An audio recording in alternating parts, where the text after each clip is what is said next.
And we have the camera is working, right? Yes, yeah, I checked. Okay, good morning. Takes a couple seconds. Yeah, so now. Can maybe we put that, what is it? The thing in the background. So which video? We're already late, let's go. Okay. Good morning. Assalamu alaikum. Those who are in the Zoom, very nice to see you. I can see Chimi from Japan, James from Uganda, Mahasin from Brazil, Professor Rajendra from India, Osdin from South Africa. Oh, this is Shirah from Egypt, I think. Sarah Al-Hussein from Saudi Arabia. This is really exciting. And this is our third day, and unfortunately, it's the last day. So I have to wait this way. But thank you very much. I mean, they have been extremely excellent 2 days. We managed to overcome three major obstacles. One of them is food. We didn't have food here, by the way, in London. No catering. But I think we reasonably been fed well, no problem so far. And the second problem was IT, lots of challenges, but finally I think we managed to overcome that. And thirdly was changing of location, getting people through security here. But you in the Zoom, thank you very much. I have seen people up to 5 o'clock London time yesterday with us. Wow. So your commitment was highly appreciated. And we're going to listen to you shortly. Professor Rajendra, thank you very much. I can see you for the last 3 days very actively collaborating, and we hope to see you in Japan, Professor.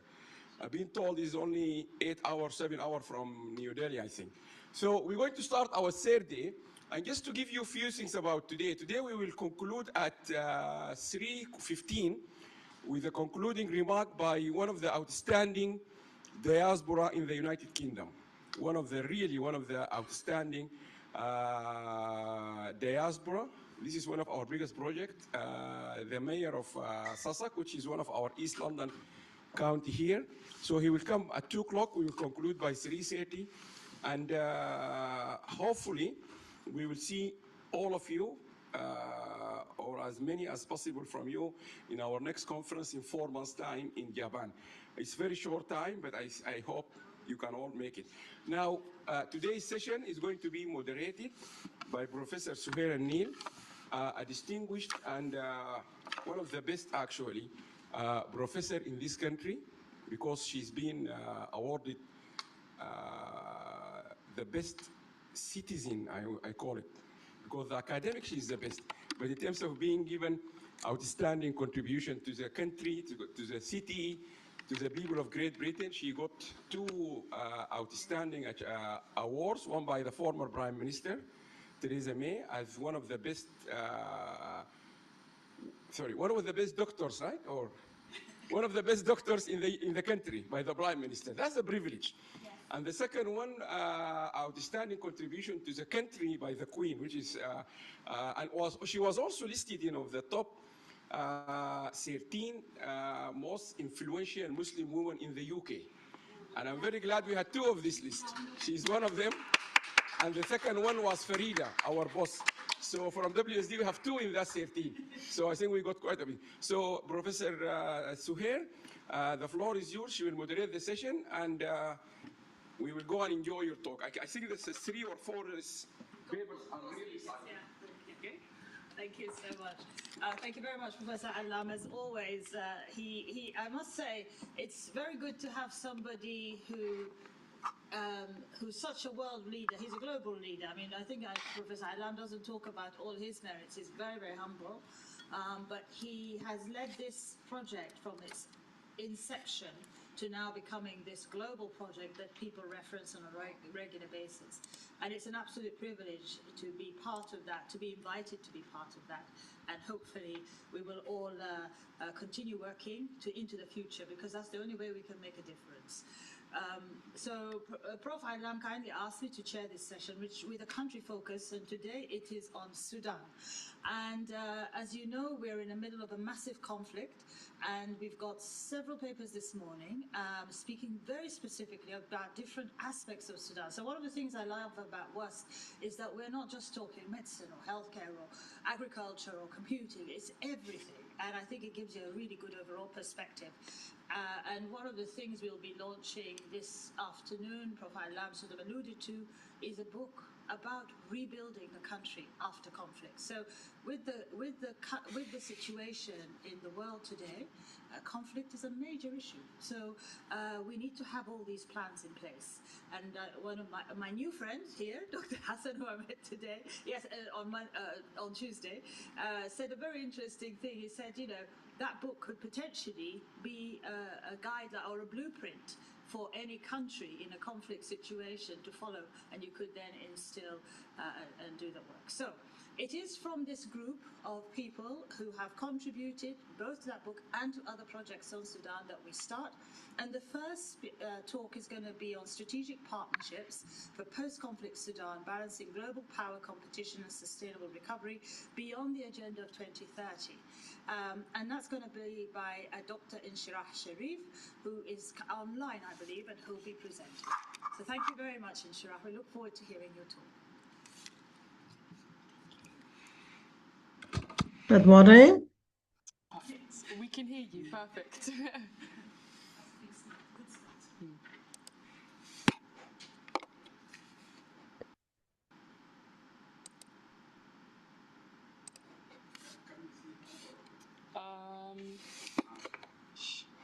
It says.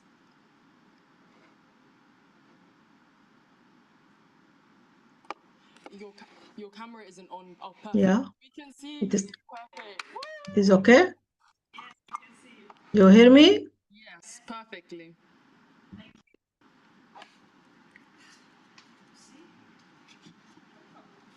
Okay.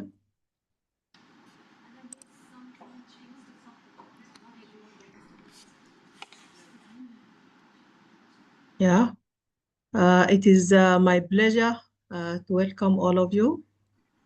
Today, I am honored to present my research titled Strategic Partnership for Post-Conflict Sudan and Balancing Global Power, Competition and Sustainable Recovery beyond Agenda 2030 at this critical moment in the history of Sudan. All of you know what's the current situation in Sudan. And this work comes we looking forward international cooperation to essential recovery and sustainable recovery and long-term resilience. I am Dr. Inshirah Mohammed Khalil Sharif from Riyadh for Capacity Building Studies and Consultation. It is a non-governmental organization, Sudanese national non-governmental organization, with ECOSOC member with the United Nations Social and Economic Council. And I am a lecturer at Al Ribat University, the College of Environmental Science and Disaster Risk Management. Good morning, everybody. My research covers these main topics. First, we will speak about research objective, and then what is the theoretical framework we use in this study. We will speak also about the methodology. We have light on the SWOT analysis and the geopolitical context specifically. This research have built in the scenario analysis. We have more than 3 or 4 main scenario. Then we will go to the key findings and the policy implication, and then we will end by the lesson learned beyond Agenda 2030.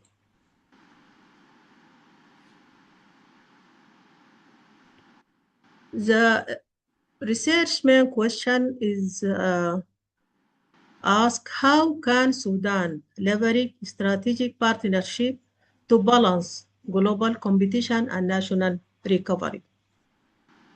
As you know, Sudan emerging from prolonged conflict, facing institutional fragility, humanitarian crisis, and geopolitical competition. And then global partnership, as you know, are a key for rebuilding resilience and achieving sustainable recovery beyond Agenda 2030.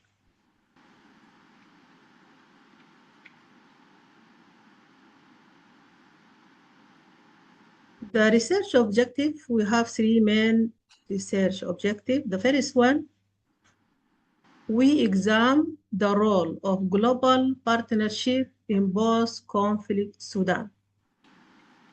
The second objective of the research is to analyze how to balance global power competition with sustainable recovery. Then we design a practical framework for transparent and resilient partnership governance.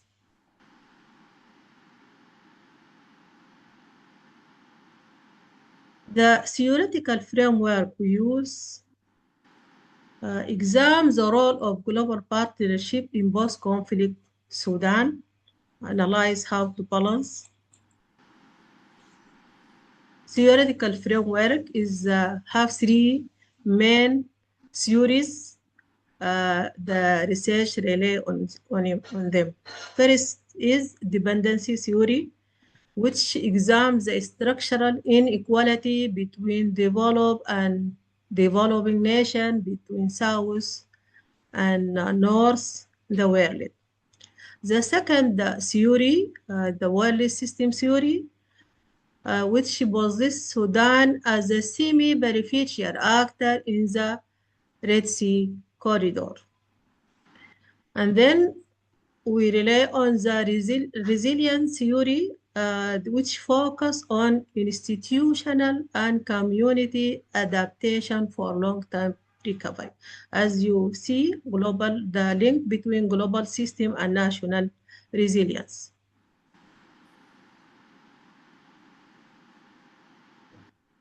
Our methodology in this research, we design the research on qualitative research approach with building scenario planning covering the period between 2025 to 2040.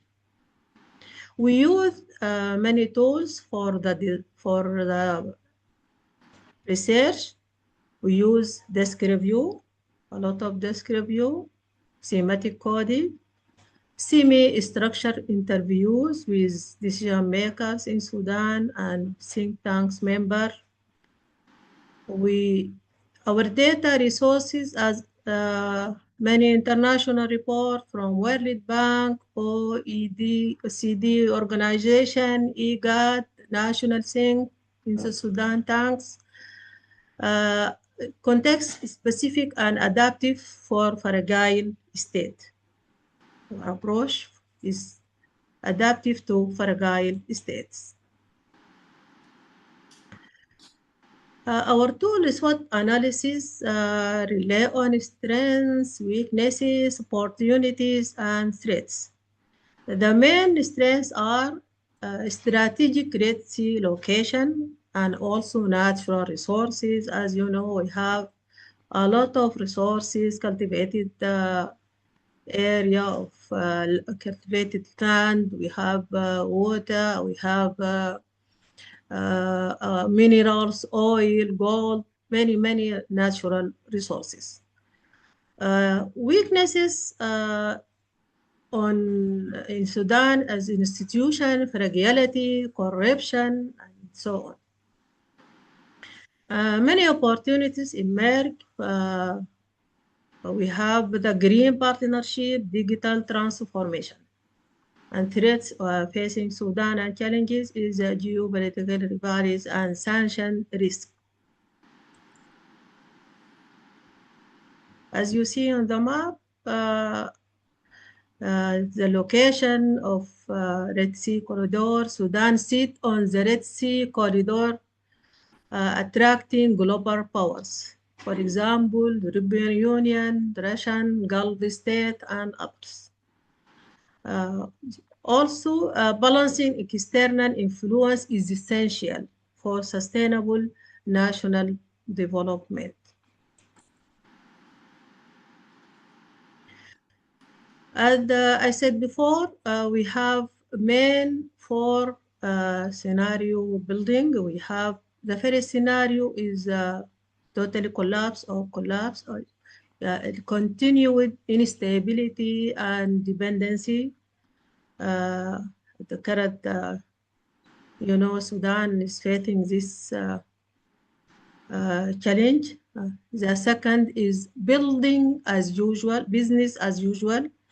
And this is limited reform for fragmented partnership. They're seeking for relief, seeking for emergency, covering food, covering something like that, as you know.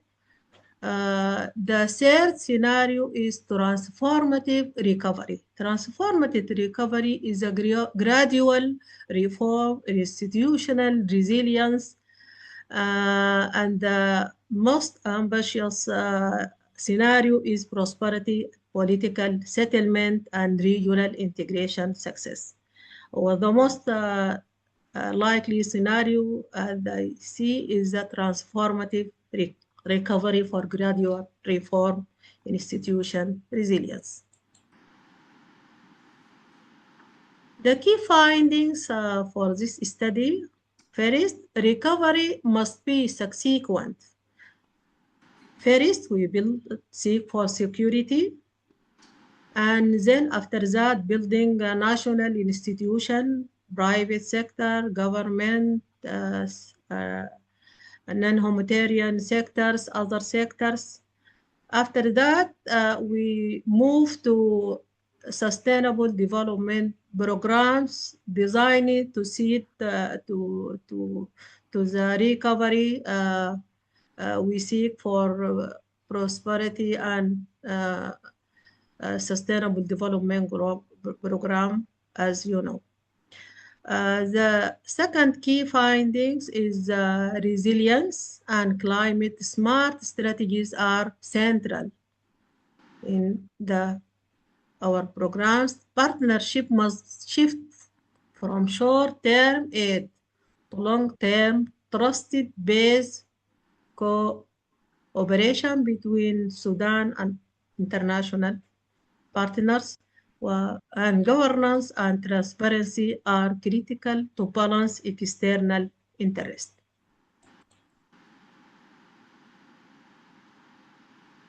Policy implication: rebuild core state function before scaling to SDGs program and sustainable development programs, mainstreaming resilience in all recovery phases, and strategically manage geopolitical competition and prioritize climate smart investment, strengthening local partnership and ownership.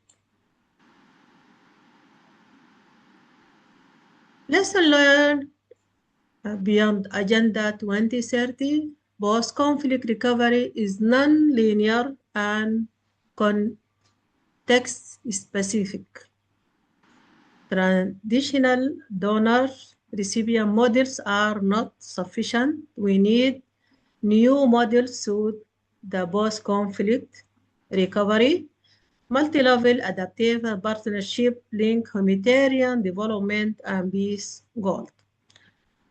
And Sudan experience offer lesson for other fragile states.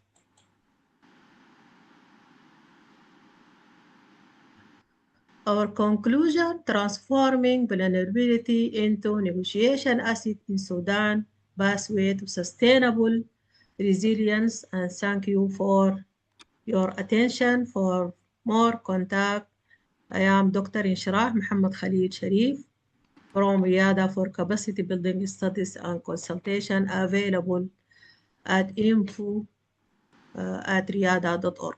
Thank you. Thank you very much. Thank you so much, Dr. Sharaf. Thank you for two things. One, for a lot of important information for us to understand steps in progress and how to get there, but also for keeping to time, which is excellent. We like everybody who keeps to time. So I'm just going to ask the room if anyone has any questions for Dr. Inshirah at all. Yes, Dr. Yeah. Hassan. Just a sec. This is Dr. Hassan, our colleague. Thank you very much, Dr. Inshirah, for your nice presentation concerning the transformation in Sudan after the war or post-conflicts. Really, I'm very interested in the scenarios that you did, especially I add one that's concerning by the partnership. So in the future, Sudanese should have to have win-to-win partnership. This is the best one I think in our way. Secondly, concerning the institutional resilience or transformation, also we need our scientists and researchers to do a lot of work in this case. I think Sudan now need to settle and to have the political stability. This is the most important thing. We need this so we can continue our recovery in Sudan. Thank you very much for you. Thank you. Thank you. Yes, Dr. Inshirah, do you have a response at all, or would you like to comment? Yeah, I have a recommendation for the World Association for Sustainable Development. I think we can adopt initiative to design a strategy for resilience in Sudan and how can leverage global partnership for sustainable development in Sudan. I think it will be good if the association adopts this recommendation. That's very, very helpful. So, yes, Dr. Aladdin, come. I might ask you to come up here because there's a problem. There's a problem with the recording. Yes, so if you come up here, please. Hello, Dr. Inshirah. Thank you so much for your presentation. I like the topic so much. And I'm here also to learn from the Sudan experience because I'm originally also from Tunisia, so North African country. We have also the same. We are also both Arab country, North African country. So I like the Sustainable Development Goal 17, partnership and collaboration. And how could countries, North African countries like Tunisia, for example, and Sudan, work together to achieve Sustainable Development Goal? Is my question. What we can do, North African or Arab country, African country, together, work together. What do you think about like the strategy from your research? Thank you, Dr. Inshirah. Would you like to answer, please? Yes, I think we first the Sudanese or Sudanese government and civil society must first design what is our gap, what is our needs, what is our strategy, what is our program needed to the resilience and the recovery. It must comes from Sudanese themselves. We have a lot of work to do first, and then design the partnership on these needs and these gaps and these programs for sustainable development. It is not a program come from the outside. It must be from Sudanese themselves. And I think also there was a discussion about how to collaborate with other North African states and how to go forward. And would the Sudan be looking at doing something like that? Maybe not just immediately, but maybe in the future. Would you envisage doing something like that? Will you have a mic near, please, to hear you? Yeah, sorry, I've got the mic here. So I was just going to say, is there any plan for Sudan or your projects, the work you're doing, to work directly with North African states like Tunisia, for instance? And if so, at what stage do you think that would be a good direction or a good way forward? Yes, I think we can adopt approach, participate all Sudanese and have the experience in other countries in Africa. Yes, it can be collaborated between government and civil society and intellectual and think tanks in Sudan. Many countries in Africa have the breakthrough and path to sustainability and development. And still Sudan, although have this a lot of powers and resources, and still we have be yes in bad situation. I think we have a lot to do ourselves. Yes. Okay. Well, thank you very, very much, Dr. Inshraf, for this wonderful talk and for the discussion. And we hope, I know there are a few more questions, but we've got to keep to time. But hopefully we could ask it later in the program. So thank you very much indeed for your presentation. We really appreciate it. Thank you. Thank you. So the next talk is by Dr. Chumi in Japan, talking about armed conflict and how it's affected university students, something that we are really struggling with all over the world, because every country that's in conflict, we have this dilemma. So we're looking forward to listening to this talk. And then thereafter, we're actually going to go to talk number 4 on Gum Arabic by Mrs. Dr. Mahassin Faris, because she's also online before we come back to Dr. Hassan Adam, who will be with us in the room. Thank you very much. I'll hand over to Dr. Chumi.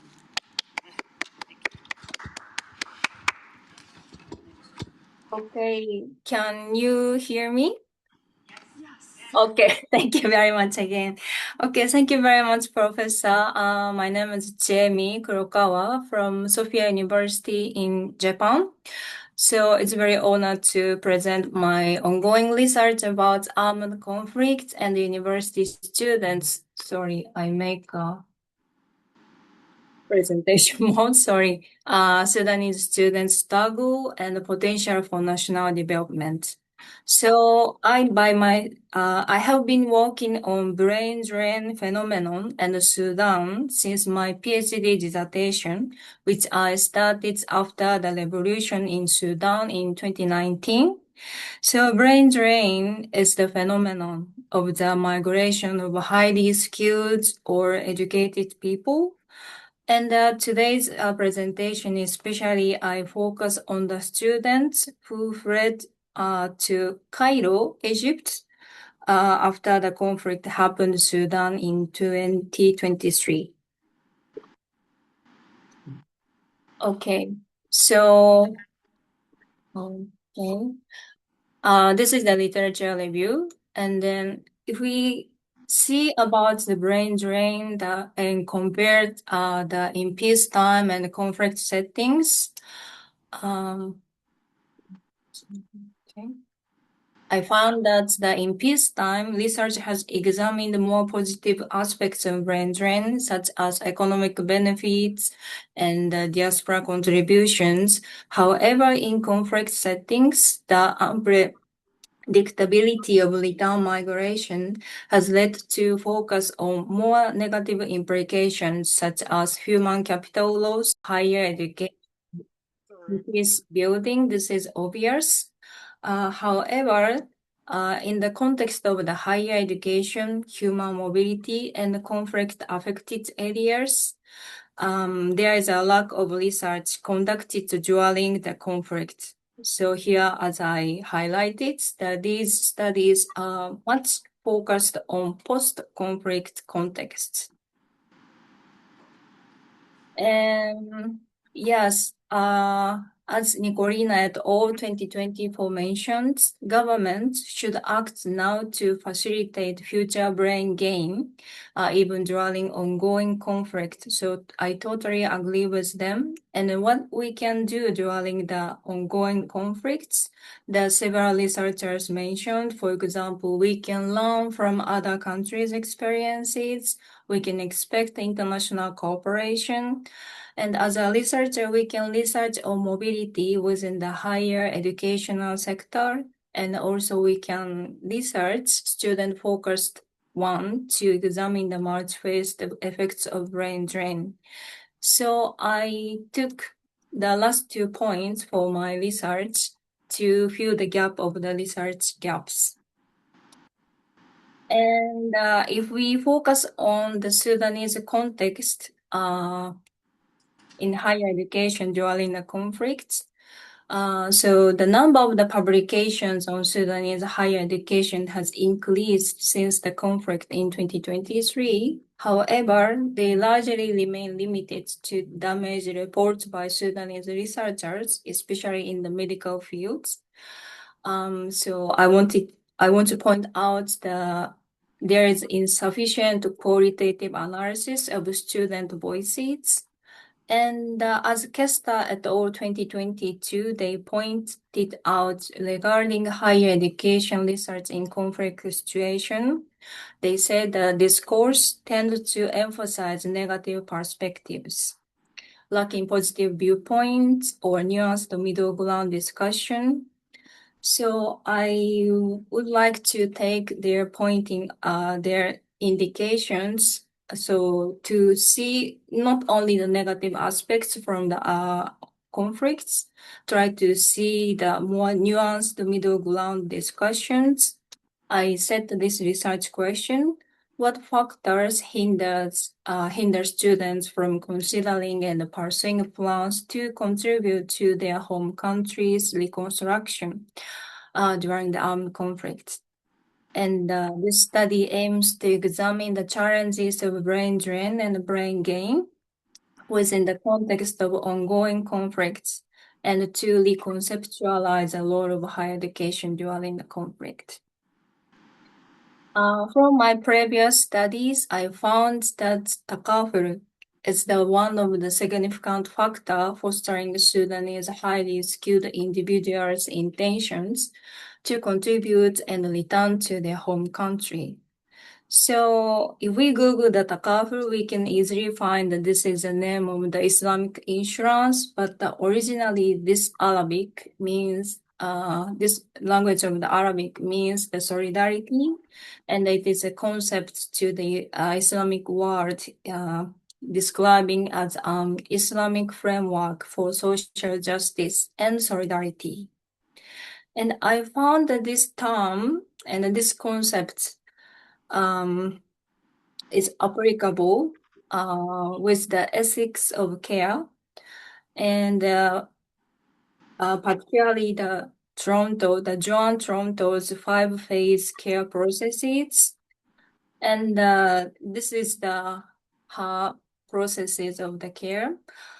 So I will explain each stages. There is 5 stages, and then the last one, caring with. This situation is I think that it's explains about the situation of takaful.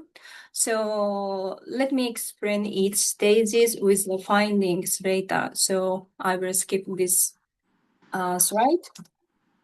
And here the methodology. I conducted semi-structured interviews in Cairo at 2 timings. The first, September 2023, and December 2024, and January 2025. The Egypt is kind of the like a major destination for Sudanese, especially after the war happened. According to DTM Sudan, this is one of the UN entities. As of January 2025, 1.2 million Sudanese nationals fled to not only the Cairo, to Egypt after the April 2023, when the war occurred.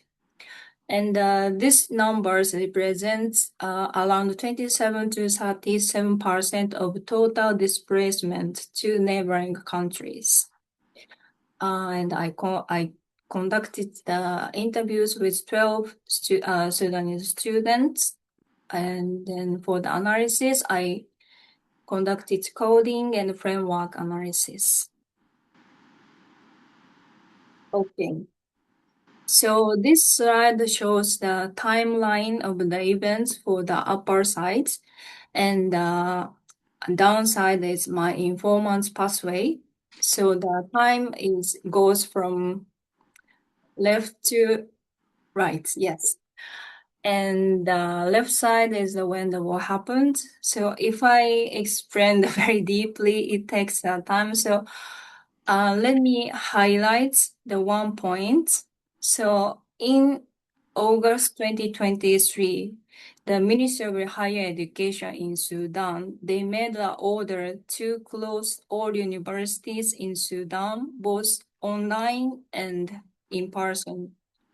So this decision affected a lot to the Sudanese students who stayed in Egypt. So the online education opportunities were really limited to the several private universities. So as you see, the only 2 students from my in 4 months, they can continue the education through online, but mostly they had to stop their education or wait for the situation would be changed. Those who are not affordable to enter the Egyptian universities. But after several months, after like October within the same year, the online classes began gradually, depend on the faculties. So these students, some of them can resume their education with their Sudanese universities through online. And this is the main findings. And they are applying those 5 processes of care that you see from here, caring about the first, second, third, fourth, and the 5th stages. Here is the caring with the last stages. So the first caring about the stage is the someone notice someone's needs to care. So to achieve this phase, there's some difficulties in envisioning future educational or career paths due to the absence of the institutional care. Institutional care such as the visa, scholarship, and the ministry's decision, etc. And the second phase is the caring for. This is the stage to take a responsibility to care to the others. And the third stage, caregiving, is the taking action stage. So here is the difference between second and third stages. So between these stages, I found some difficulties again. So here the same color green. So it means the same code name. So they also have the absence of the institutional care is also the problem in this stage. Also unable to return home. And I separately analyzed these codes because they lost their intention to return and contribute to Sudan. What's the reason? What's affected to them? Again, the absence of the institutional care, distrust in peace, fear of recurring violence, and the rejection of warring actors, psychological distress caused by the ongoing devastation in Sudan. And the next, the 4th stage of the care process is the care receiving. So after someone took action to give the care, the other person can receive the care. So this is a stage. However, between these phases, I found the decline of student engagement due to the loss of physical interaction community affected these stages. I don't find anything between the 4th to 5th stage. So this is the last slide. The young generation of Sudan, they hold a sense of responsibility and the desire to do something for their home country, Sudan. However, the following 4 factors hinder these affective dimensions among students. 1, difficulties in envisioning future educational or career paths due to the absence of institutional care. 2, psychological distress caused by the ongoing devastation in Sudan. Third, distrust in peace, fear of recurring violence, and rejection of warring actors. Fourth, decline of student engagement due to the loss of physical community. So as previous literature said, the creating an environment that sustains learning is very important for developing knowledge and skills to achieve future brain gain during the conflicts. However, I'd like to add one more necessity to consider the role of higher education institutions in providing institutional care to address the first issue and care for individual students to address the issues from the point 2 to 4. So yeah, these are references. Thank you very much for your listening.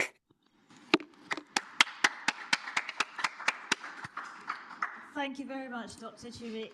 Could you take a one question? Would that be okay? Yes.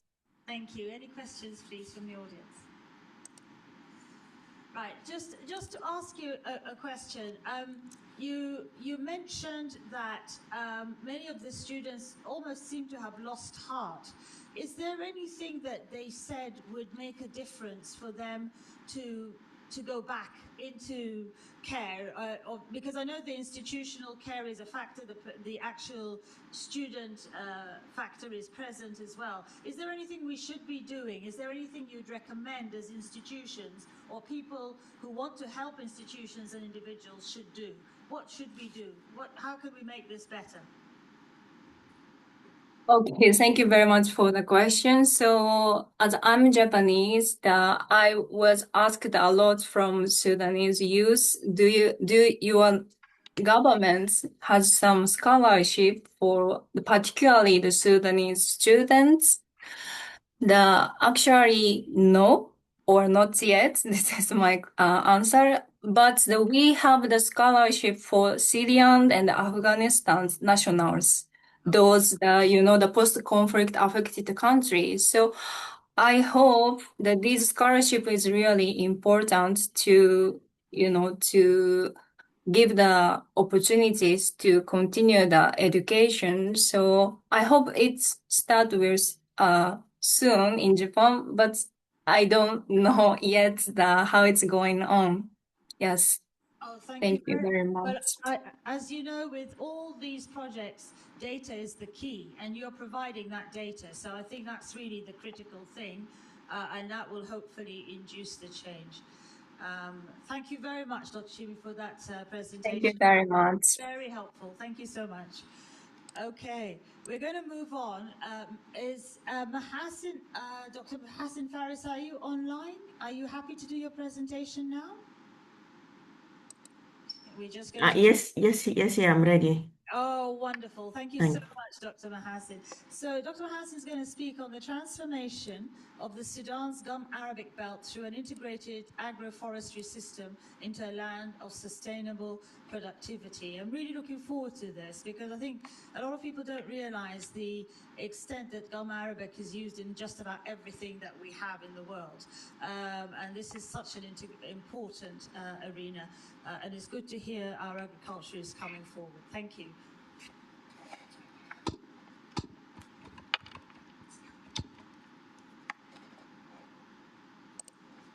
Let me share my screen.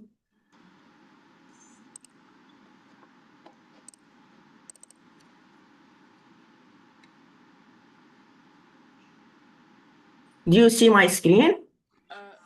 We see it, but it's not on the presenting mode. It's just on the PowerPoint page.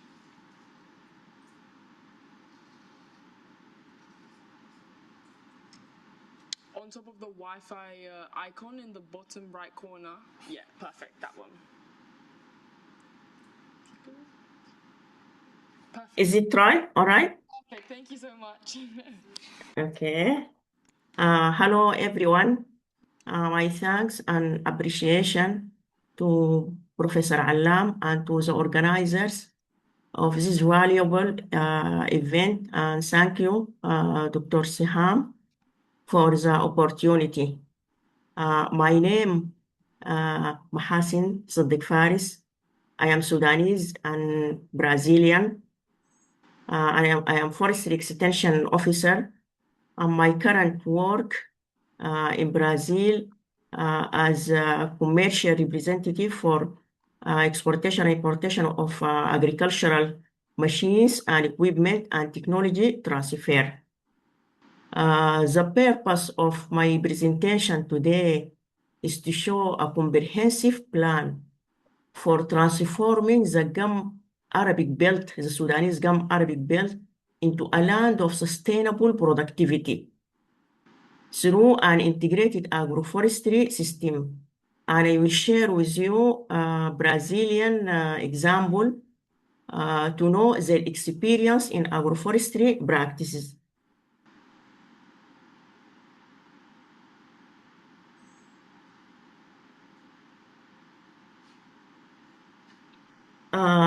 Due to the similarity to some extent between Brazil and Sudan in climate and other parameters, we find the Brazilian experience in agroforestry system.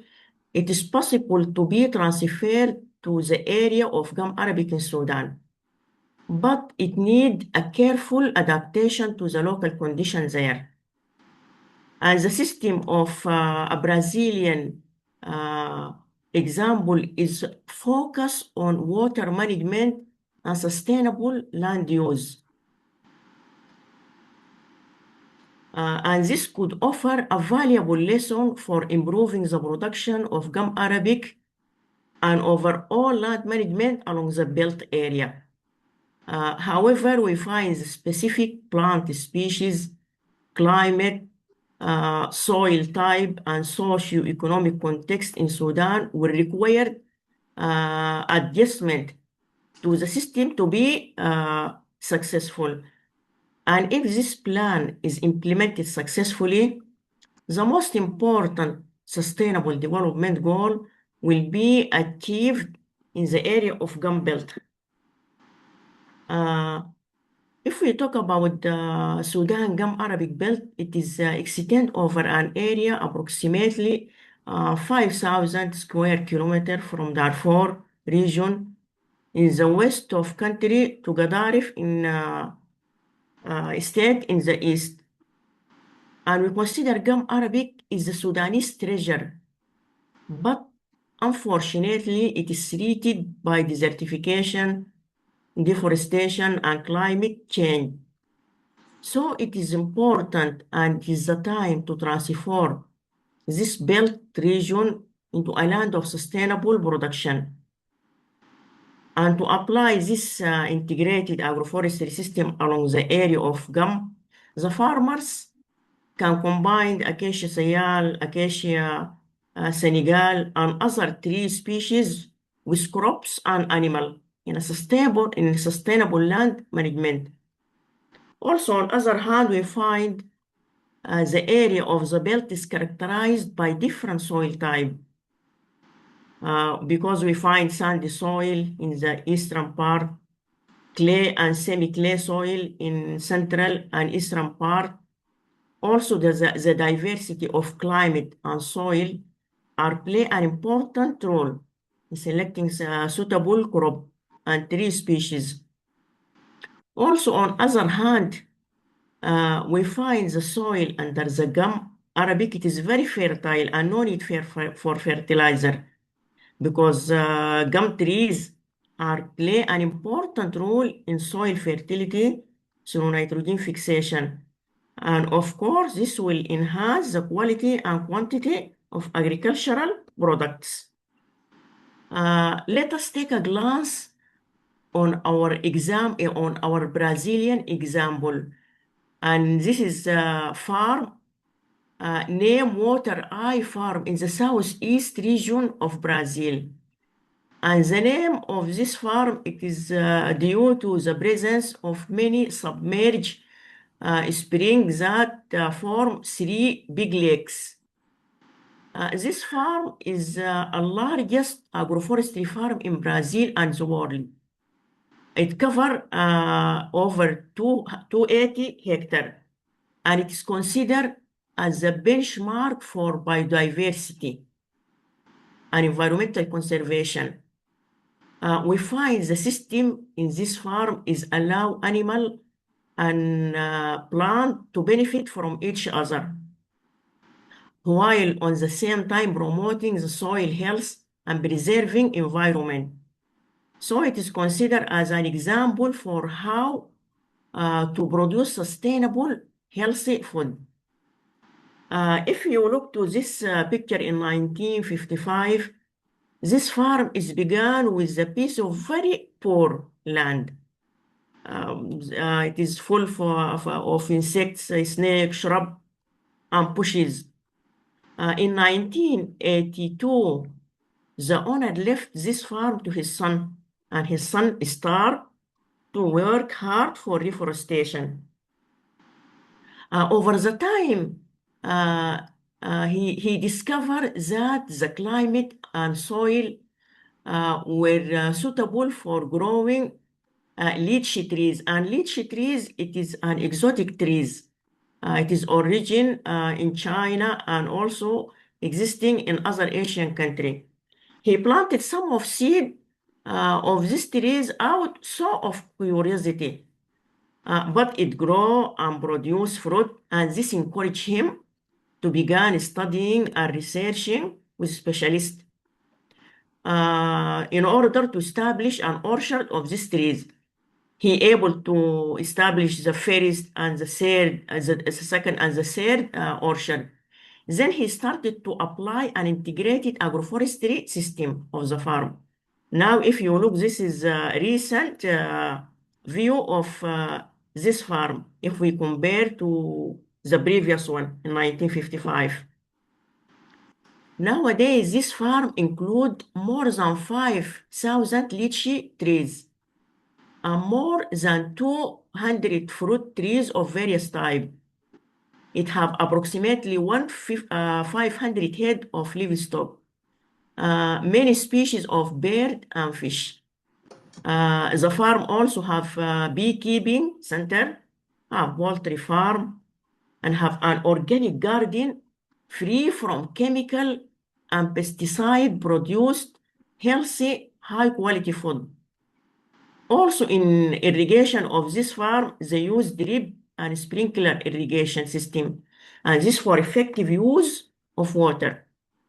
They have their own nursery for seedling production also. They have a biological input. They are multiplied inside the farm to improve plant growth and to combat pests and diseases. Also, they have their own energy, solar energy system to meet their own need of energy. And lastly, they have an animal waste is used to produce organic fertilizer.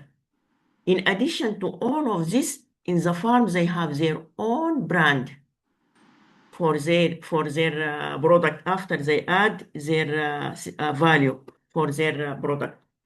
Now, if we return to our Gum Arabic belt, and as we know, the Gum Arabic belt, the Gum Arabic is a Sudanese treasure, threatened unfortunately by deforestation and desertification and climate change. Why not to rethink in transforming this belt into a land of sustainable production through an agroforestry system?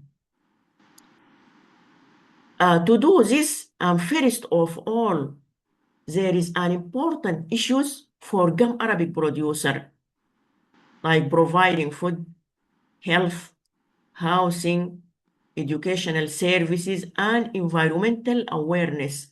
And these are important to productive residents of the belt of the area and should be in the priority. Also regarding the awareness, there is three important things they have to be aware about this. Like a food is a right for every human being. Also, they have to be aware the sustainable production is fulfilled through a sustainable land management. Also, one thing that is important to know the value of gum Arabic crop and its role in raising their standard of living and the role of economy of the country. Also, there is an important factor and should be considered when transferring the Brazilian system to Sudan. The first factor related to climate and rainfall. And as we know, Sudan's arid and semi-arid climate differ significantly from Brazil. So for agroforestry, it is need to be adapted to a lower rainfall and higher temperature. The other factor is the soil management practice, like erosion and soil control and water control, and would be suitable for specific soil characteristic. Also, the other factor is related to existing farming practices. And as we know, Sudanese farmers already they have traditional knowledge and practices related to gum Arabic. So the new system should be complement the existing one and not to be replaced totally. Another factor related to selection of species. So it is important to select an appropriate trees species and crop to be suitable to the local condition. The last factor should be considered is socio-economic factor because the system should be economically viable and socially acceptable to the local community. After we transfer this system to Sudan and we have production, sustainable production, what next? I think it is the most important, the agro-processing of our raw material of agriculture, of our agricultural product. And it is important to add significant value to the raw agricultural product. And it is important because it provides sustainable economic growth and reduce poverty, ensure food security. Also, it enhance agricultural productivity and increase farm household income, and it promote the availability of safe food and create job. About the agro-processing, it is come the marketing of this product. And there is an important factor influence the marketing of agricultural product like infrastructure, a logistic factor, like transport and network. And transport and network, it is very important to connect and facilitate the movement between the area of production and market, if it is national or international.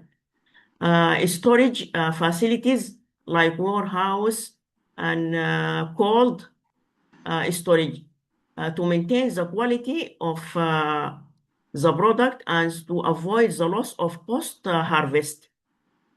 Also, another factor related to infrastructure, the factory to manufacture and package.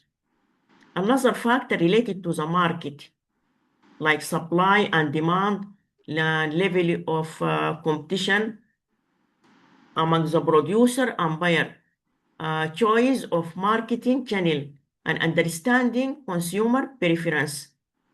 Another factor is economic factor like input, farm income, transportation cost, and market price.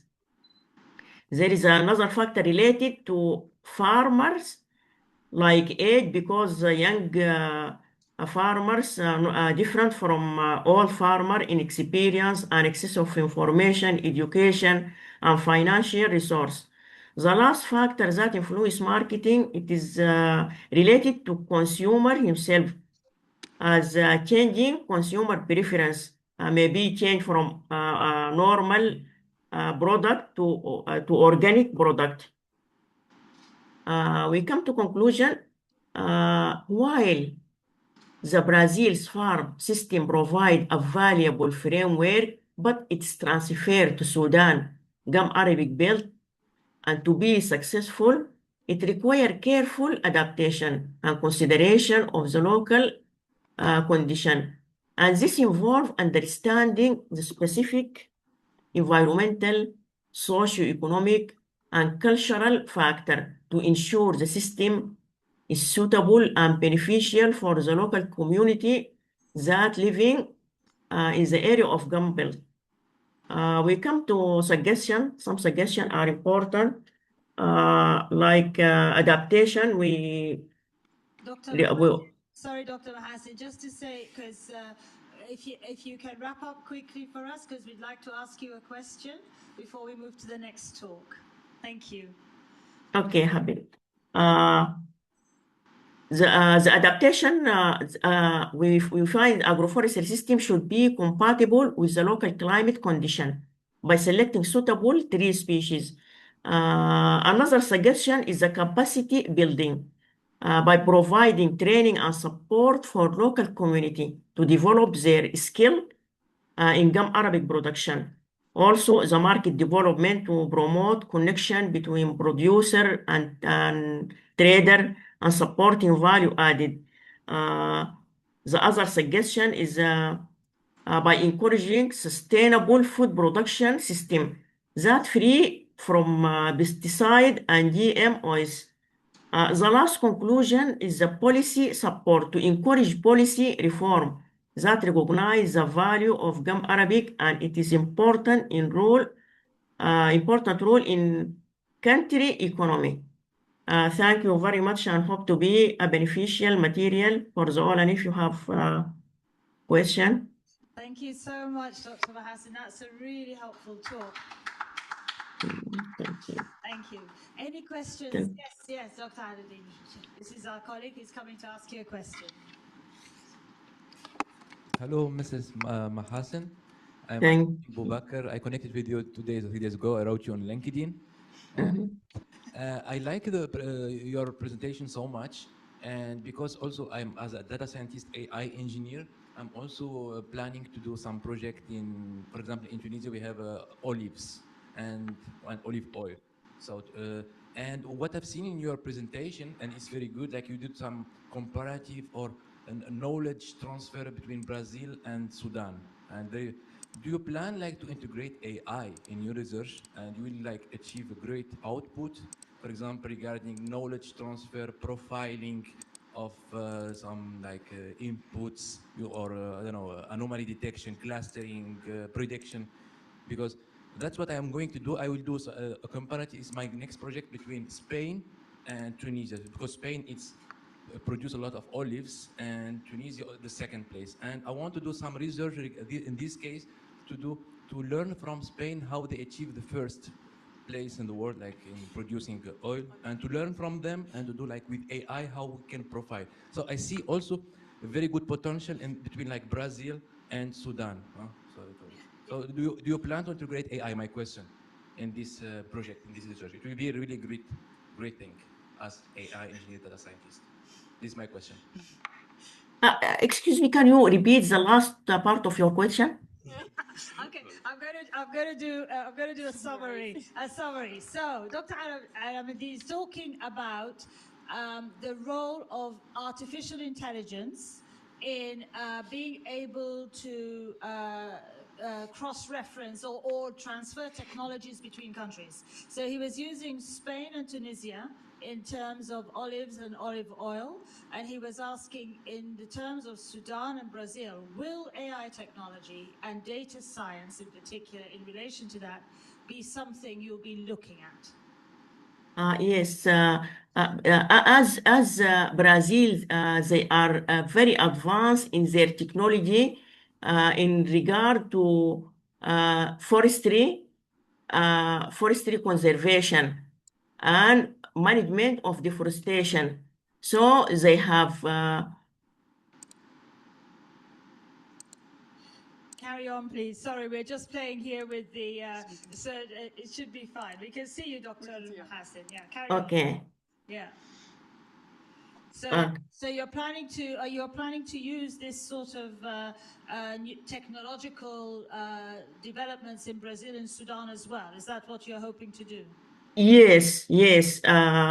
Brazil is very advanced in their technology transfer, and they are open their channel to many of African countries for collaboration, especially Sudan, because there are many projects started, but unfortunately it is stopped due to the current situation of Sudan.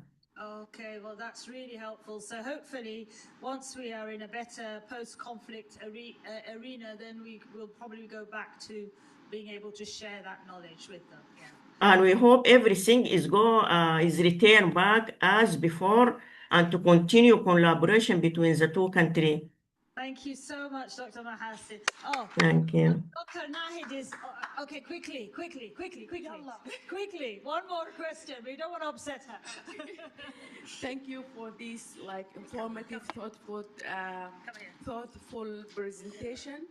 I'm just ask you as a expertise and knowledgeable, how you can plan to deliver this from theoretical and to practical, this message to Sudanese government to implement this kind of project and experience from Brazil to Sudan. Okay. Talking about implementation, how are we going to implement what is happening in Brazil and Sudan? Yes. Now the Sudan is already started his relation with Brazil a long time, and I am working over 14 years, and we are transferring technology from Brazil to Sudan, especially in the area of sugarcane. We started in collaboration with the private sector here with private sector and with governmental sector. And it started really in Sudan to develop sugarcane production from soil preparation and planting, harvesting, irrigation, and other crop production. And now, within the COP30, there is a delegation come from Sudan, and they are sign an agreement out of 35 countries. That is initiative of suggested from Brazilian TFFF, tropical. Please, if you give me 1 minute to show one slide. Okay. Can I? Okay, but it has to be a really quick minute. Okay, in 1 minute. Okay, 10 seconds. Okay. Just because we're running out of time, but I think it's important to just answer that question properly. Thank you. Can you share it?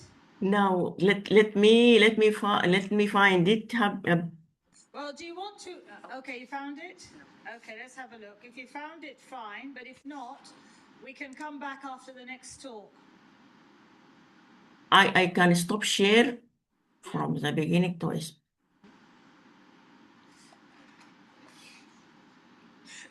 Nahid is very naughty. She's asked a very difficult question. No, just 1 minute. Just 1 minute. 1 second. Well, it's okay. This is already like 20 seconds. In the meantime, just before we do that, I'm going to ask Dr. Hassan Ahmed to come up. He's going to be speaking on the estimation of above-ground biomass of Acacia, Senegal, in the Shehan Reserved Forest in North Kordofan State. This is another important arena that we have to deal with, and Dr. Hassan, as you know, is based both in Germany, in Hamburg University and Kordofan University. So look forward to his talk. Dr. Hassan, come up and... Do you see my screen? Excuse me. Yeah, this is the screen. Yeah, we can see your screen. Sorry. Okay. Now the the Forest National Corporation in Sudan within the COP 30, they are agree with this Tropical Forest Forever Fund. And this is an initiative officially launched during the COP 30 proposed by Brazil and aim to finance the conservation of tropical forest. How? Through investment and donation. And this TFFS, they combine public and private resources to generate the financial and return to the investor, but the profit is distributed to the country that preserves their forests. Okay, so it's a new way of adapting. Yes. You can get that, so you can maintain forestry everywhere. So it's a shared community effort, a global community effort. Yeah. Yes. Yeah. Thank you very much. Thank you very much for the additional time. Not at all, Dr. Hassan. Thank you for everything. Thank you. We hope you'll stay on in the conference and listen to Dr. Hassan, who's got some important stuff to talk to us about. Okay, I'll hand over to him now. There you go, Dr. Hassan. If you stand on this side so they can see. Yeah. Oh. I have all of them in one. If you stand on this side, they can see you.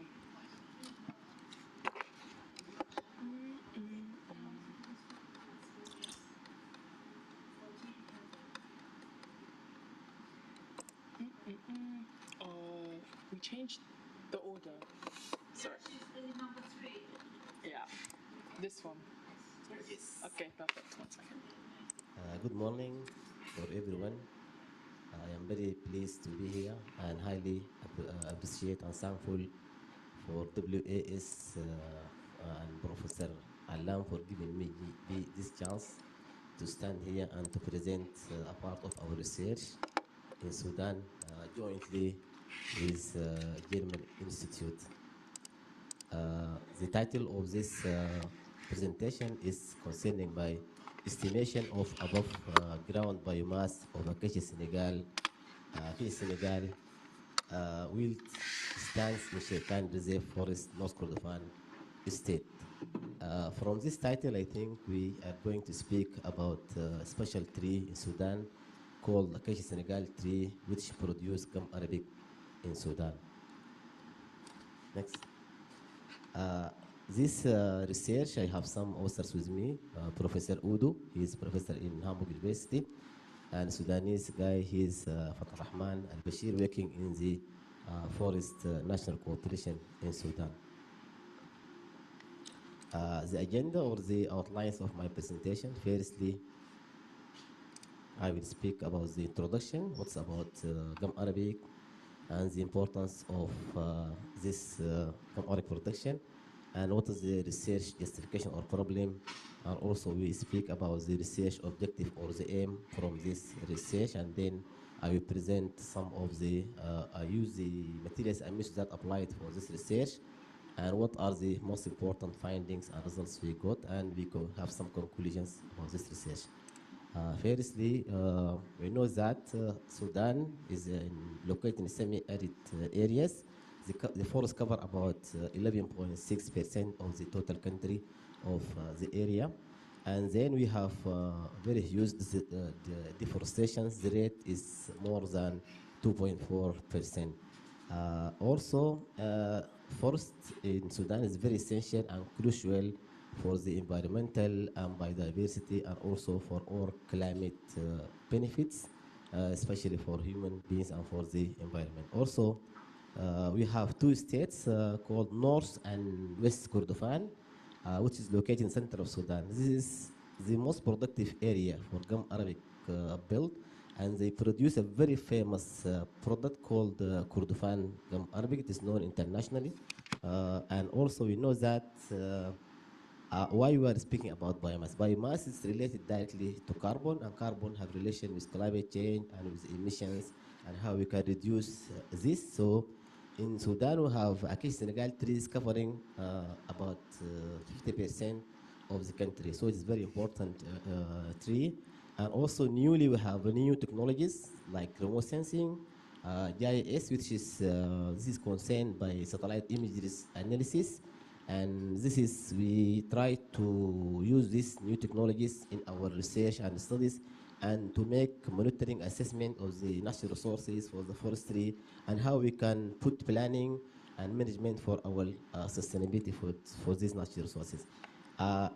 One of the problems in Sudan, we have a lack. We have lack or shortage of information concerning the database about biomass and carbon, and how we can estimate and how we can convert it and use it. Secondly, I think the management of our resources in sustainable use is very important, because this will help the decision makers to good, very good policies. Also, we try to integrate the remote sensing with the call it conventional or traditional inventory or survey in forestry, and this because remote sensing cover large areas, not like terrestrial or conventional survey. So this is a good methodologies. So we want also to capture or to acquire more information about forestry or natural resources. Recently also, as we mentioned before, Sudan now is under a very serious war that started in April 2023, and until now it is going on, and this has influenced many sectors. And one of them, definitely natural resources, has been high pressure on it. People remove and increase the deforestations, and so this is have a negative effect on the climate change, and also we has directly influenced the production of gum arabic. And as we know that Sudan is the first country globally produce gum arabic in Sudan. Maybe 80% of the gum is come out from Sudan. And now during these 3 years, we have a very high deficit in the export of gum arabic, and this influence international agencies or companies, because they use it in medicine, use it in pharmaceutical, for drinks. Next. The objectives of this, the main objectives, we want to assess the Senegal trees structure concerning to evaluate the parameters and the heights and the diameter, and to make some correlation between the terrestrial information and the remote sensing information. Secondly, also we try to develop a model that's by you to use it to assess or to estimate the biomass and the carbon that can be sequestrated by Senegal trees in Sudan. This is the location of the study area. That's Sudan, and inside this blue, this brown color is the North Kordofan state, and with the yellow, this is the province, called it Shekan province. And we have a forest called Shekan Reserve Forest, which is completely or dominated by Acacia Senegal trees. And this forest has been under investment with Saudian companies called it Acacia Company. They plant these areas for the production of gum arabic as investment, as economically, but otherwise they use it for environmental studies or conservation of the nature. So this area, the area is about 4,550 hectares. The area has been planted in homogeneous area. The edge is the same, the trees are the same, the soil is the same, and all the area is growing under the same environment or some ecological areas. Then we use 2 types of data, as I said, remote sensing data. This has been captured by satellite imageries from Landsat, imageries from American. From this, we use Landsat 8. This is one type of satellites. Internationally, since those people who are working these lines, they knew that. This image has been captured in 2015. Then from this imagery, we extract something called NDVI, which is known by Normalized Difference Vegetation Index. This is just data you have to make extraction from this imagery. Secondly, we also collected field data concerning by measuring, taking some information about the trees, about the structure of the area. We had about 4 survey lines. From these 4 survey lines, we took 40 sample plots. In these sample plots, we measured the height, the diameter of the tree, and also all needed information about the land use in that area. Then we use directly, we have also calculated the biomass and the volume of the tree. Biomass has been calculated by using this information, this equation, sorry, x, y, this is the biomass related by the independent parameter, which is diameter at precise of the tree. And then from the biomass, you can calculate the below ground biomass. And this below ground biomass equal 0.2 from the above ground biomass. Then you have to compare this biomass into carbon. The carbon is equal 50% of the biomass. This we use. I think we also, for the construction of our model, we used 7 equations, and then we test these equations. We have the R, or the correlation factor, and then the probabilities. We used linear model, logarithmic model, polynomial, quadratic model, exponential model, and polynomial, cubic, and inverse or compound models. Some of our results or findings, we found that the maximum volume for the Acacia Senegal stands, we are not working on trees, we work on stands. It is about 1.3 cubic meters per hectare, and then the maximum above ground biomass in this forest, it is about 8.22 ton per hectare, and the total mass for the whole forest is 9.98 ton hectare. And also the total carbon, which is very important for us internationally. That's what is the, you will not know the quantity of carbon that has been absorbed or by this trees, 4.9 ton hectare. I think it's also very important findings concerning the biomass, the maximum, the minimum, the average. So what is the number of trees per hectare? Very important, because this is have a direct effect on the production of the tree. Secondly, we measure the diameter and the volume and above biomass, and from it we get the below biomass and then the total biomass of the forest. Finally, we are interested to have the total quantity of carbon from this area.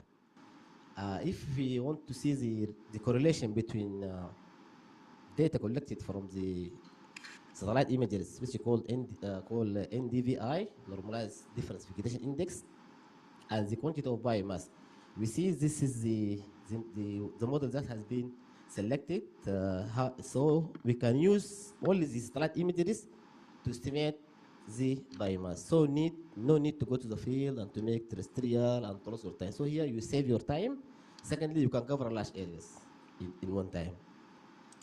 For the structure of the relationship between tree volume and tree density with above ground biomass, you go this linear shapes as you see. Also, we had some relationship between NDVI and also the tree density. Tree density means the number of trees per unit area. Also, we have a relationship between NDVI and the tree volume. We can conclude and say that NDVI provides a strong relationship, linear relationship, so we can use it in this forestry to estimate the biomass or the carbon of the Acacia Senegal trees. This model cannot be used all over, but only specialized for this area, for Shekan Reserve Forest. And finally, also, Acacia Senegal trees have a very vital role in carbon sequestration. And now we're hearing about carbon trade or carbon market is very important. And in FAO, they have a project called RED project. This is concerning how UN can substitute or low countries or developed countries for their carbon absorption in the country. So they have amount. If they knew the amount of carbon produced, they can substitute each community by the quantity of the carbon. Secondly, I think now we have an ongoing research. Now we shift to AI, application of artificial intelligence. Now you can use it in assessment, predicting or forecasting of the all changes that can be happen for the Gum Arid Belt or for Acacia Senegal trees. Now this research is going on, and I'm very thankful to call it BSI, Philips Schmalz Initiatives, or Alexander von Humboldt Foundation in Germany, and also all my thanks for our community here in WSAD and Professor Alam and his community. Thank you very much for listening.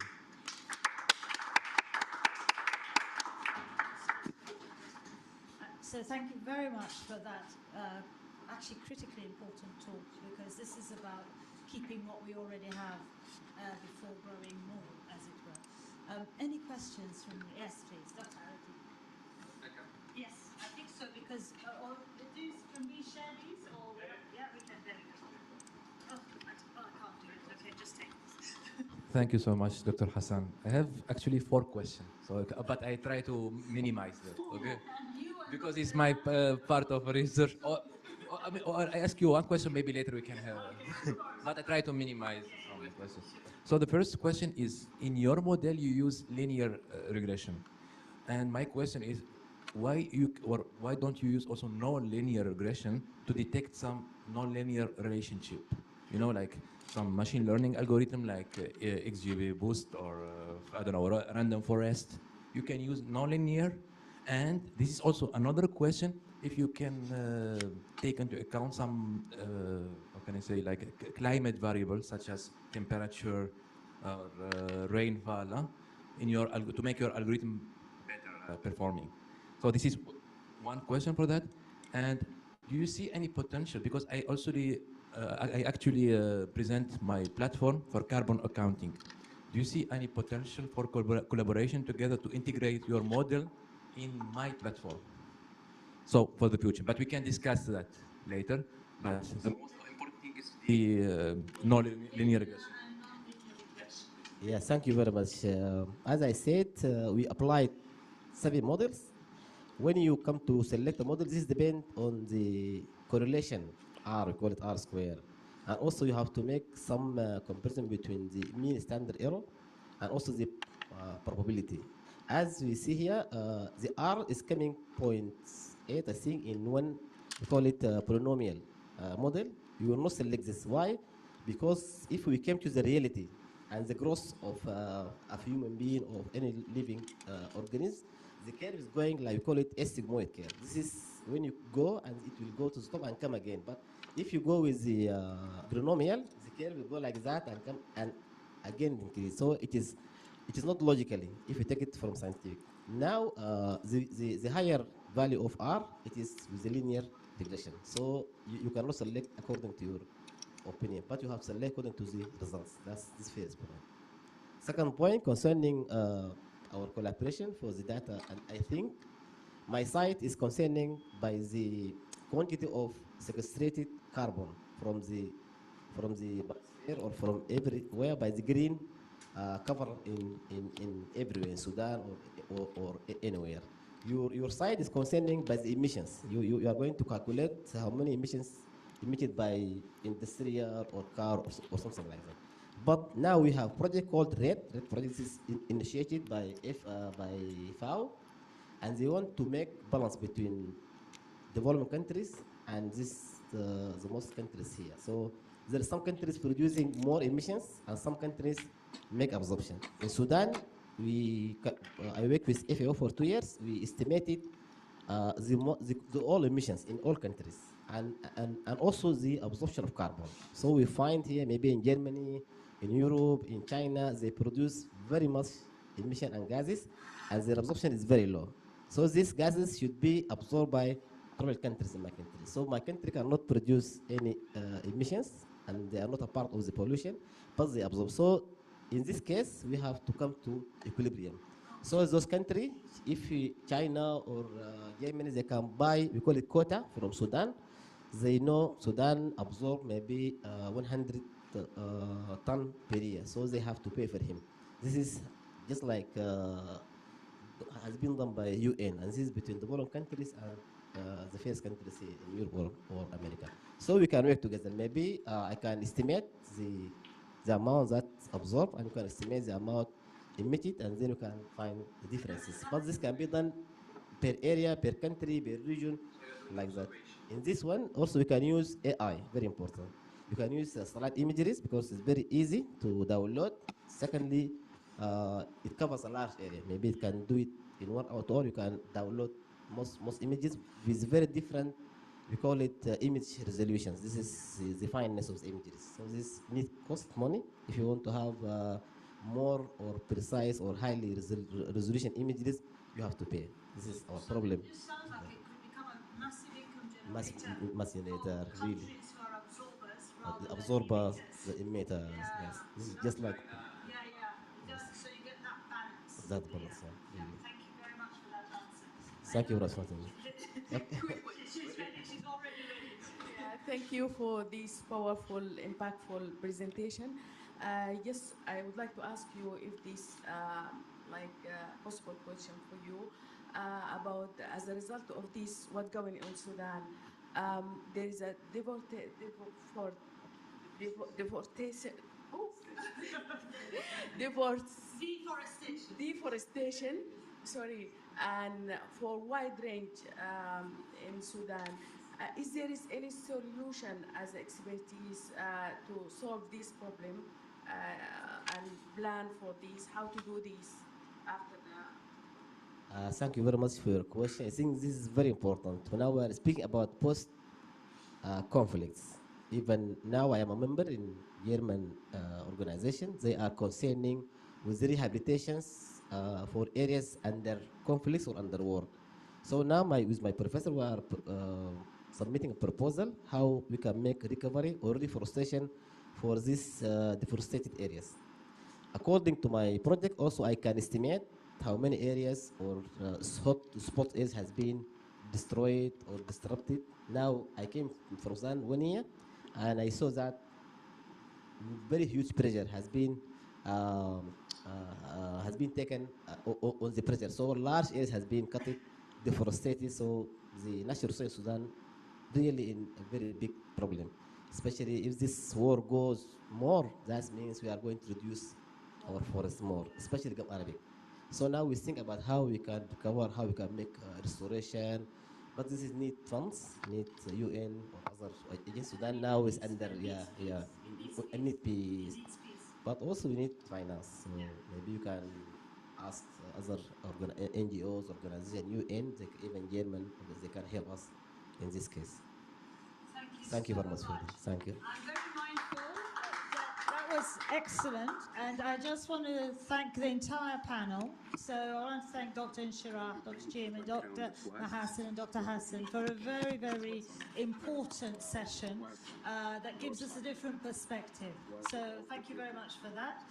We've come to the end. I know it's time for tea and coffee, but I have a feeling we're going to do protocol. Thank you very much, Professor. I'll hand over to Professor Alam. Thank you very, very much. And I also welcome two distinguished, three actually, four. So it's better not to jump to one. But thank you very much. I'm very glad to see those just arriving from Iraq, Kuwait, and also we have the young, smart of our old students, including Mary Muhammad from Global Health. I think we will listen to both of you. So you introduce yourself properly. Now, thank you very much. But one thing before that, someone sent it to me in a private message. Said to me, Alam, either the problem, either you had a bad luck yesterday, or the problem is you guys, you're getting old, you don't know the technology. Because remember yesterday, session 1, we had huge problems. So human people have said you a lot of, they said you have the magic of this. Yesterday we had huge problem. Yeah, today no problem. Not a problem, pleasure. It was a pleasure. يعني, and you connected where? Egypt, Brazil, and where the third person? Japan. So you did very wonderful. Thank you. So that means the problem is us, not the luck. So now, quickly, yes, we have three, Dr. Hassan, thank you very much. And I think this is... Thank you very much. Well done, really. And it's great to see the collaboration between Hamburg and Sudan, really.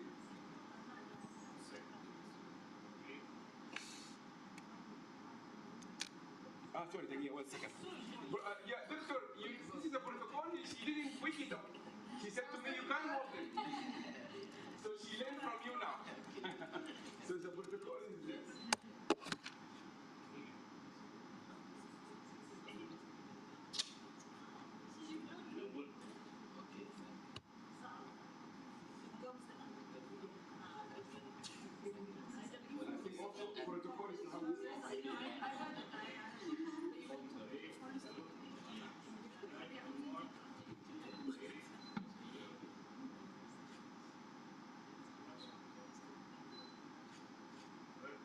just before you go, these other two for your collaborators, the professors from Germany and the one from Sudan. I think it's wonderful to see the collaboration. This is your colleague from Germany, and this is your colleague from Sudan. Thank you very much, Professor. Thank you very much. And now, here, wonderful moderator. Yes.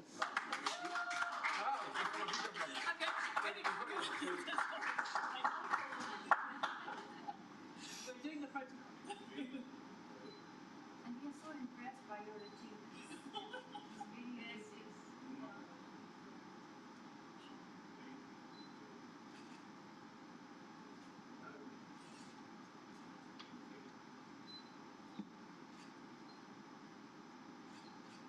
Thank you so much. But that's interesting. Thank you very much. That's interesting because many people said to me, why you always talk about her? I said, I really don't talk about her, the professor. I talk about her because the women on BBC said she solved their problems. They didn't say she is the best publisher. Academics, sometimes they get jealous when you talk to them. This is a real change. Publications, hundreds of publications, not going to change life. But the people on TV, the women said, the fantastic work she did helped them, took pain from them. And I said, if you want to understand that, you go and watch the program so you understand. Women, normal women, talking about how she helped them. The surgery, the pioneering surgery she's been doing. That's where actually academic can make an impact. So the group picture quickly, and I suggest you, the new faces, you will be on the front. So you have a better chance to. Yalla, you come with us quickly. So quickly, so we can have a coffee. Yeah. Can you all come quickly? Come quickly. By default, you have to go back. And then I'm just joking. Tall men are handsome, but sometimes they are opposing the big sisters. Come here. Come here.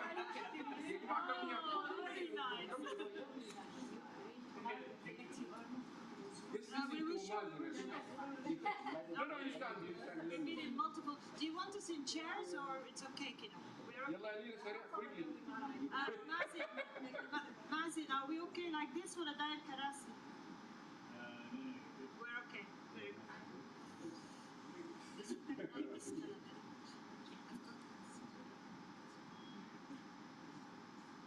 Mazin, ليش ما تساعد؟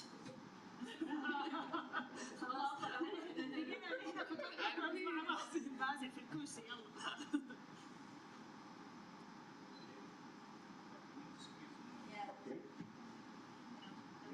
أو أقول في الكراسي.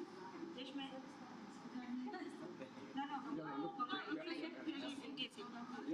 Or something in front of you, no problem. But this face, quickly, smile.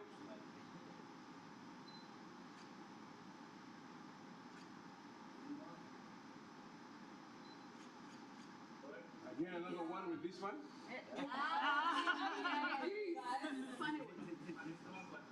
Who?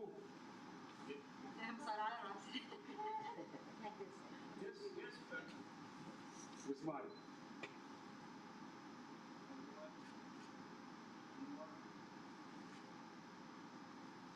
Thank you. Exactly 15 minutes for the break. We don't have time. 10 minutes. 10 minutes, okay. Let's go to the break. Those who are new, show them where the break is. Just here.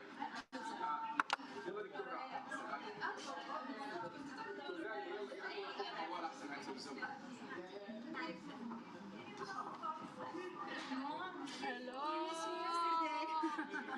You got a lot of hugs today. Yes. I'm not leaving this seat. Did you grant certificate to her? She's not Hadid. She's Noor. Noor Shafli. I think she has one. It will be in this pile. Do on the top of حقته معي. Oh, okay, thank you. And your one as well, I have. Yes,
Hello, everyone. Good afternoon. Sorry, good morning again. We are still in good morning. Thank you very much. We're going to start the next session. But the first session was wonderful, highly professional. We really I was sitting there, really, all of you, particularly those joined online, you did very well. Everything was perfect from the start, highly professional, and you conducted yourself really top of everything. So thank you very much. We're going to start now, I think. I know you're the, yes. So we're just waiting for our moderator and the master of technology. Where is she? I'm gonna call her. Yeah. Marvin, you ready, right? Yes. Okay. I know. Okay, that's fine. First one. Sheikha. Dr. Sheikha, where are you? Can we see you?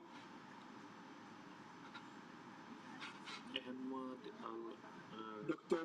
He's the co-author. Sheikha, can we see you? Hello. Yeah. Sorry for the delay. Your presentation? Not mine, Dr. Sheikha. I'm the moderator. Okay, perfect. The next person is online. Oh, they're on there already. Okay. Ready to use it? Hello. It takes a minute to switch, like 30 seconds to switch. So give it a second.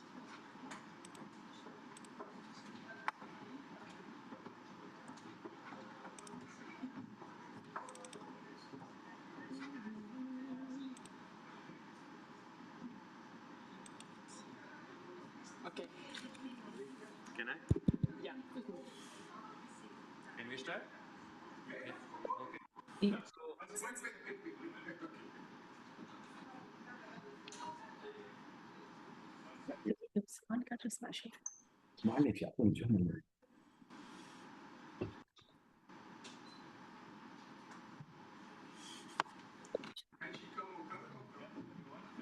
Can you switch on your camera, please?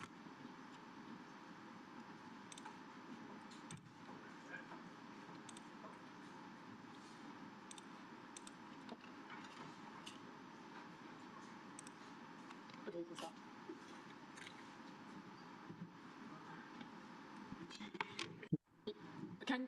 Can you hear us? Just to double check. Hello? Sheikha?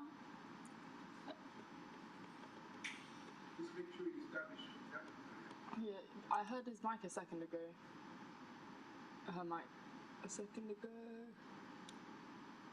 What? Okay. You can start. A very good morning to all of you. So welcome all of you after tea to the second session of day 3. Welcome you all those who are joining first time and those who are from the day 1. Lovely to see you all, and we are enjoying this nice, wonderful and a very knowledgeable conference. Thank you WASD and Dr. Alam for this initiative for this conference, bringing all the talents under one roof from different countries. So in this session, we have 4 presentations. The presentation belongs to adoption of technology, usage of technology, AI and all. So let's start with the first presentation, Resilient HR System in the Face of Climate and AI Disruption, Examining Workforce Sustainability in a Changing Environment. Dr. Sheikha will present the paper from Public Authority for Education and Training, Kuwait. So over to you, Dr. Sheikha. You have 15 minutes for presentation. You can start now. Hello, everybody. We can hear you. I hope you can hear me well. Yeah. Okay, wonderful. Thank you for confirming. Thank you so much. Okay. Just 1 second. I'm going to put it in full screen mode. Okay. Hello, and thank you so much. Good evening or good afternoon. In my time is good evening. So thank you for the introduction. This study explores how organization can build sustainable and adaptable workforce under environmental and technological pressure. I'm going to give a brief introduction and then a little bit of the literature review. I'll go to the methodology and then later on to the findings and then conclusion.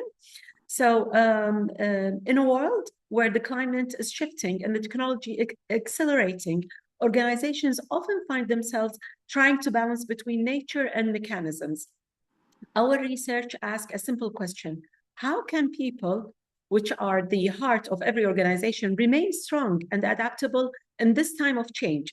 We explore how environmental pressure and AI shape the sustainability and the workforce, and how a resilient workforce become the anchor of helping organizations navigate uncertainty. So to understand this context more clearly, let's start by looking at the two major forces reshaping organization today, which is the climate change and the artificial intelligence.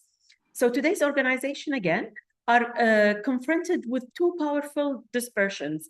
Climate change would demand reskilling and eco-friendly HR policies, and AI, which transforms job structure and requires new digital capabilities. Together, these forces create what we call the dual dispersion challenges, transforming how organizations operate and what they need from their workforce. And this brings us to the central purpose of our study, understanding how these pressures influence the sustainability and adaptability of the workforce. Our research explores how environmental pressure and AI integration impact workforce sustainability, and how these factors in turn enhance organizational adaptability. In other words, we wanted to understand what makes some HR systems more resilient than others in times of disruption. So to answer these questions, we gathered insights from a diverse group of HR professionals and leaders from Kuwait. And as you can see, we surveyed 272 HR professionals and organizational leaders from both public and private sectors. 59% of them were from the private sectors, 49% of them were between age of 25 to 34 years old, and the majority held a bachelor degrees, 49% to be precise. We also had a balanced gender dispersions and a wide range of experiences levels. This diversity gives us a comprehensive view of the HR practices across different industries. With this foundation, let me take you to the structure of our study and the conceptual framework that guided our analysis. So we have four pillars or four main constructs: the environment, pressure, AI integration, workforce sustainability, organizational adaptability. This framework consists of pressure, climate technology, to internal organizational outcome. It is one of the first validation resilience frameworks addressed dual disruptions in the Gulf area. Now, going to the research hypothesis. As you can see, we have 7 research hypotheses. In a simple way, I'm just going to say it in a very simple way. We are expecting that the environmental pressure to improve workforce sustainability. Also, AI integration to improve workforce sustainability again. Workforce sustainability to improve organizational adaptability. And for the workforce sustainability to mediate both sets, that is the environmental and the AI usage. So before testing the model, we examined the correlation between the key constructs, and the results were strong and high and significant. So as you can see in here, all correlations, well, I have here a note in the bottom, if you can see my mouse, I'm not sure if you can, but all correlation, I'm reading from down here, were satisfactorily significant at the p-value of 0.001, with workforce sustainability showing the strongest, which is here, this bar at the top, the strongest relationship to organizational adaptability. Okay, moving to the measurement or the reliability, our measurement model showed excellent reliability. All Cronbach alpha, as you can see over here, they are all above 0.88, let's say. And the AVE value showed a strong convergent validity. This confirms that our constructs were measured consistently and accurately. Okay, so we'll go to the second findings. With this strong foundation, we moved on the test and the direct effect within our structural model. So the key findings, the analysis showed that both AI integration and environmental pressure had significant positive effect on our organizational adaptability. Now, the workforce sustainability also strongly predicts adaptability. This means that organizational with capable, well-supported, and future-ready employees are better positioned to adapt to change. So, but what made the model especially interesting is the mediating role of workforce sustainability, which comes to this slide. So the workforce sustainability act as a powerful mediator. It transformed environmental pressure and AI integration into a higher level of adaptability. This reinforced the importance of the sustainable HR practices, which as continuous learning, employee well-being, and digital readiness as the bridge between external disruptions and internal performance. These findings offer several practical implications for the HR leaders. So we suggest, or we can apply this insight by investigating the digital upskilling to build AI readiness of our employee, of course, build the trust in AI systems through transparency, promote sustainable, environmentally responsible HR policies, and strengthen workforce well-being and adaptability.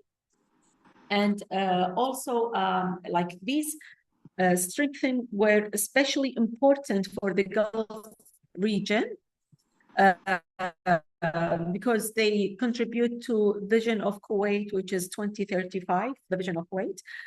So as we look ahead, building resilient HR systems would require continuous learning, digital readiness, and sustainable force strategies. So finally, I'm going to go to the build resilience HR, which is the future direction.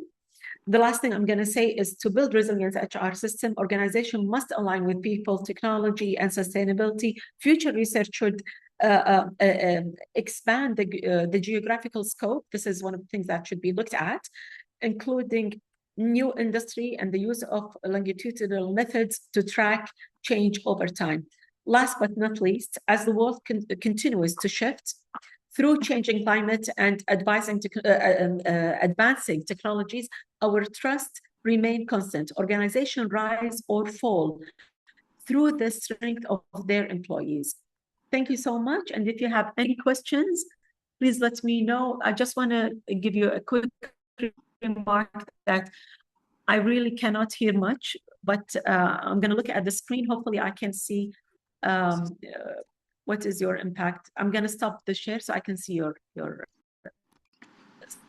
Thank you very much for your Sheikha, for your presentation. So the floor is open for the question and answers. Anyone wants to ask anything, you're most welcome. Okay, Dr. Arshi has a question. Thank you.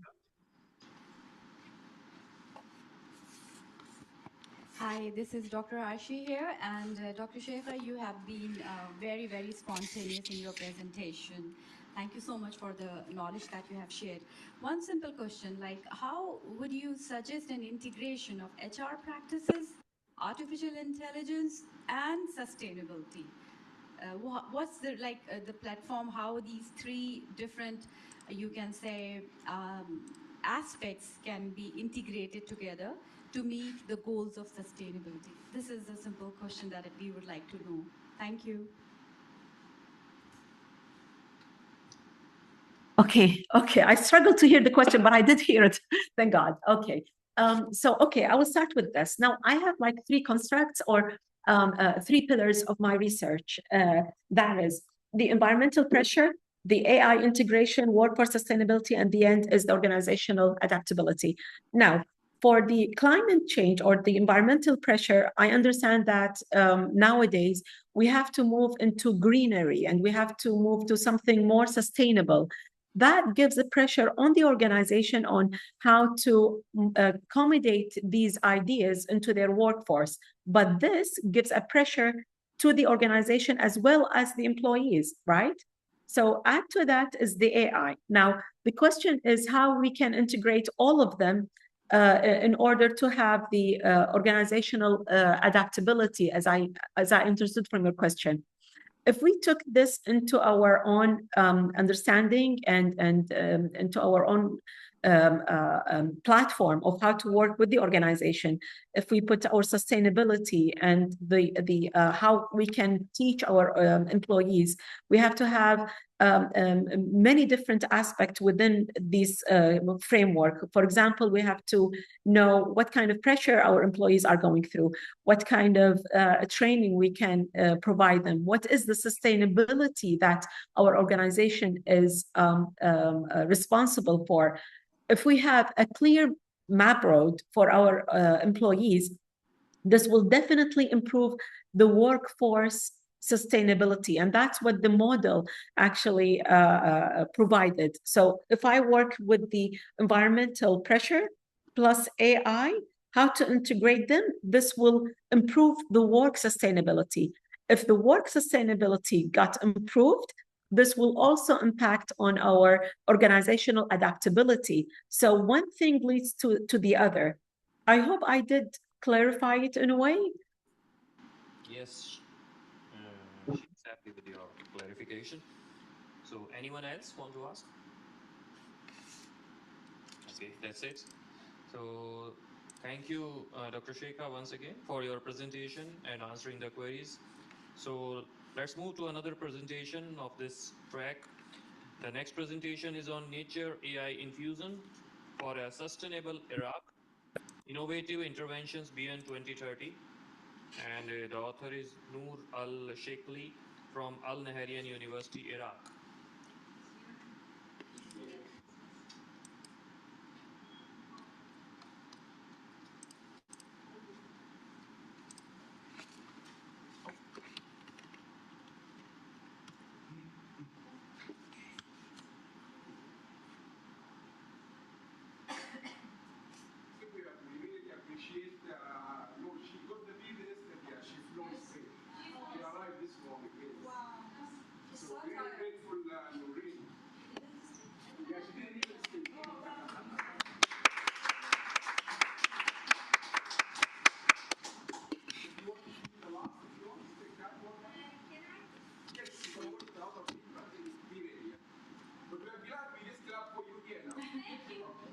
Okay, so let's move forward to another presentation.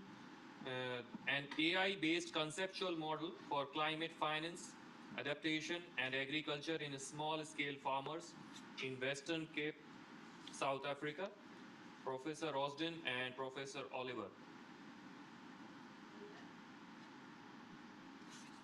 Thank you, Chair. Are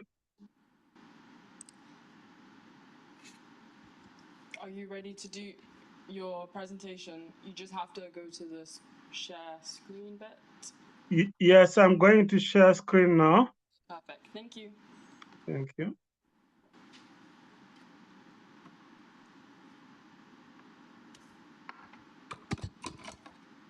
Can you see the screen, please?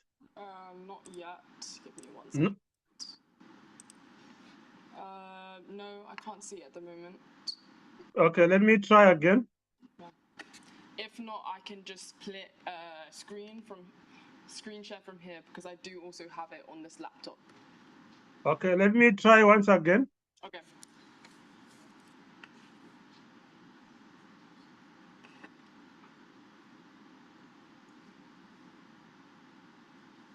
Ah, there we go. Perfect. We can see it.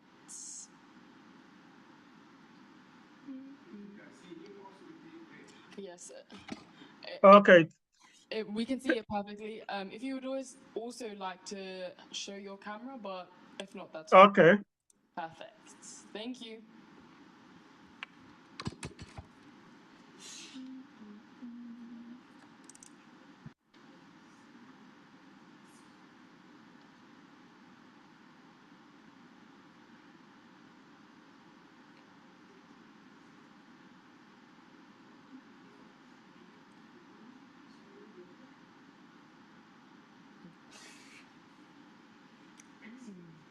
Perfect.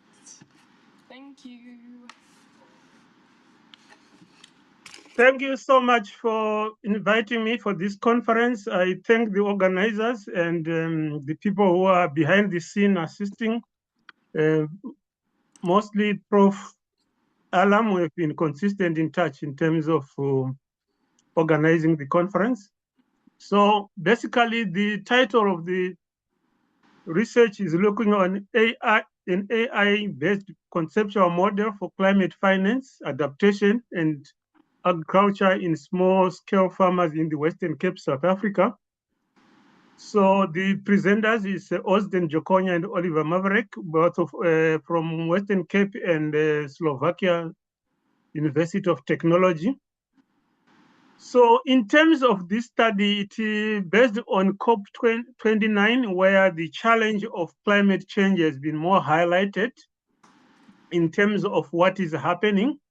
So I'm going to cover introduction, food system framework, impact of climate change, start objective method, the systems approach to food systems, organizational cybernetics, AI conceptual climate finance framework, and discussion and conclusion.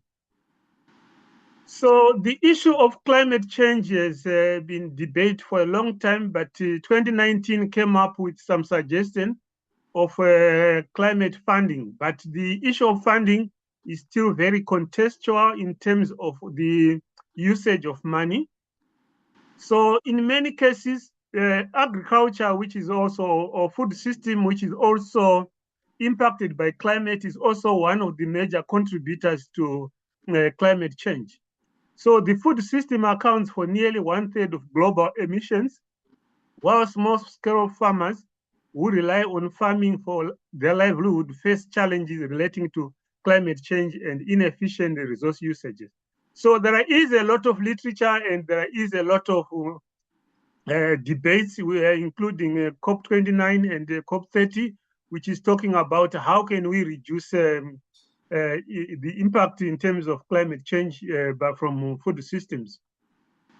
So in existing research suggests a lack of innovative approach to reduce food system emissions and the waste in terms of addressing some of these challenges of climate change. So whilst there is no clear path to solve gas emissions from the food system, digital technologies present opportunities to reduce the amount of global gas emissions. So one of the other studies that we did in Tanzania, we were looking on issues to do like variable fertilizer applications. Rather than giving equal fertilizer to plants, we were trying to look on a study to see if we can apply fertilizer per plant requirement. How can we reduce the cost of pollutions and also saving the smallholder farmers in terms of inputs, which would be fertilizer? As you are aware, most smallholder farmers, they struggle to buy fertilizers. And fertilizer is one of the highest pollutants, mostly the ammonium nitrate, one of the pollutants which is polluting the environment. So in terms of food system framework, these are some of the drivers and activities. As you can see, we've got the market policies, science and technology, social organization, and individual factors. Food system activities, we've got growing, harvesting, transport, processing, packaging, wholesaling, retailing, eating, and disposing. So if we look on activities, all these activities, they contribute a lot in terms of climate change, in terms of pollution. Then if we look on the environment, as I indicated, we've got fossil fuel. If you are using diesel for tilling your land, climate, also water is also being polluted by the chemicals that are put in the fields, biodiversity, minerals, and land use. All these are challenges. But the issue is that the population globally is increasing. So the increase of global population means that agriculture will continue, or food system will continue to pollute the environment. So what do we need to do? So climate change not only affects food availability in developing countries, but also reduces food nutrients such as zinc, iron, and proteins in staple food. In South Africa, zinc deficiency is one of the major challenges because many citizens, they suffer from zinc deficiency. So all these are challenges which decrease the nutritional value of crops. So the irony of the climate change reality is that developing countries are most impacted whilst they are the least contributors of gas emissions. I think the other colleague who presented on environment also highlighted the similar things, where we are trying to balance the contribution versus the. Ironically, again, according to COP29, developing countries, they get the least amount of finance from climate finance in terms of funding. So most of the funding goes to developing countries where they are also the major contributors, whereas the developing countries where they are the least contributors and most affected, they only get little funding in terms of interventions. So several researchers have acknowledged the negative impact of climate change on small-scale farmers' food security and sustainability. As you are aware, most of the populations in developing countries, they survive in agriculture, so they are also the mostly impacted for their livelihood. So there is a need in terms of intervention to see how some of these climate change are affecting. In many cases, they cannot predict what to grow and when to receive rainfall. The rainfall patterns are shifting each and every year, and they are very vulnerable to this climate change. Most of them, they rely on rainwater in terms of growing their crops. So in terms of the objective of this study, which is ongoing, the primary objective of this study is to propose a conceptual framework for climate finance that enables small-scale farmers to reduce pollution and generate verifiable environmental pollution credits. So the lack of verifiable environmental audit is where the challenge is in terms of many developing countries, mostly looking at small-scale farmers. If you want to have a pollution credit, where do you start? How do you make sure that the funds that are available are used to stimulate environmental protection from the small-scale farmers? So these are the challenges that have been highlighted in many debates in terms of sustainability of small-scale farmers in terms of reduction of pollution. So the study addresses a significant gap in the literature by proposing a machine learning-based conceptual framework for climate finance, specifically targeting an environmental pollution credit system for small-scale farmers in the Western Cape in South Africa. So the study adopted organizational cybernetics system approach to propose a conceptual framework, conceptual climate finance framework. The climate finance framework will use machine learning techniques such as supervised learning, which can accurately predict and classify new and previously used the data, learning from labeled data sets collected from various data sets in the food system. So I'm going to present a systems approach framework, which is in Fig 4. It connects between the problem context and system approaches in the context of food system. The system approach provides a useful framework for identifying the primary focus of each approach and the type of problems it is most suitable to. So this is based on some of the work by Reynolds in 2010, highlighting the alignment of system approach with specific problem context. So based on that, any given context can be meaningfully matched to a corresponding dominant systems approach. So figure 4 therefore reflects the degree of interconnectedness and interdependence within the unitary, pluralistic, and cohesive axis, representing the level of engagement with multiple stakeholders. So if we look on figure 4, on the right-hand side, on the left-hand side, we have got the systems dimension of context. So on the left, we have got the hard systems approach, which is mostly aligned with the natural sciences, where you can use algorithms which are based on cause-effect relationship to change or to understand a system. This has been used in operation research, and we have similar examples in systems engineering, systems analysis.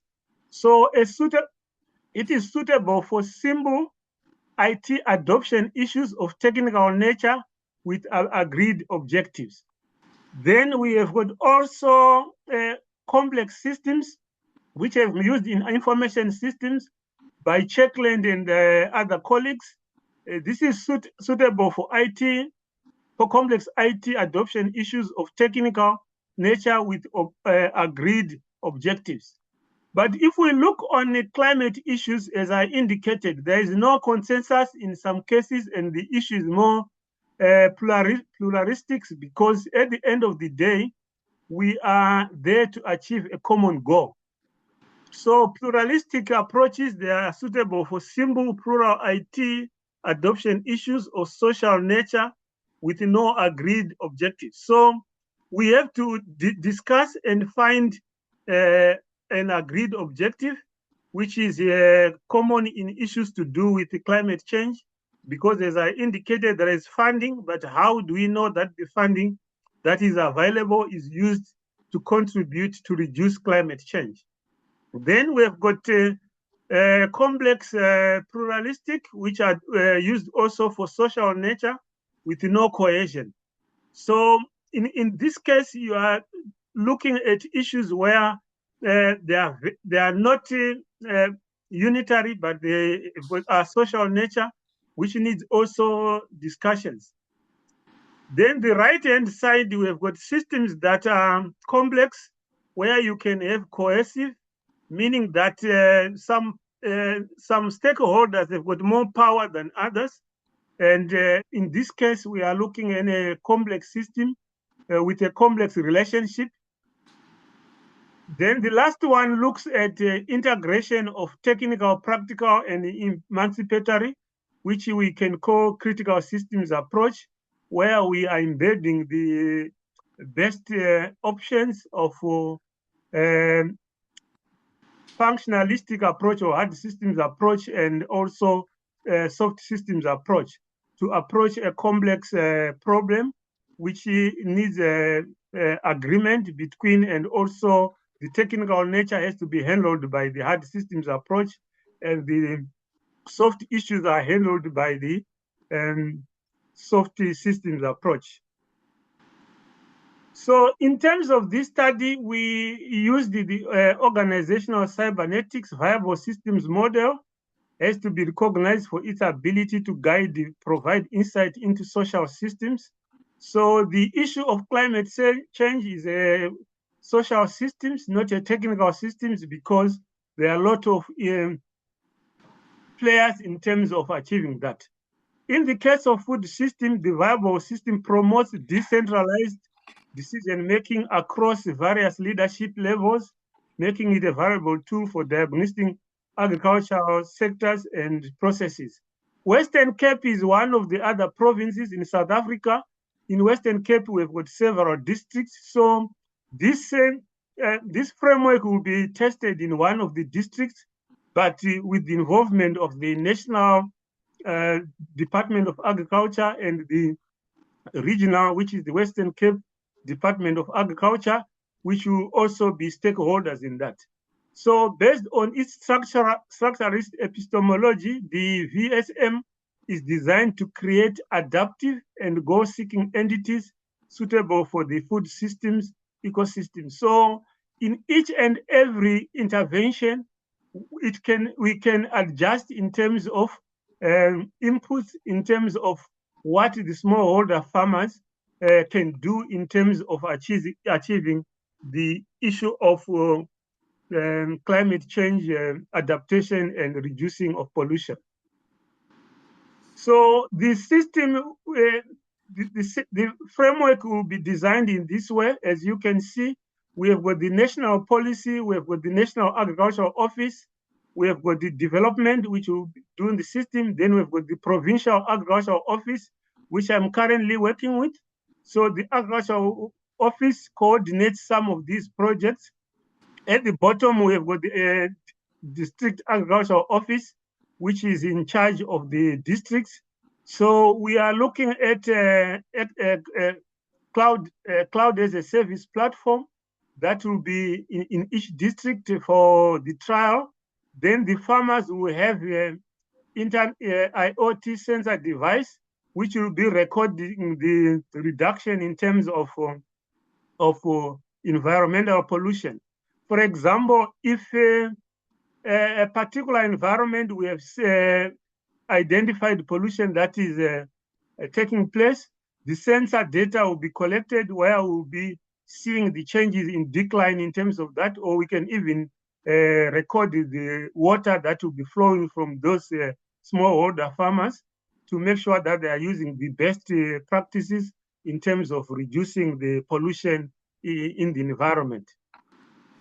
So an AI-driven conceptual framework finance for food systems improves resource usage, as I indicated.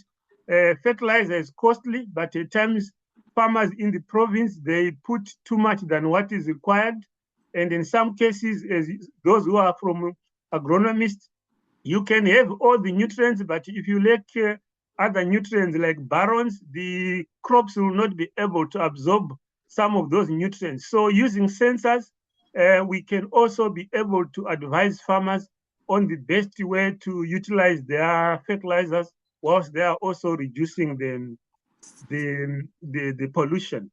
So the variable information from the machine learning application will make the climate payment process quicker and more transparent, which is a challenge in many projects.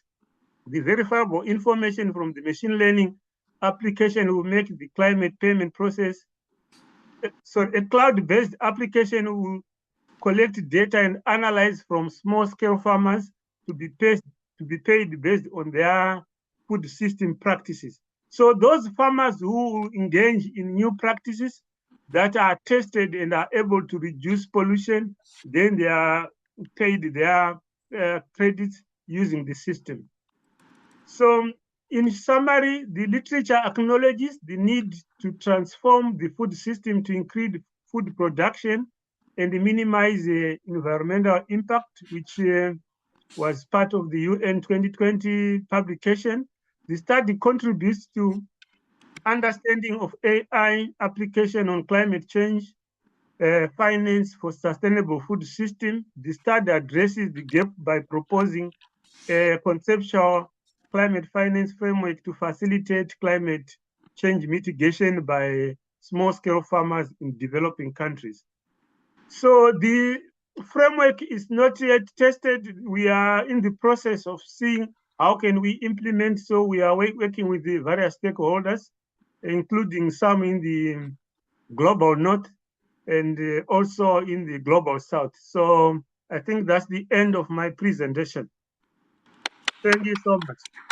Thank you very much. Thank you very much, Professor Osden, for a nice presentation. Now I am opening the floor. Anyone wants to ask anything? Any questions? Yeah, one question is there.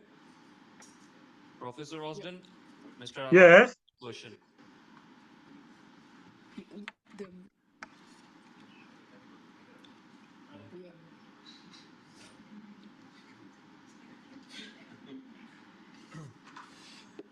So thank you so much, sir. I have one question, and it's like I understood from you actually implement system framework enable company or small firm to calculate emission and to suggest some carbon emission financing project.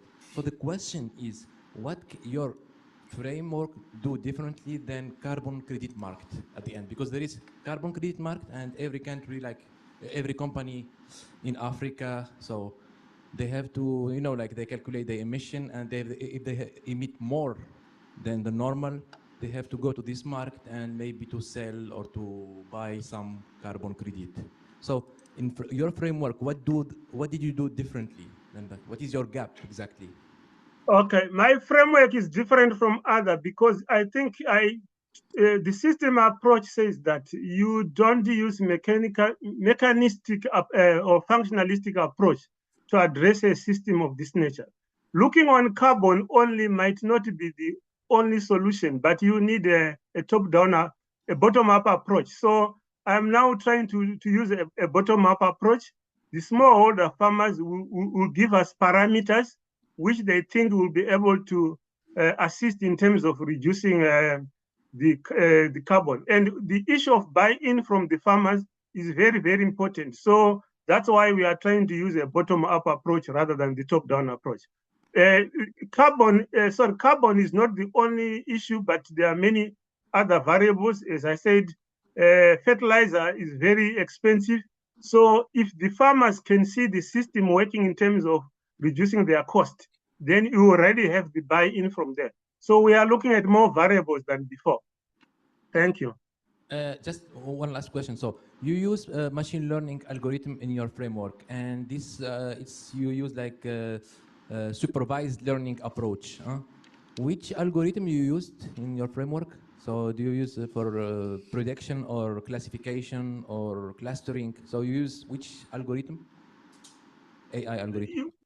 Okay, we haven't looked at that, but we are looking at supervised learning, but we can adapt seeing the environment. As I said, this is a bottom-up approach where we, in terms of critical systems thinking, you have to adapt in terms of what you are doing based on the environment that you'll be working on. So we are currently in the process of trying to find an area where we test it using stakeholders and small-scale farmers. Yeah, so it's not yet tested. So if you are going to predict, so it's like regression. So, Yes. And you do like supervised. So it means like the label should be known in advance. Yes. And you know which one, like a random forest algorithm or I don't know, Camis for classification, random forest or isolation forest. Which one? Which accuracy you achieved? The study that we did prior to this, as I said, it was a variable fertilizer application. So in a variable fertilizer application, when we tested the environment, I think if you look even in US, the amount of ammonium nitrate that is polluting the environment is unbelievable. And in many cases, people are using more fertilizer than what they can use. So what we will do there, as I said, for each parameter, if we are looking on fertilizer, if we are looking on pesticides, if we are looking on any other issues, we will now try to see which is the best framework which have been used in literature, then we adapt that. They were in on different days, so they go next now. This is next one, this one, climate change. What this one is next? She's gonna go after. Which one do we know? This one? This one, yes. Okay. Sorry. It is quite confusing. Yeah, I just messaged you. But I wish the horrible weather we have here, we are sitting somewhere near that beach. Okay, so we have next presentation. You want to say anything? Then we have next presentation, climate challenges and sustainable development in Iraq. National strategies for adaptation and alignment with the UN 2030 agenda. Dr. Hadil from Al Naharian University, Iraq.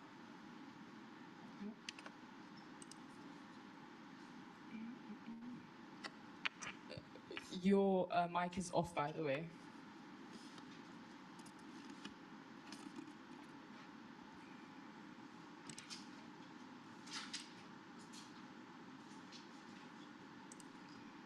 Hello, everyone. Hi, we can hear you. You can screen share. Hello, can I start now? Yes. Oh, you need. You need to make sure that you screen share, or would you like me to have it open for you? Sorry, could you put this back? Because we can't see her screen. She can see.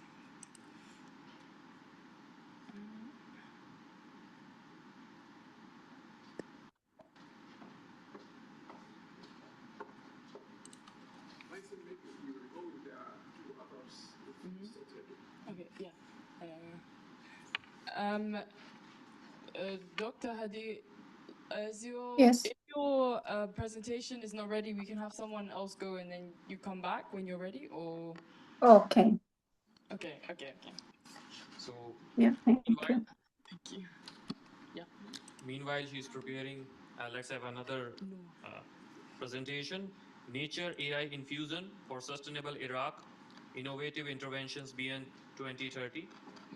Dr. Noor Al-Shekhili from Al Nahyan University, Iraq. Over to you, ma'am.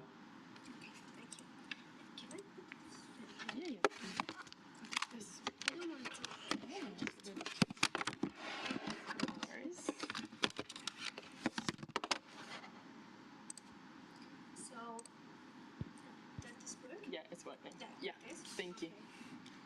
Good evening, everyone. I'm very glad to be here today between such a distinguished group of people. I'm very pleased. So, I'm Noor from Iraq. I'm a lecturer at Al Nahyan University. And also, I'm a PhD candidate at Al Tash University in Turkey. So, today I'm going to present a very close idea to my heart, which is superhuman. First, I'd like to talk about the whole idea, which is nature AI infusion for a sustainable Iraq. You know. Slightly closer, sorry. I don't think you can hear me. If you heard it. Okay, that's it? Yeah. Okay, so do you have the slideshow? Yes.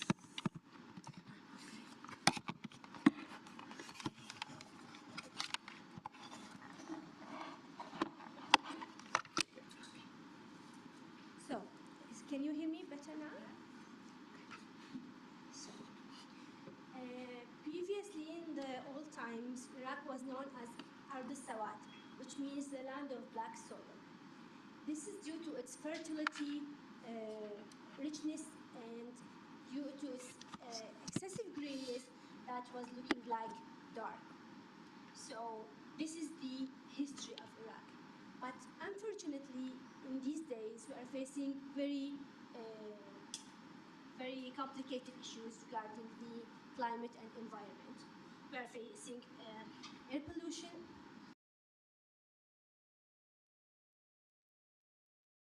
Okay, so good. It's okay. Oh.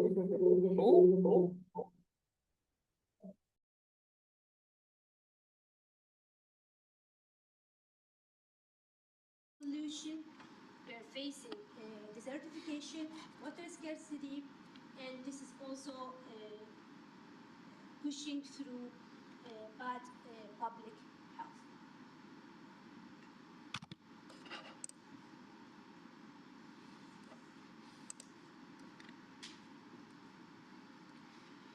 So, why do we need urgent action? All of these current challenges are merging Iraq from being one of the most fertile countries to a country facing problems in environment and in public health. So, the initiative that I'm calling for today aligns with SDG goals, with SDG 3.9.1, which is reducing illness due to pollution, and SDG 11.6, which is about reducing the environmental impact, and also SDG 13, which is about climate action.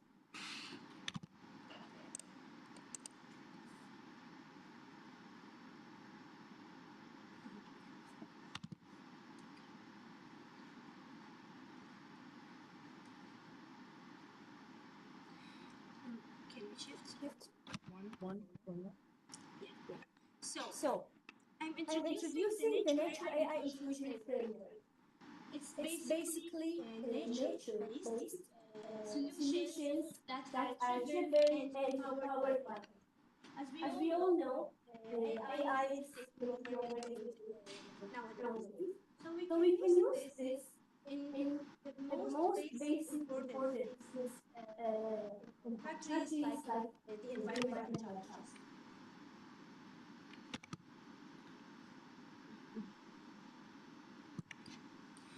So, my initiative is called 3 per human fraction.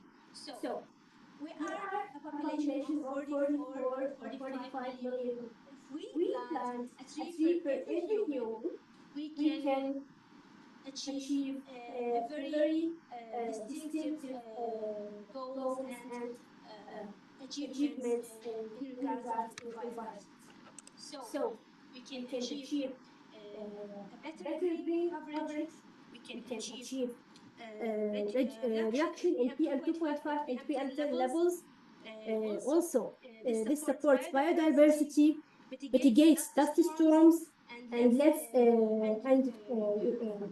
mitigates the soil movement.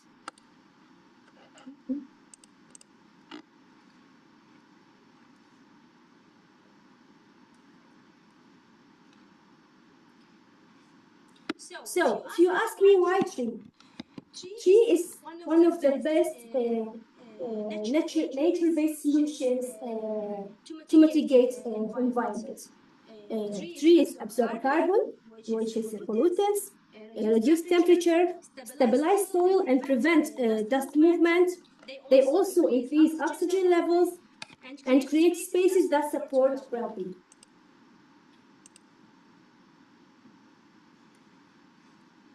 And for a country with intense heat waves and severe dust, trees are not just luxury, they are life.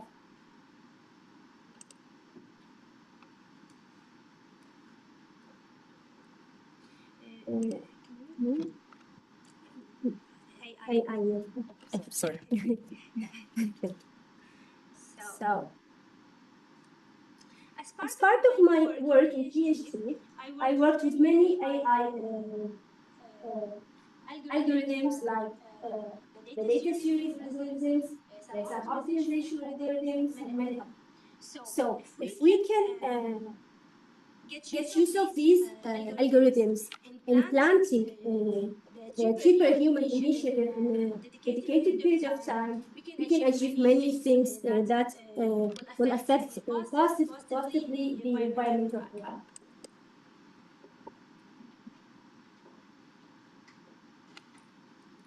So, the AI tools enable us to predict future air quality levels, identify high-risk pollution hotspots, map areas that urgently need tree planting, and monitor long-term environmental impacts.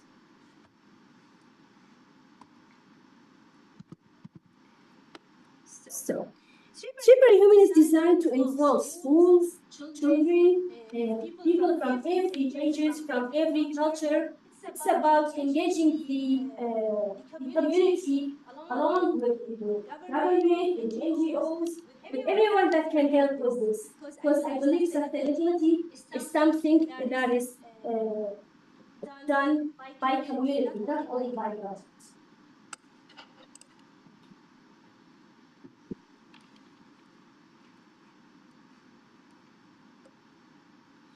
So, to implement a simple roadmap to make this come true, we need simple steps, and their value will be very effective in the near future. So, the implementation strategy includes simple steps, as I said, like mapping priority regions using the AI-driven analysis, selecting native and drought-resistant species, and coordinating with ministries, local governments, engaging schools, kids, and everyone, because, as I said, sustainability is part of the culture, it's part of the community, it's not only the government's issue. And this also will lead to a reduction in heat waves hits Iraq every day, every season, and this also pushes toward better public health and better.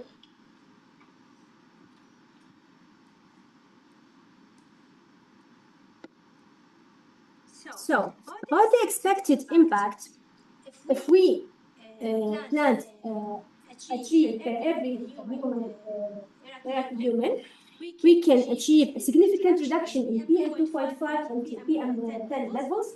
And by the way, by PM I mean particle matters. They are the tiny, very tiny particles that have a diameter of less than 2.5 millimeters per micrometer and less than 10. And these are very dangerous. They can get into the lungs, into the tissues of the human. So as I said, if we make this come true, we can achieve a significant reduction in these pollutants. We can achieve also cooler urban microclimates, stronger environmental awareness, and improve public health. So,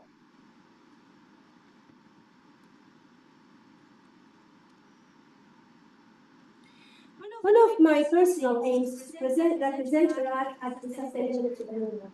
Iraq should not be seen only for its challenges, it should also be seen for its talent, ideas, and future.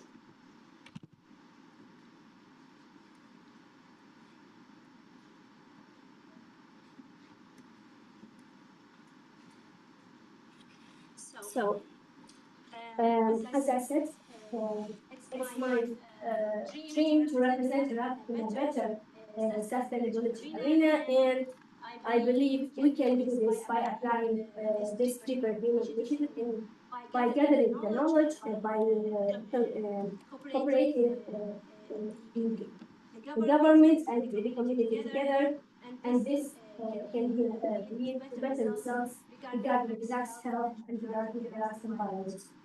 Thank you for listening. Questions. Only one question. Sorry. Just one question. Yes, sir. Yeah, you can ask from I just want a question because I was like writing a report for your report for your paper, and meanwhile I did a research for Iraq. And I found out that Iraq you are emitting around 200 million carbon emission for 1 year, 200 million, and you are 40 million people. I took example of I live in Germany. Germany they are emitting around 600 million carbon ton of carbon emissions, and they are 80 million people. You see the difference. And Germany like the third economy in the world. Yes, that's country.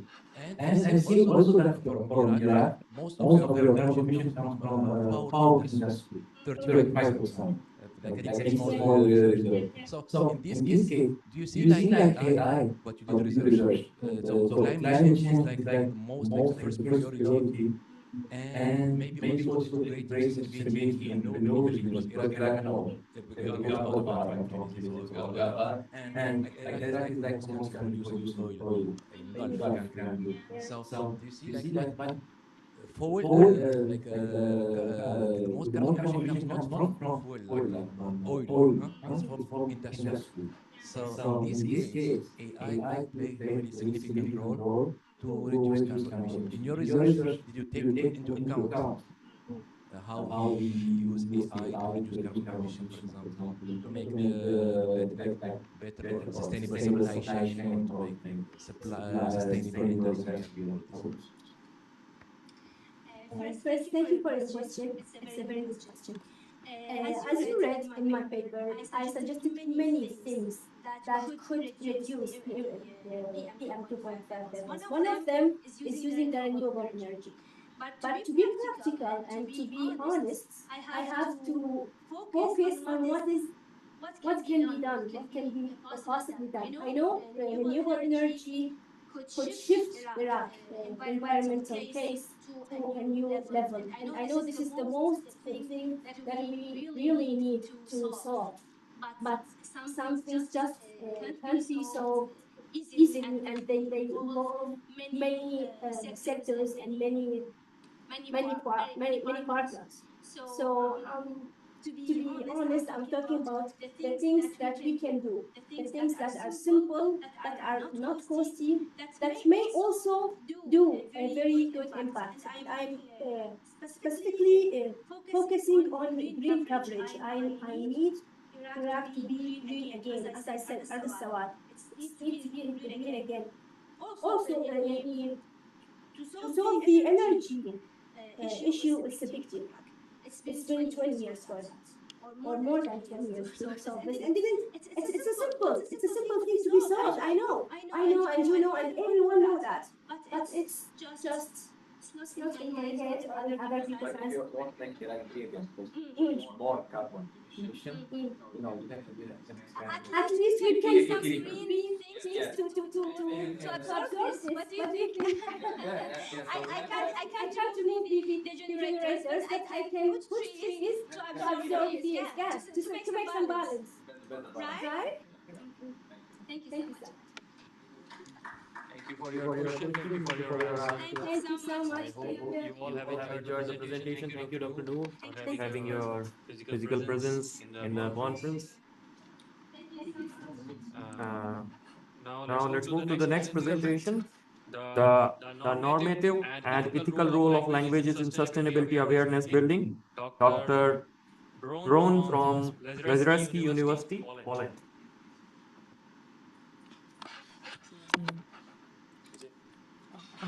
This is one. Sorry.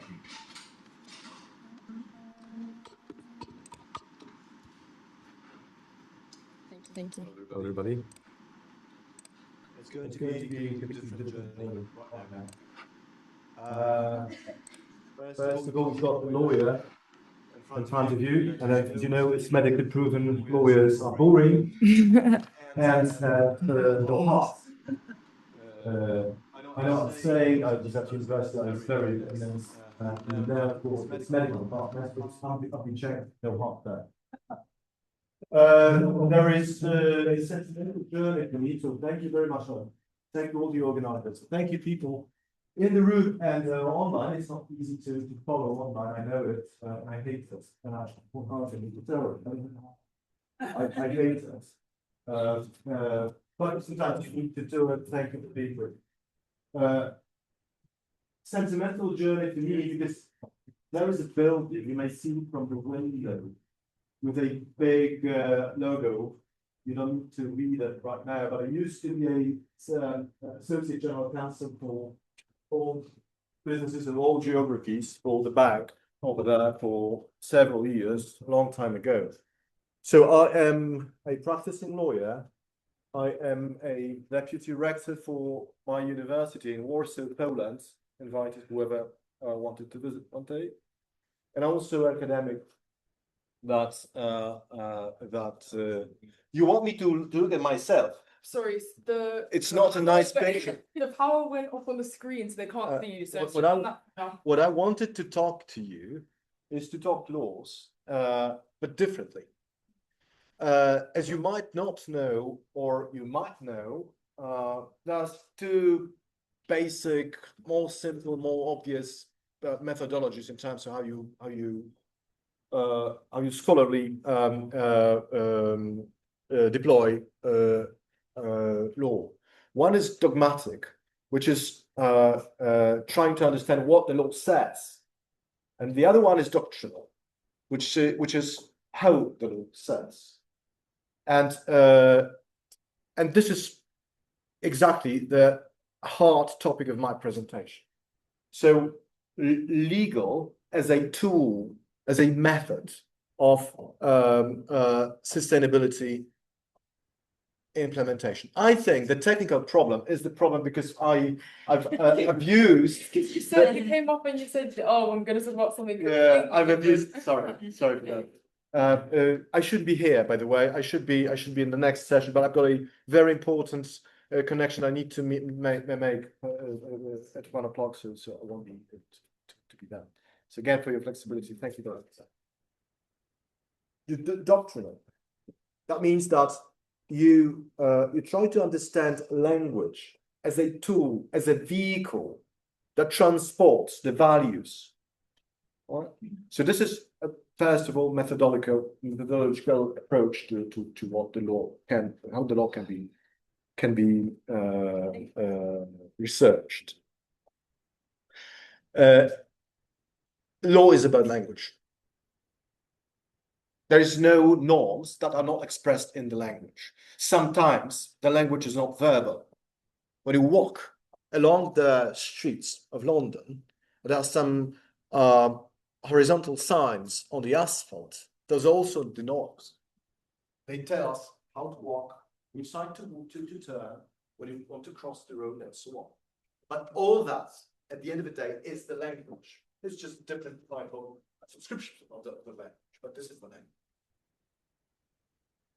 The research that I want to present to you very briefly is a side product of a book that is going to appear next year, early next year by Routledge. It's about multi-level implementation of the sustainability policies. One of the levels is financial tools. Another level is dogmatic legal rules. Another is linguistic. So how you really express the values of sustainability and make them work. Law changes constantly, trying to follow on the reality. So even more important is how you express things than what you express in that language. If you watch at what is taking place right now in sustainability debate, is a retreat or a group or deregulation in many of the powerful countries nowadays. And the EU is following that. So there is a lot of talks about whether we have not over-regulated this sphere. And we probably should withdraw, which is not a good news for all those that engaged into sustainability implementation. So, but with the American narratives, with the narratives of China, and with a unrest everywhere, countries are resetting their priorities. So the law should then therefore be, so the good lawmaking is then prerequisite, regardless of what the law says. So that's the basic thesis of that. I'm doing quite well with our presentation. Can you see? Actually, we are deviated from the vision, so we are just giving you a review. I'm very bad with presentations, by the way. I never follow them. I'm quite disorganized, but they help me because they distract you watching me, and that's probably safer for me than anything else. By the way, why I speak about language? SDGs is not only about climate, right?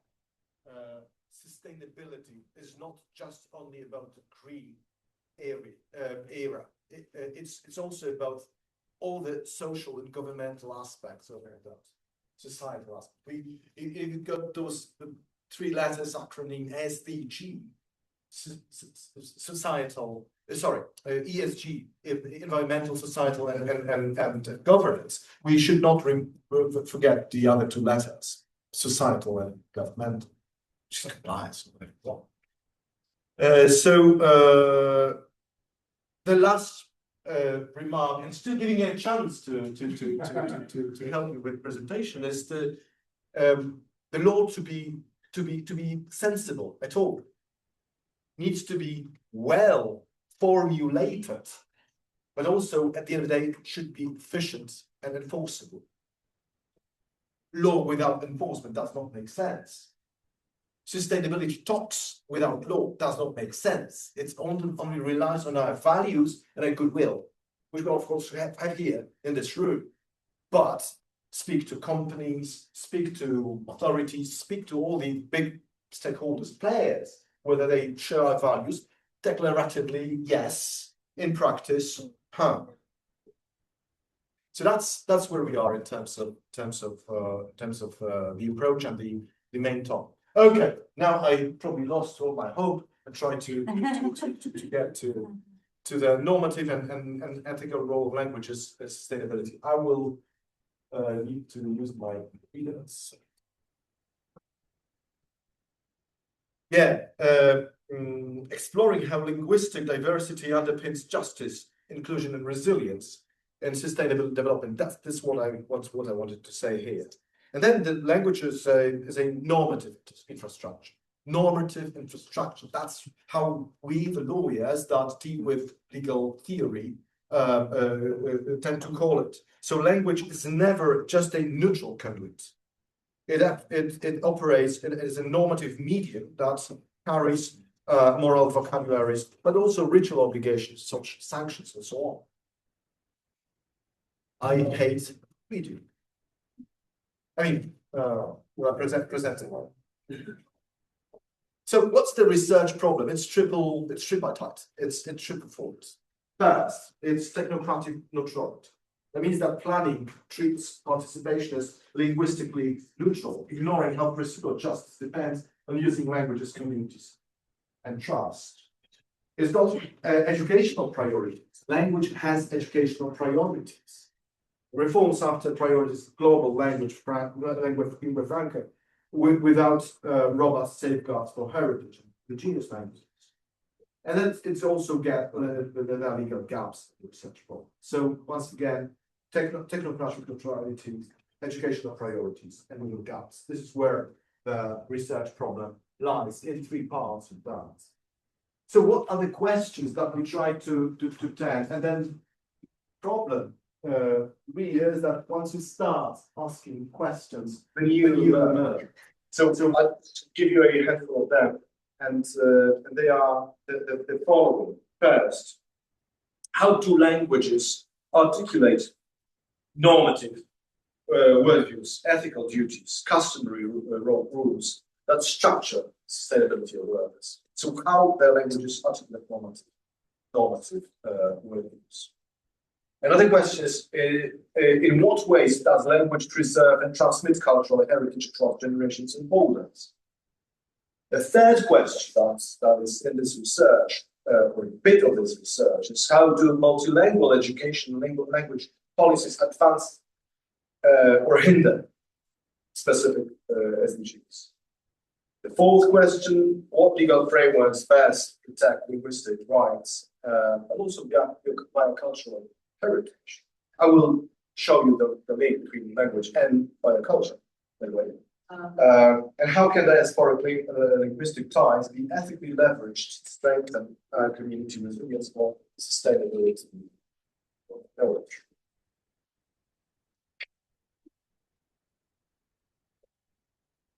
I told you that I will show you the link between languages, diasporic languages or minority languages, and biocultural heritage.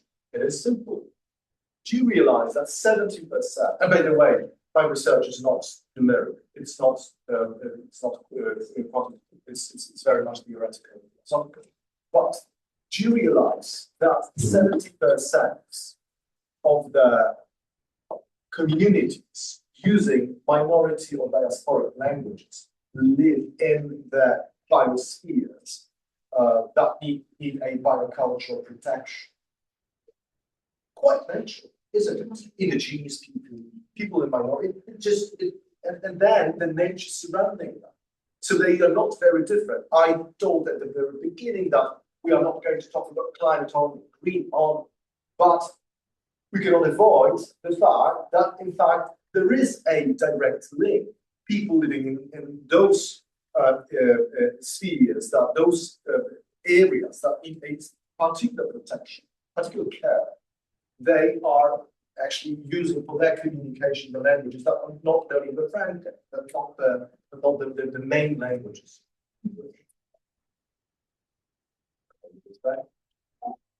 I start to like it. I've been showing it on the Zoom anyway, so hopefully I'm on the correct page. Okay. So key findings from this research, and I promise not to bore you too long. And 4 pillars for language-aware sustainability. One is mother tongue education. right? Multilingual education supports equity, and intergenerational knowledge transmission when well resourced with trained teachers and community co-design. Happily and luckily, this starts to be understood by many, also authorities, that support, also financially, but also organizationally, the strengthening and the education in minority languages. That's foreign efforts. It cannot be overestimated. Linguistic ties mobilize, finance, knowledge, trust through green remittances, allied with renewable energy, climate adaptation, investments, and so on. So, we know this.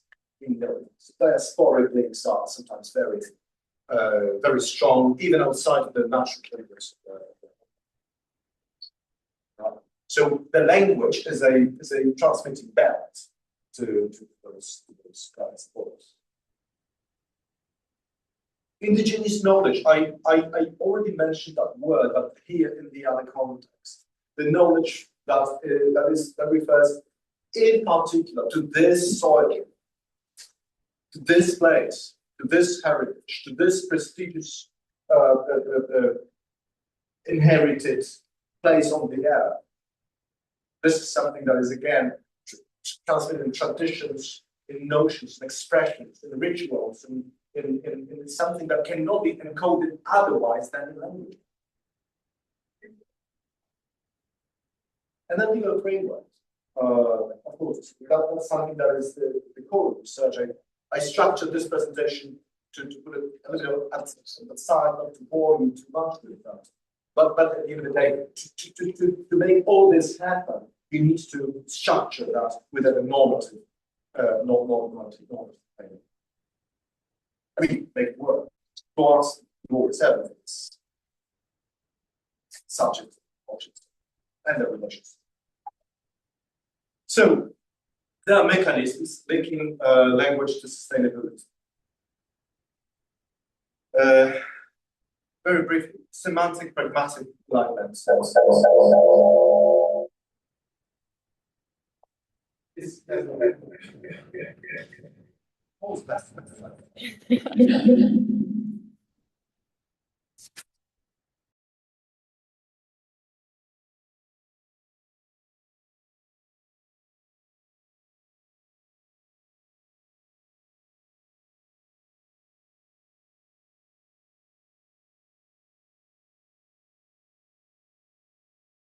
Okay.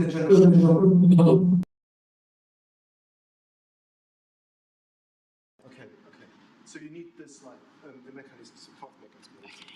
Next one. This one. There we go. Yeah. Works? Yes. Yeah, okay. Intergenerational transmission. So heritage languages embed environmental calendars. Yeah, things like that. Species classification, land tenure, and so on. And the mainstream languages, sometimes they learn from the knowledge that is encoded in the minority. And then the norms absorb it and integrate it, and then dissolve it and disseminate. And then network mobilization. Diaspora's active cross-border solidarity. So this is the mechanism. Next slide. There is a pragmatic dashboard that refers to indicators of linguistic justice. So linguistic inclusion in decision process. Share of meetings and protocols available in relevant languages within governance structure. Think of China. We mean usually Mandarin or one of the few main languages of China. But in fact, there's dozens of languages that can only transmit and I'm mentioning China in particular because we are talking about superpower right now that very much is creating what sustainability looks and will look in the future. But it refers to another journey. Educational alignment. proportion of early grade instructions, familiar languages, teacher preparedness, availability of cultural material. Biocultural stewardship, the presence of language and ecological practice. How you treat the ground, how you treat the realities, how you refer to the climate phenomenon. All that is preserved and curated within the diaspora sustainability support, including the willingness of diaspora to find back in their home countries the projects that are sustainable. We witness a lot of this across the world right now. So diaspora living in, say, a richer country, say here in the UK or the US, when they are well off, they very often keeping the touch with the mother country through the language links, among others. They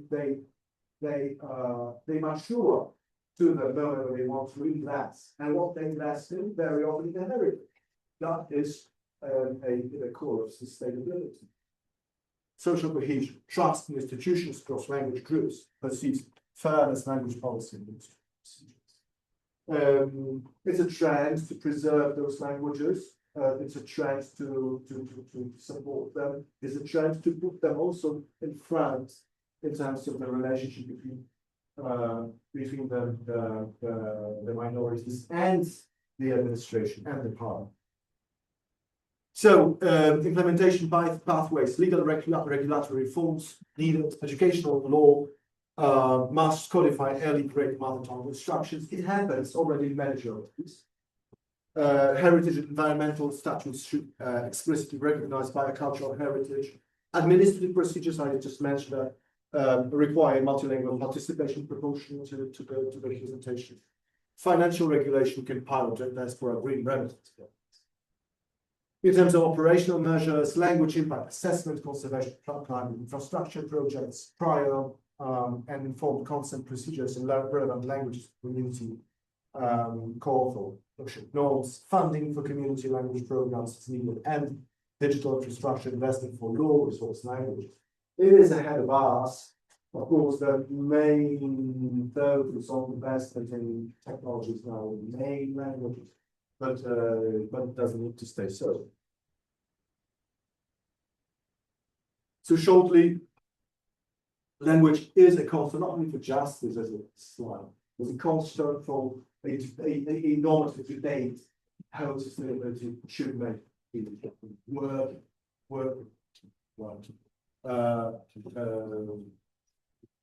Is a constant justice organizing small communities. They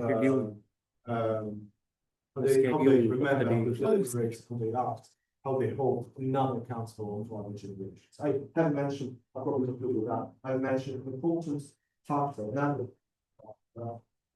the language intergenerational dialogue, very important.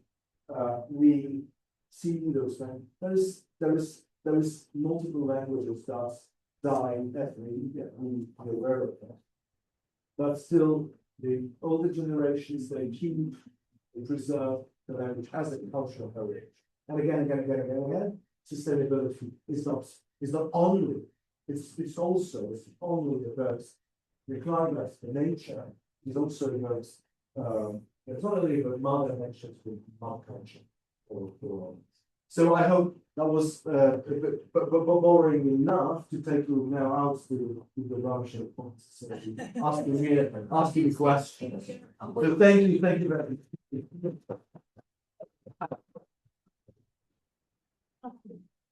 Yeah. Ask the Questions? Yeah, just could you ask some Absolutely. Should I say here or should we? I just wanted to ask. So what you're saying very clearly is, thank you. What you're saying clearly is that SDGs cannot. There is no accountability because there is no legal precedent set for you to implement. It's done by goodwill rather than by from a legal framework. what I say is that unless there is a strong legal framework, there is only goodwill. So, left. so my question to you would be, how do we achieve that? How do we make that happen? Or how can we even start the process to make it happen? First of all, what we do already, and again, appreciation of the initiatives like ours and many others, is start talking about that. So building the word. So it's probably responsibility of majority around here. We have partners with students, with our communities, with stakeholders, with authority. We need to build the awareness. This is a natural process. Once we build the awareness, then there is an expectation from voters, from taxpayers, from everybody else, on politicians, all lawmakers. And then lawmakers will have to do their work. And we need to control them. We need to make them accountable for what they do and whether they respond to the expectations of the society. So it's a long journey. We are not at the beginning of this journey, actually. We are somewhere in the middle. There is a lot of happening. So what I would say, is there any scope for putting in a proposal for a legal framework for the SDGs and actually publish that as a basis for them to actually have, for it to happen? Or is it What we say here and not being over happy about that is a broad discussion going time about how strong we are in that question. Okay. Okay. Because I know that we now in this very forum we talk about actually global not normative solutions which do not exist. I mean, they try to exist, but at the end of the day, they only as strong as the UN is, which is not the case, fortunately. There are regional initiatives, of course. The EU being one of those areas where obviously there is a lot of normative work being done. But again, what I said at the beginning of this, even here, I mean, not here, we are, but here in the EU, in my mouth, we observe something that you can so ritual, because the big Europe's question is how to catch up with stronger actors like the US or China, Southeast Asia, and so on. But altogether, to your question, I think obviously there is a room for normative framework. Obviously, there is no strong and binding and enforceable normative framework globally. Should probably start from local communities and from national government. Yeah, I think that's a good point. Thank you. Yes, and yes, yeah. I think, Professor, like this is very, very fascinating. I'm really, really pleased to have listened to it. Three strong statements. One of them we talked about the diaspora. I didn't agree because I don't know about it. Came later. I didn't see, but it's really fascinating. You know, one of the projects we launched in 2009, and even the UN endorsed it now, is the diaspora. And I remember in Brighton, in Sussex, we call it iPhone 8 and 8 Plus. And we said in all these countries, you have people who are diaspora. They see better than the indigenous citizens of the country, not because they are better, clever than them, no, but because they came from that part of the world. I'm so pleased. I was listening there. I was really, really very good.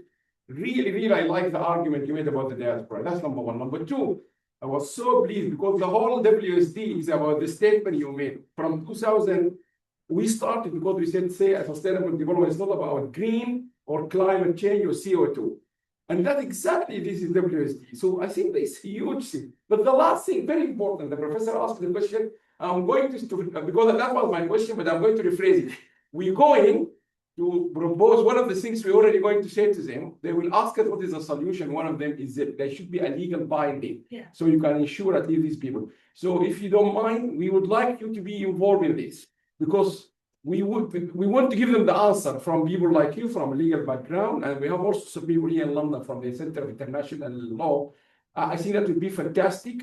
But three strong, I can tell you, this is the key 3 points. Number one, accountability and legal framework to make these countries accountable. And sustainability is not about the green. And to come from someone like you, senior in the university, really fantastic. Thank you for Thank you very much, Professor. Thank you very much. And just that's one thing that again, sorry, I was not able to join you for your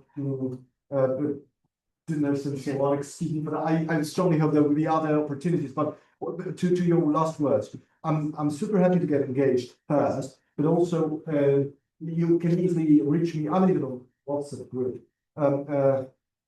Once you need me, I'm easily reachable, so we can continue with comments separately one-to-one if there is anything that I can serve you with. So I'm happy to. And also in the SDGs University, I think you are so important because not many rectors, or even I just met them in the Times Higher in Jordan. Many people like in your position, vice chancellor and vice rectors, they have never heard one making that very clear. Sustainability is not about the climate. That's very strong statement from. Can I? Yes. Can I? Thank you very much. You know what? There is one problem that we probably people that are engaged in this debate are omit. We need to do better work in convincing people that sustainability obligation is not about a cost. It's not about a burden. It's not about brave development and whatever. It's the boost. It's an engine. It's a locomotive that is going to drive and grow economically, culturally, name it. Right? It's not a problem for you to say that it's an opportunity. Yes. And I mean it. Just take it out of your language, of your dictionary.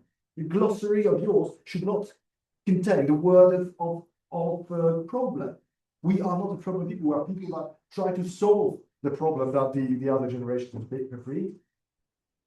Thank you very much. Thank Are you you. joining us for lunch or no? But I'll probably grab something quickly. Yeah. Okay, let us do you the proper honor of giving you the before we بس ده مش عايزناش كده بصراحه دي نقدر في امريكا الثانيه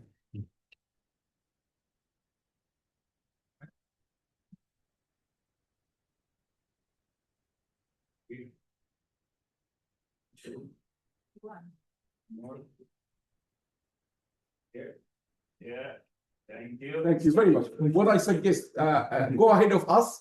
The lunch is ready anyway. Okay, thank you. Thank you. He's been very busy. He comes so thank you very much, Professor. Yes. Thank you very much. Thank you, everyone. Sometimes challenges occur between the presentations like today, but you have done it. Thank you. One more huge round of applause. Yeah, thank you very much once again. So now move to the next presentation of this track. Adoption of financial technology, fintech, applications during war, evidence from Sudan using UTOT model, Mawada Gadkarim from Khartoum University, Sudan.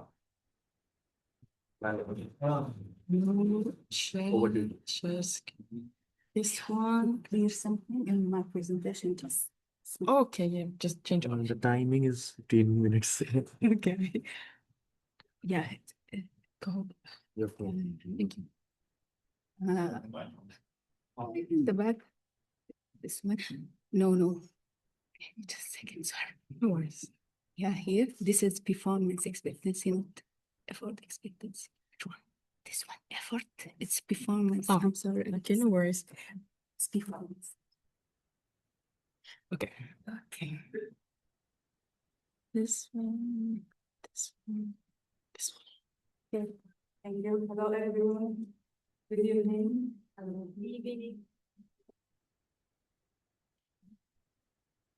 My name is Mawada Gadkarim. I'm from Sudan, University of Khartoum. Actually, I'm a lecturer in the University School of Management Study, and also I am a BBA candidate.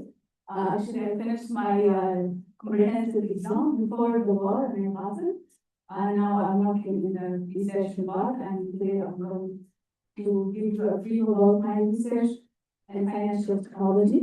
My specialization is particularly in finance. I'm happy to be here today. It's an honor to be in the front of such an expertise that care about aviation sustainability development, and they are trying to rebuild the societies that are affected by crisis. So my research trying to explore,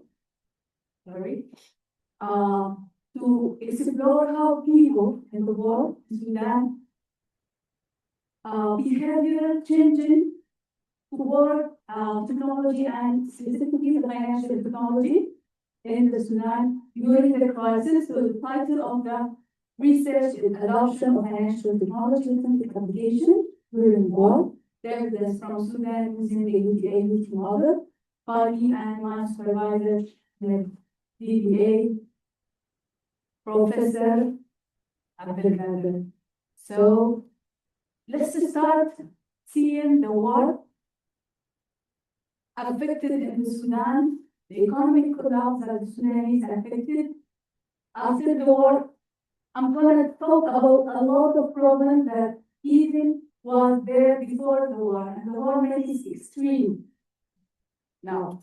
So the financial and technology increased during war as the people relied on mobile banking and digital payments due to limited access of traditional banks.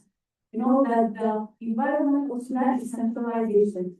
So the capital, Khartoum, was containing all the banks, all the systems in front of it. So the war affected Khartoum, affected all the country because all the big banks and big branches is located in Khartoum city. The economic crisis, cash shortage, and rapid currency instability have pushed individuals toward digital financial solutions to maintain essential transactions. The impact of war, the conflict destroyed the financial infrastructure, making digital transfer the only viable option for many households and businesses. So I have been there in April 2023. I watched how the war and the conflict affect the people in Sudan. So taking money in your pocket is extremely was danger. So that's why this technology helping people to survive through the war. And the digital infrastructure itself is affected by this war extremely, the damage, the violence, the replacement of Sudanese from Sudan to outside of Sudan. All this affect the economic and financial system in Sudan. So the key statements that there are key challenges of fintech adoption during war in Sudan. These gaps are, as I said, have already happening in Sudan, and now the gap become very extreme. In financial and economic barriers, the weaknesses of banking sector become severely after the war. Actually, there is 8 branches from the Central Bank of Sudan was destroyed immediately. 6 banks from 38 banks, commercial banks, stopped its work after war. It's so good. It's okay. Do you want some water? You're okay. No, I'm just, You got it. Woo! I'm getting so emotional. Yeah. The digital divided, but also there is a gap between the rural and the urban areas, and now there is a problem with conflict area and non-conflict area in Sudan. The infrastructure breakdown is a huge problem, and telecommunication. There is a huge problem with I think the internet connect in Sudan. So the infrastructure was already struggling before the war, and now it's got worse. The social and trust barriers. Now people in Sudan feel fear, and there is no information enough for them to make a decision, to make a transaction, and to use the financial system in its proper way. The financial and digital literacy gap. So now we are in the middle of a huge problem, that the traditional banks in a conflict area was destroyed. So Sudanese people need to shift for the financial technology using mobile banking, even in, how can I say, even in the bad infrastructure, they have to use this technology to maintain, survive the everyday transaction and to live and do the usual things to buy food, to education, for every survivor else. Now, the research questions, all these challenges and this problem in Sudan change the behavior of the Sudanese people. So now, we are going to have 2 research questions to see what factors now, after war, influence individuals' intentions and actual adoption of fintech. So we have here 4 main factors that already in the UTA-UT model as an acceptance technology model that show the performance expectancy, effort expectancy, social influence, and facilitating conditions affecting the adoption of technology of all the people or all the human. We want to see now how this construction affects people in conflict area. Actually, Oops, sorry. we have also some moderator factors to say what the situation is with that. So we add trust and the perceived risk, the usual risk, the financial, operation, privacy, and security. And the other question is how do crisis conditions, war displacement, infrastructure collapse, reshape user behavior, and modify traditional UTA-UT relationship. So the importance of fintech adoption in time of crisis increase. So this makes the financial access applicable for people in many states and many areas in Sudan. So it's reduced the danger, sorry. As I say, people can't carry the cash in the conflict zone, so it's giving them an alternative, helps family and businesses to maintain daily financial action. Also, it's helping the financial inclusion, so you need just to have a mobile and conflict areas to remain financially connected. You don't have to go out and to use the usual and traditional banking services or transactions. So the fintech also help to sustain commerce, humanitarian transfer, and remittance. Also, it supports the sustainable development goal, promoting financial inclusion, building resilient infrastructure, and reduce inequalities.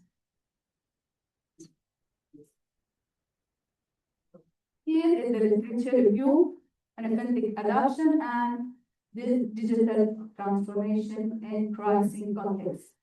Actually, the 4 main concepts I see in this research, the sub-Saharan research, show that there is a positive correlation with a large effect size between the UTA-UT constructs, related determinants, and fintech adoption, reinforce the relevance of the theory of the context of a different fintech platform.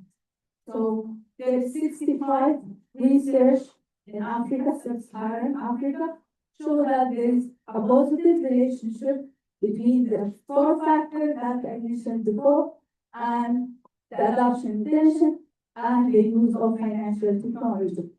Here is some reports from different financial institutions, IMF and IFC. Also, these institutions say that the financial technology help war areas and conflict areas to make an inclusion for the financial transaction actually.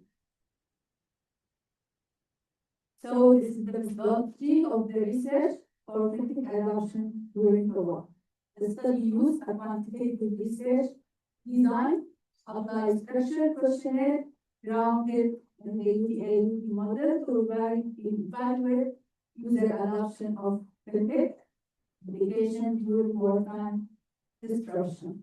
So the questionnaire was the questionnaire using Vintage, the one who built the UT model, the questions, the data collected through online survey, actually testing the Sudanese user of mobile banking and fintech application. The sample includes 414 respondents with 200 fully completed. I just used the completed questionnaire.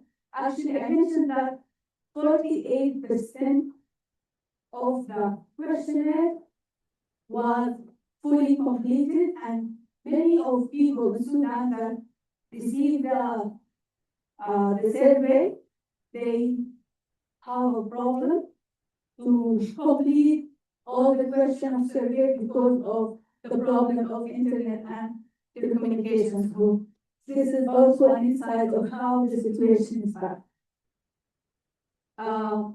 We use the Bayesian with the square structure according to model WLS PM.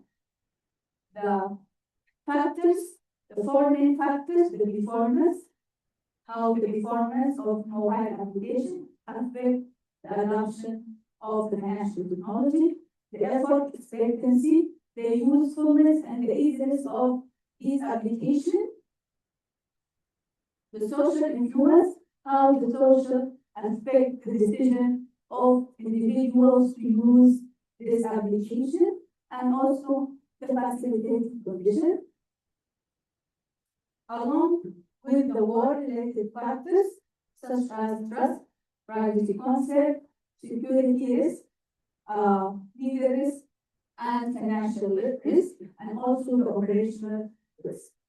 So this is the key construct of the UT model. Here we have a path relationship that the performance expectancy affect the adoption and then the actual use. Actually, the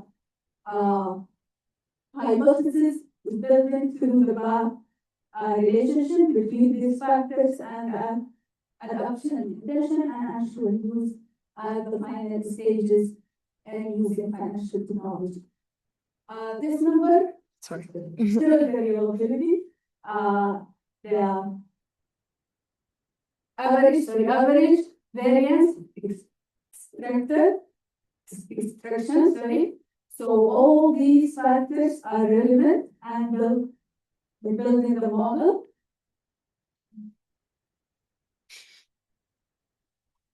And this is the moderators, the factors that we add to show the effect of war. So we have 4 types of risk here that are relevant to the model, and we add also trust and privacy concept. The analysis shows that these 4 factors affecting the concept and the privacy concept for Sudanese people to use and to trust financial technology to adopt intention it and at the end of the day, the actual use of it. This is the full structure of or the framework of the model. We have the 4 main constructs of UTA, UT1 model, and we add the different types of risk that actually shown in the analysis is affect the Sudanese people privacy concern about using the financial technology and mobile application in doing the daily transaction. Here is the estimate, p-value, and state of hypothesis. The adoption intention to actual use is supported. The performance also is supported. This is highly supported hypothesis to this UTA youth model analysis. The facilitating condition is rejected. The privacy person also is rejected. The social influence supported and the trust is supported. All types of risks are affecting the privacy concern for Sudanese. The financial risk is reject the hypothesis. So the major findings of this analysis and this model showing that the fintech as a survival tool. Now, the people use application in a normal state and state company because it's convenience. The banks convince customer they given them such a good services, so that's customer go and use this services. But now here the situation is different. What created an environment where fintech is no longer convenience, but it's a necessity.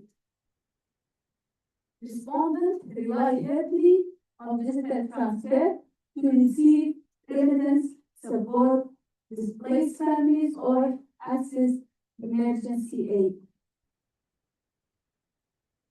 The UTA dynamic award now here, as I mentioned in the literature review, all countries in Africa show that there is a positive relationship between this factor and the advance of intention. Now, the case is different here because of the conflict. The facilitating condition is lost its importance. Actually, I think because the situation is already different. The infrastructure is damaged, so that's why it loses its importance. The performance expectation become dominant, so people just use over. They have to use this technology to keep alive, to do their daily transaction. The trust becomes critical. So the banking system collapse, only trusted fintech platforms survive. And actually, in the world, it was only one bank in the 2023. It was the only application that was, I'm not going to say affected work, but it was work. There was people and employees in Khartoum Bank trying to maintain, I can say, the basic services for Sudanese people to survive, to get their food and to do their transaction for survival. So the risk perception increases, perceived risk drop because survival pressure overrides fear of fraud or privacy breach. So here the situation shows us now people are thinking in a different way. Their priorities are different now. They have to use it, so they just have to trust this application is work and then they just want to use it.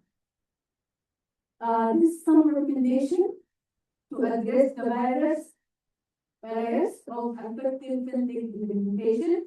Actually, to develop crisis-ready digital financial policy would be affected. I think Central Bank of Sudan tries to make a regulation to make open bank accounts easier for Sudanese, even from outside Sudan. So sometimes you can open accounts in the banks through phones, and so it's made the regulation and documentation less and easier for Sudanese to maintain and have accounts.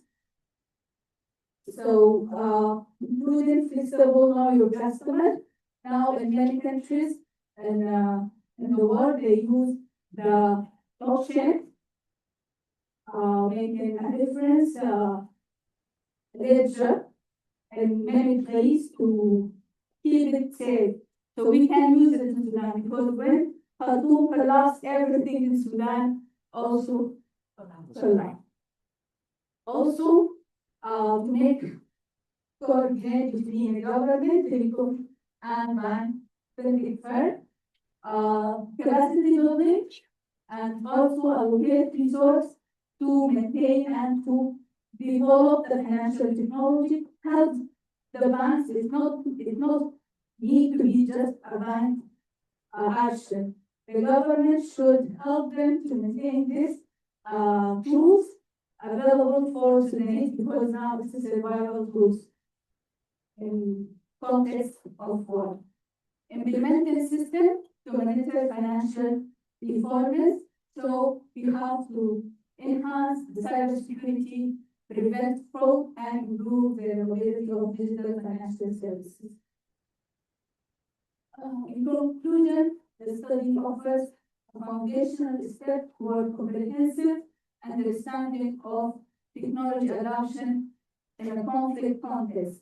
It involves researcher, policymaker, and practitioner treating digital finance as essential components of crisis survival, humanitarian response, and long-term nation rebuilding. Future research will play central role in defining the framework, tool, and policy that ensure equitable access to financial service for vulnerable population worldwide.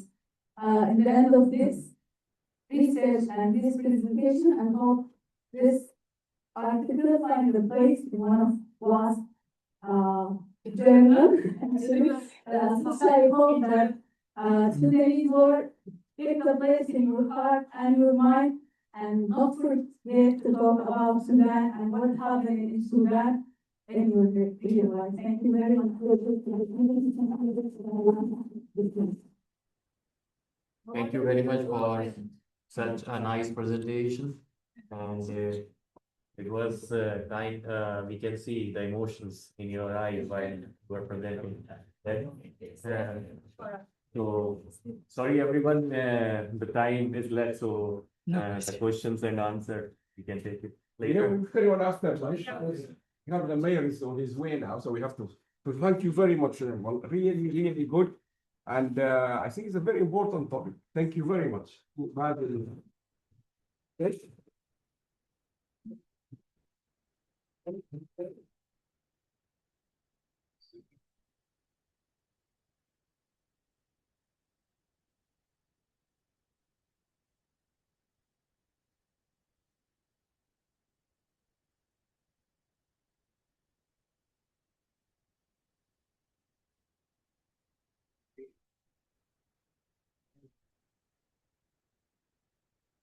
Thank you. Thank you very much. Thank you very much. So we will go to the lunch. This few things from my long time, I can't remember. The protocol, the prayer is coming now. So the protocol is that when he comes, we should all have been seated in the room, so we can't move in and out and front. And secondly, when he comes in, we supposed to show respect by standing. And I will ask whether I don't know what else I will ask, but if I can kindly ask you, quickly take your lunch. We need to be here in the room by 1:30. And the second thing is, if once he's in, it's better no movement out and in and out. All of us should be in really. Okay. All right. The mayor of Berlin, he's coming to give a talk, and then we will go to the session. Yes. So yes. So let's go quickly and grab some people. I'm not sure if everyone heard that, but we will be back at 12:30, starting with local legal frameworks to engineer institutional innovation, and then continuing on. And we'll be sticking to the very strict timing of 15 minutes per person, given the fact that we are a bit late and a bit very late. We will be quite limited with regards to the questions that people can ask. Thank you, and I'll see you in 12 minutes. No, not 12 minutes. 17 minutes.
Okay, now. Not this one, this one. Oh, okay. اللي يتكلم دكتور صلاح الدين ولا هم الثلاثة؟ ده الجروب ده. أو ده المواعيد برا في الكافيتيريا. Prof? واحد يتكلم والباقيين التو. أيوة الباقيين دي معانا.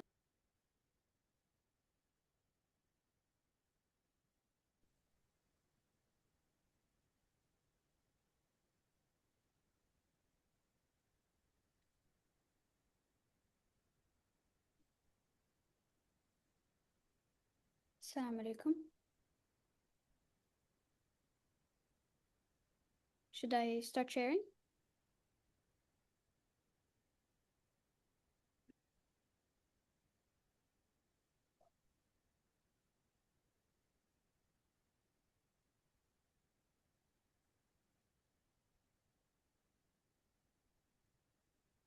ريم الغامدي، انت تسمعينا يا ريم؟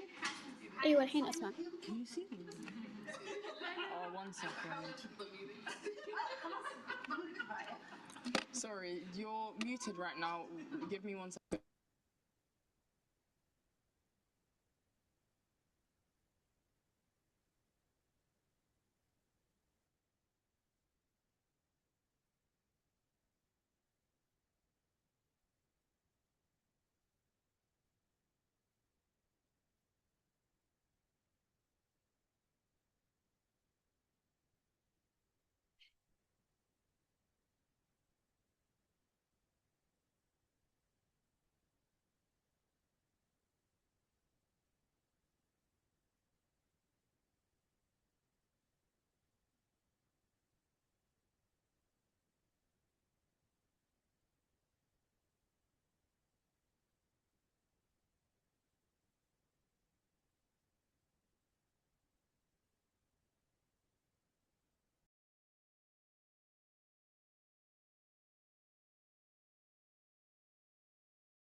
Can you hear us?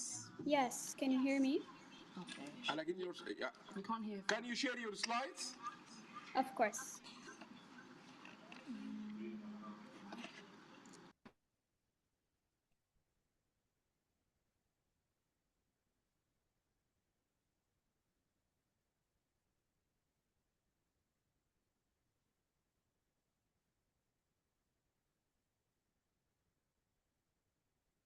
Can you see the slides?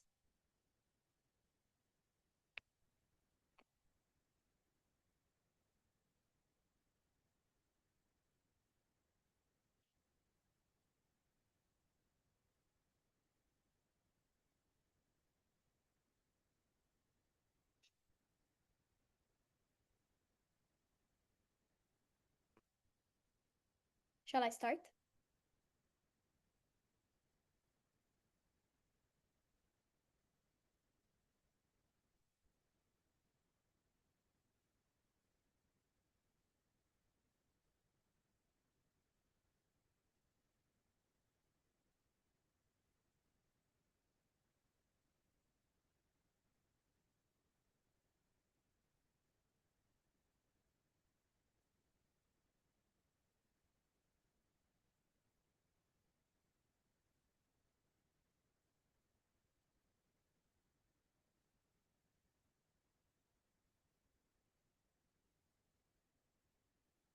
Please unmute and tell me when to start, please.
They will have to come, all of them will come in that session after.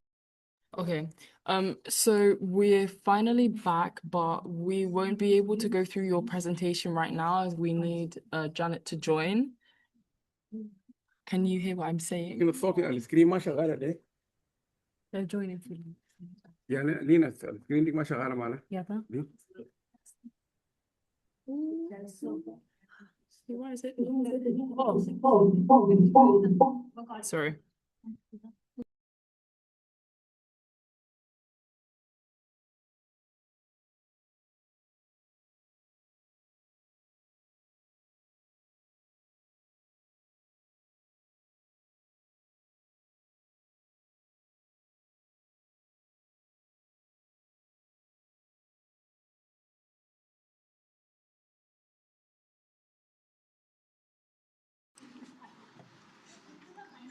Janet, can you hear us?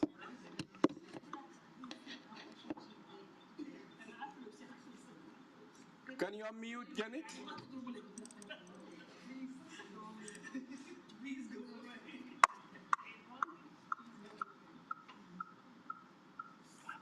This is connected. Please guide.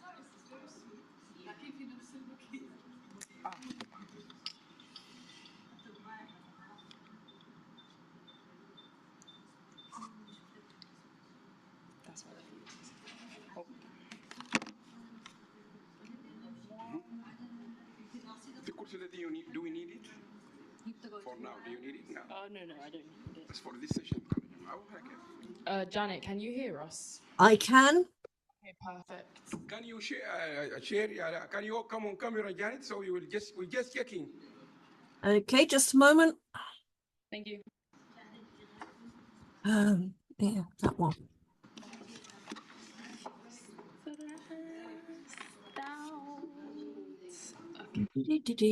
Hang on.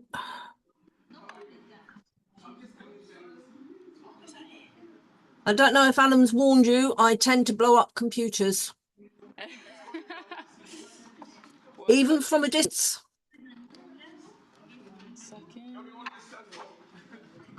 One, no. Other mayor's just come in. Right, there we go. How's that? That's perfect.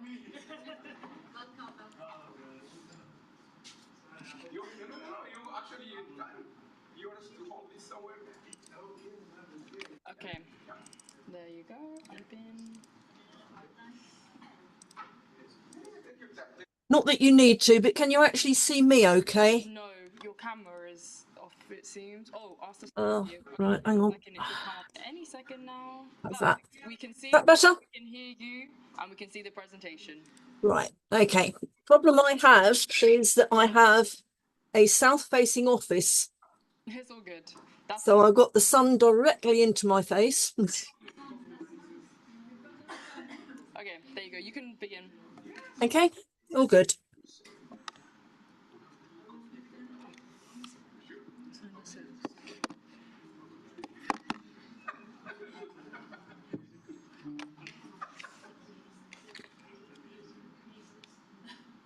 So we're ready, you? Yeah.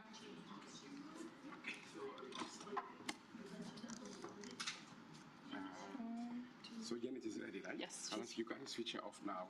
Minimize it. Okay. This one. Can you minimize it so we can?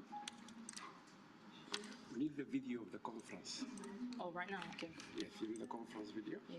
Okay.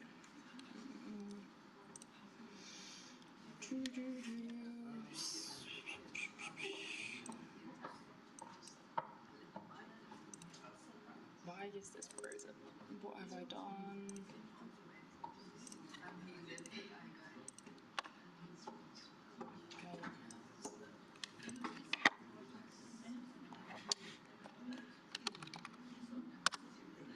Okay. 1 second.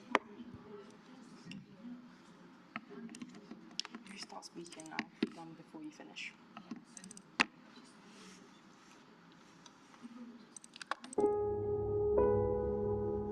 Can I just stop it here? Okay. Okay, good afternoon.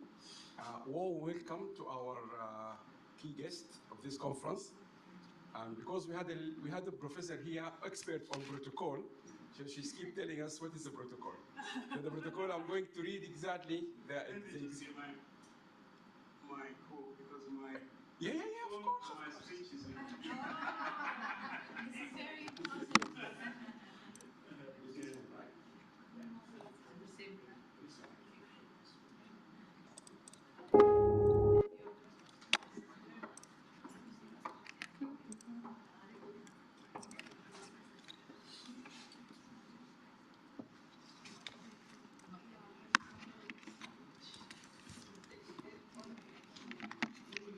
So this year we have an expert on protocol, and to start with the protocol, I'm going to read exactly the official welcome of His Excellency the Mayor. So the exact government title is the Worship the Mayor of the London Borough of Southwark, Councillor Dr. Sunny Lambie. Warm welcome, Dr. Sunny. Thank you very much.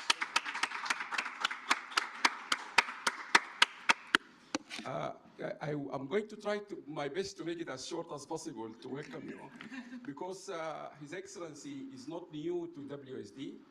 He spoken in WSD, he contributed to WSD, he advised us.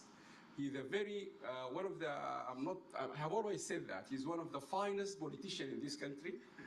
He's one of the most inclusive citizens of this country. He's one of the best diaspora in this country. So there's a lot of best. But more importantly, for those of you who are academic or those who are following us, he's academic like us. He is Dr. Sunny, he got an MBA, he's a Carter marketer. Yesterday we had Philip Kotler. So he's also a fellow of the Carter Institute of Marketing. So he's highly educated. Also, he's one of the few politicians who always encourage entrepreneurship, startups, and he helped a lot of small businesses to grow. So we are very pleased to have you here, Sunny. And one thing I remember his contribution during the COVID. He's one of the people who actually contributed during the COVID when we were all in lockdown. He was speaking, he was contributing. So he's a true politician. So, and he made us love his party. I love his party because of him. And so really we are grateful, and we know your time here. I want to start just to bring to the attention of everyone here, because this is our last day, and also to tell you what we have been trying to discuss over the last 2.5 days now. So this video might give you a quick, or maybe it's a quick video about the conference.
The SDGs aren't just a list of goals. They carry the hopes, dreams, rights, and expectations of people everywhere. The 17 global goals are the to-do list. They must be the to-do list of all leaders in this room. We are the people who can get this, the to-do list of the world, done.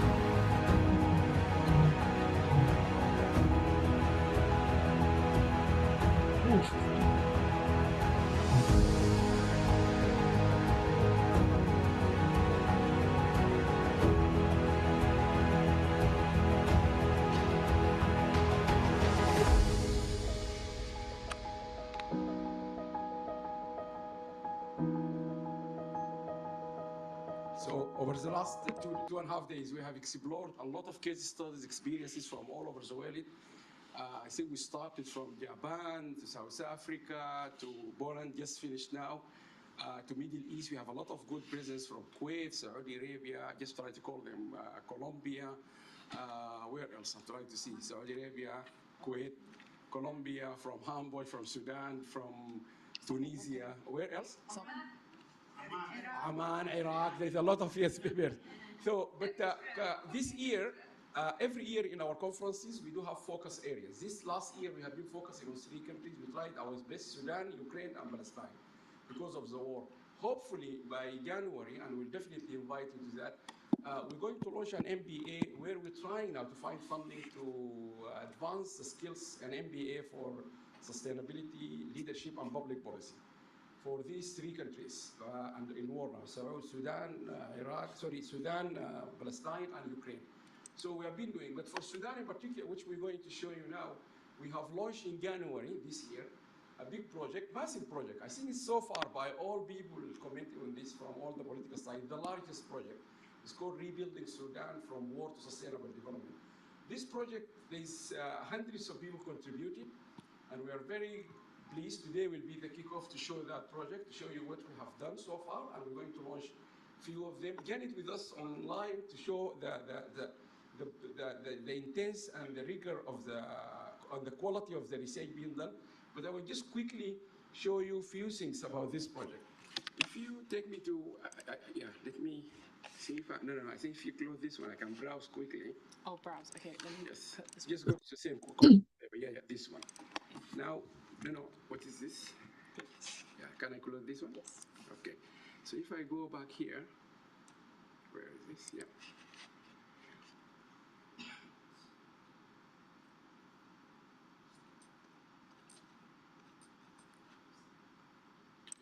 Maybe it's 3, I'm not sure.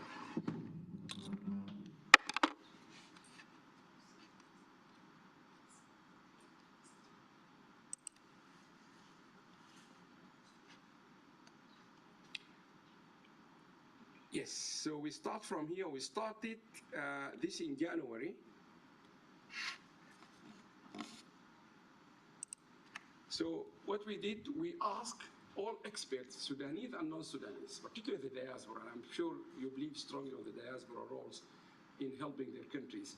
So we asked for experts from all over the world, Sudanese and non-Sudanese, Sudanese inside Sudan and Sudanese outside. And then we got experts who are not Sudanese. Just top of my head, I will show you quickly. For example, we got the ex-Minister of Finance for Libya, and we saw the Libyan example for Sudan, more or less similar. We also have the pleasure of having a distinguished professor from the UK who is currently the AI advisor for Iraq.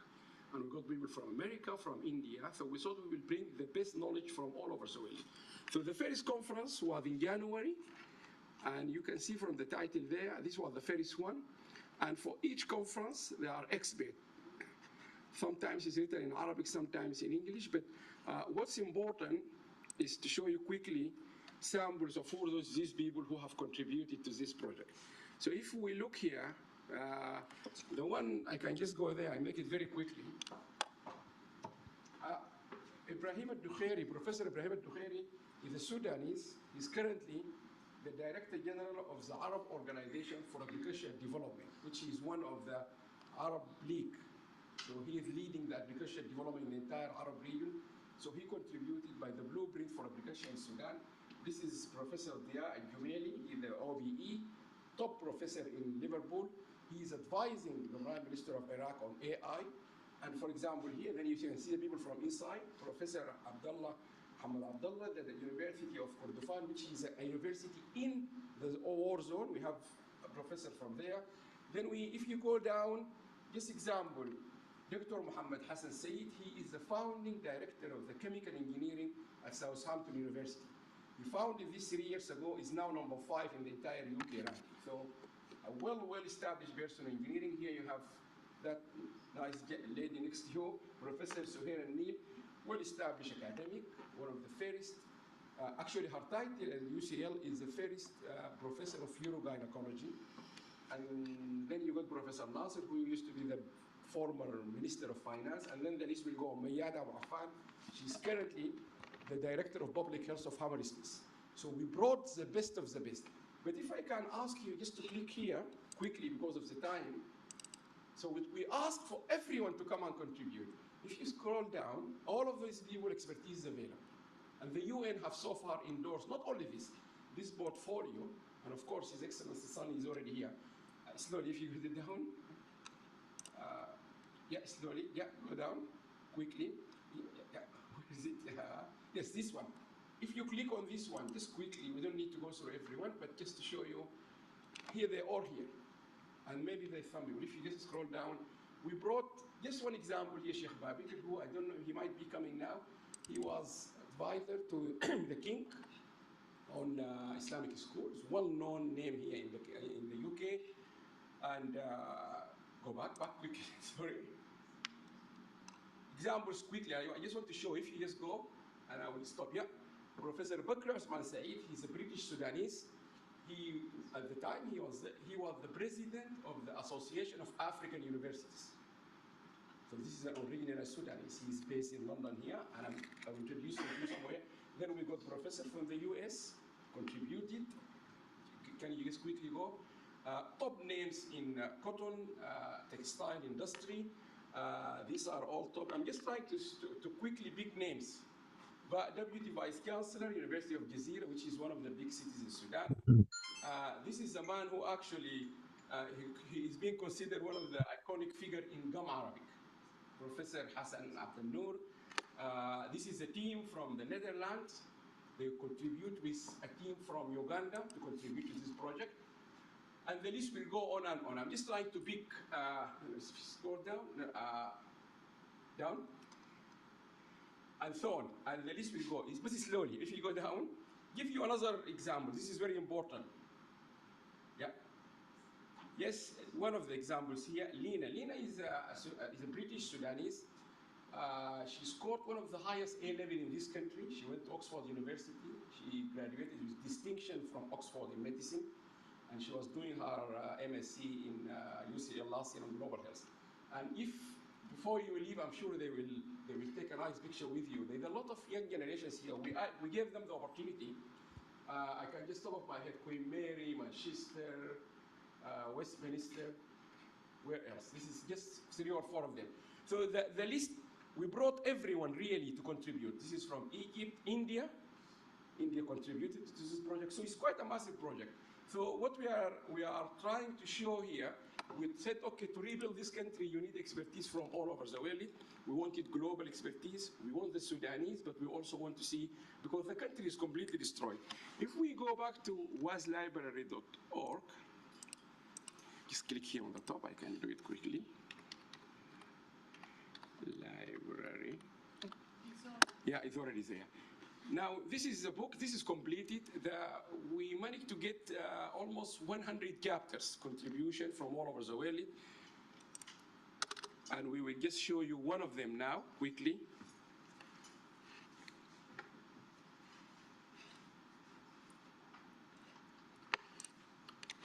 So we followed our protocol in our publications. We asked people to submit proper, if you go to books. Again, it will go through that quickly, but I will just show you.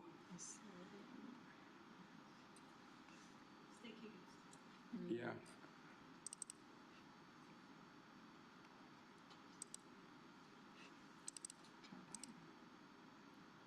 Books, you click on books already? Mm-hmm. It's just, I think the internet is just... So what we did, you will see now. So we launched a book series for Sudan.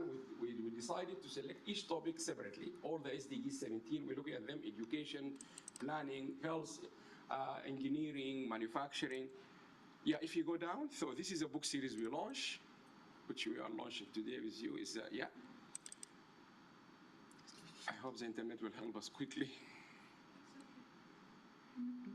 I have 2 open, just in case one goes faster than the other. Yeah, if you go down, so you can see here, this is a series we started. This is planning, strategy and development, agriculture, environment, and the list is very long. So we want to cover every area. But what we were launching today, the first volume, which is this one, number 1. And this is ready. Hopefully, it will be in print to distribute to people before the end of this year, in the next few weeks. And we'll just give you a flavor of the contributions.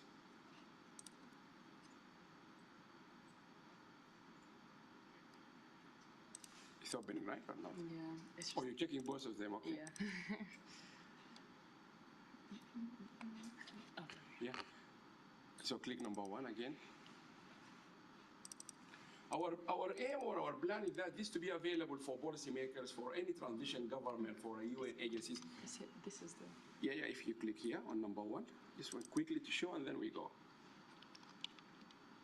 It's loading. I don't know what it says.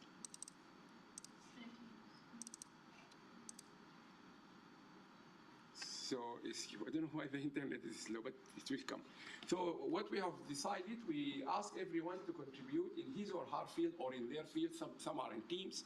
And we ask them to identify the SDG, which is, so for example, this is a list. Just quickly go through the title. So if you go down under me, for example, number 2, Roadmap Sustainability of Sudan After the War, Lessons Learned from African Experience, Professor Nasir, Towards Zero Carbon from the Ground Up, and so on, and the list will go on. Maybe choose this one, if you choose anyone. I think maybe better. So they're all available. Anyone can download them from today, and they will be in hard copy, and you can download them. They don't even need password. The idea is that people in Kordofan, in Sudan, anywhere, they can just click and download them.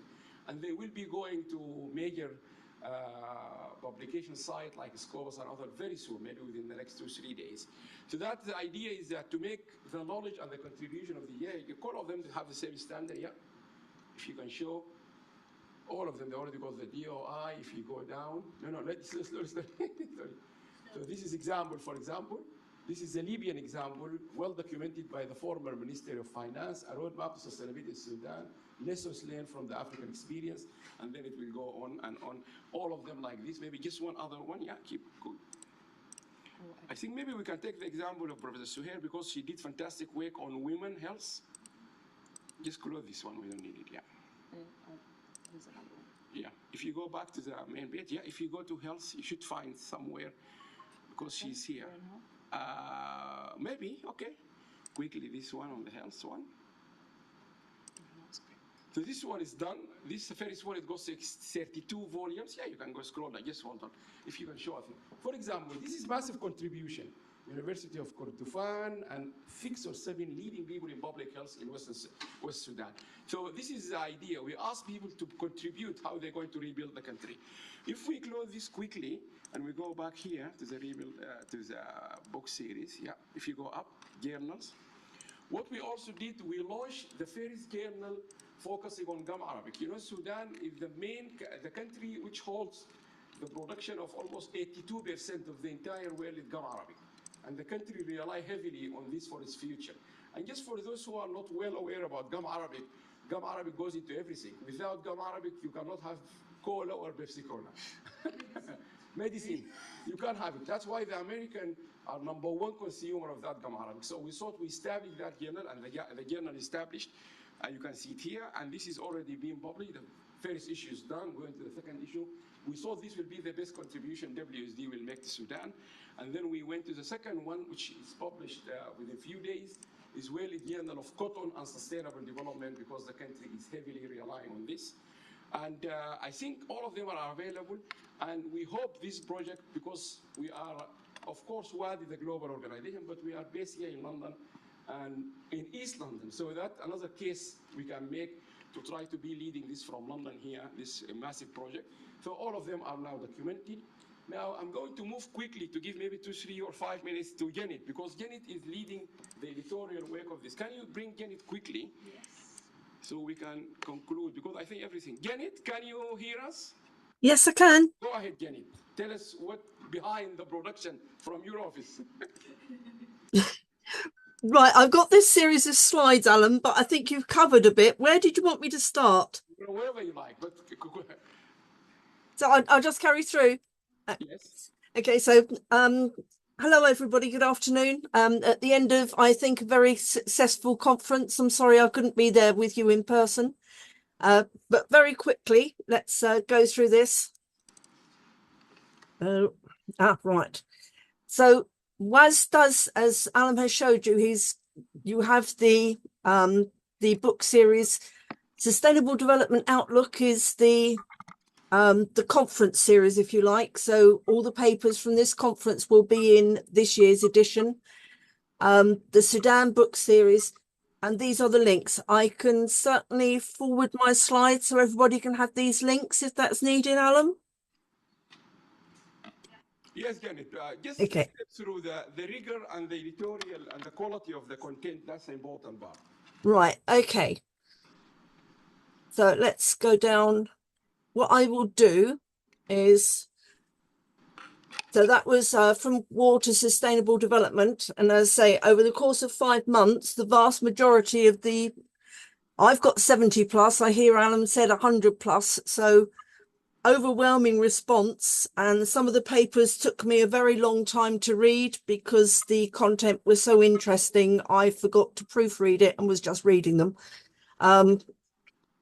And for WAS journals, the 3 most recent, the sustainability tracker that Alan went through yesterday, and because the cotton is now coming to the fore, a brand new journal, the World Journal of Cotton and Sustainable Development, and at least 2 papers from this conference will be in that first journal from there.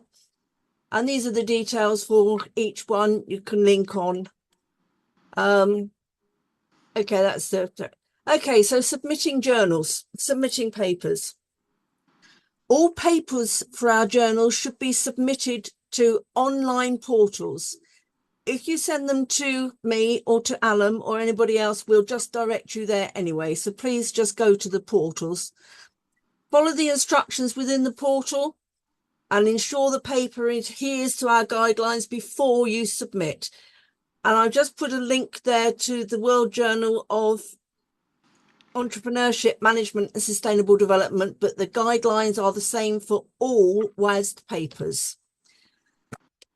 So I'll go through very quickly before you submit: essentials, biography, formatting, and must nots. Must nots most important. At the start of your chapter, please make sure your title is succinct and actually says what the chapter is about. We have had some very strange titles, followed by some very strange chapters. For each author, we need your name, including a title, doctor, etc. Full affiliation, your email address, your ORCID number. If you do not have an ORCID number, please log on to the ORCID website, get your ORCID number so we can trace it there. It's just another way of making sure that everybody has the broadest networking and dissemination possible. And we need the type of paper that you are going to submit. As you can see, we will accept many, many different papers, but we need to know what your opinion the paper is. We need a structured abstract, and we need a maximum 150 words for your abstract. I think, was it a month ago, Alan, we had a look at one, and the structured abstract took up about 3 pages. So that was sent back to the author to reduce it drastically. Apart from anything else, you've only got 5,000 words. If you take up 2,500 in your abstract, the paper isn't going to be complete. So we need a purpose. What is it about? How you're going to do it, what it's found, and what the originality is. The last 2 are dependent. Whether you do have research limitations, whether you do have practical implications. They are not necessary for every paper, but the first 4 certainly are. And keywords, we need 6, 8 keywords because that, I'm not very computer literate, believe it or not. It does lots of searching behind the paper, and if people search for a keyword, then your paper will appear. So make sure the keywords are very relevant to your paper. So the essentials. We only accept papers written in English and we need them in Word format. So no PDFs, please. They will be returned and asked to be submitted in Word format. The paper must be original. Plagiarism is incredibly simple to pick up. I can pick up plagiarism when I'm reading a paper, so the paper will just be automatically rejected. Please do not plagiarize. Again, follow the guidelines. A maximum of 5,000 words per paper to include the references. This does not mean that you can just put an author and 2-word title for your reference and leave out all the publishing details, because we know, seen that. It must be full references. So your 5,000 words includes your references. We need a short biography, a maximum of 550 words per author. And please include in that your full name, your current position, qualifications. Too often we have a lovely biography, but we have no idea if you are a student, if you are a professor, anything. We don't mind. We accept papers from everybody, but please let us know. If there's any room left, anything else you think will be of interest. So we need your number of publications, your research interests, and we need an HD photo. What happens then is we link all of this onto your fuller, sorry, mine's gone, your fuller entry in our experts database, so people can see exactly what you're doing and contact you if they think they're working in the same area. Formatting. Please follow the guidelines. Maximum 5,000 words per paper. We use our own version of the Harvard referencing style. So do not fret. Do not spend so much time doing your referencing that you don't spend time on the paper. We will deal with any differences, but what we do not want is, I can't remember which one it is, but one referencing system, you put a number within the paper and then the references are numbered. Incredibly difficult to change into a Harvard. Please do not use that. Make sure that all your citations are referenced and all your references are cited. A great many queries I send back to authors after I've read your papers are to deal with the references. They've either been missed, the years are wrong, something is wrong. It takes a lot of time. We do not use any numbering of headings or subheadings in any WADS papers. So please ensure that you don't use the numbers, but also please ensure that we can tell the difference between your main headings and your subheadings. We also need a source for every table and figure that you put in your paper. Even if you've constructed this from fieldwork data from anywhere else, we just need to know so that we're not checking whether it's been taken from another paper. So a source for every table and figure. And your must nots. Plagiarism. We keep on and on. Plagiarism is easily detected, far easier than anybody seems to realize. Your paper will just be automatically rejected.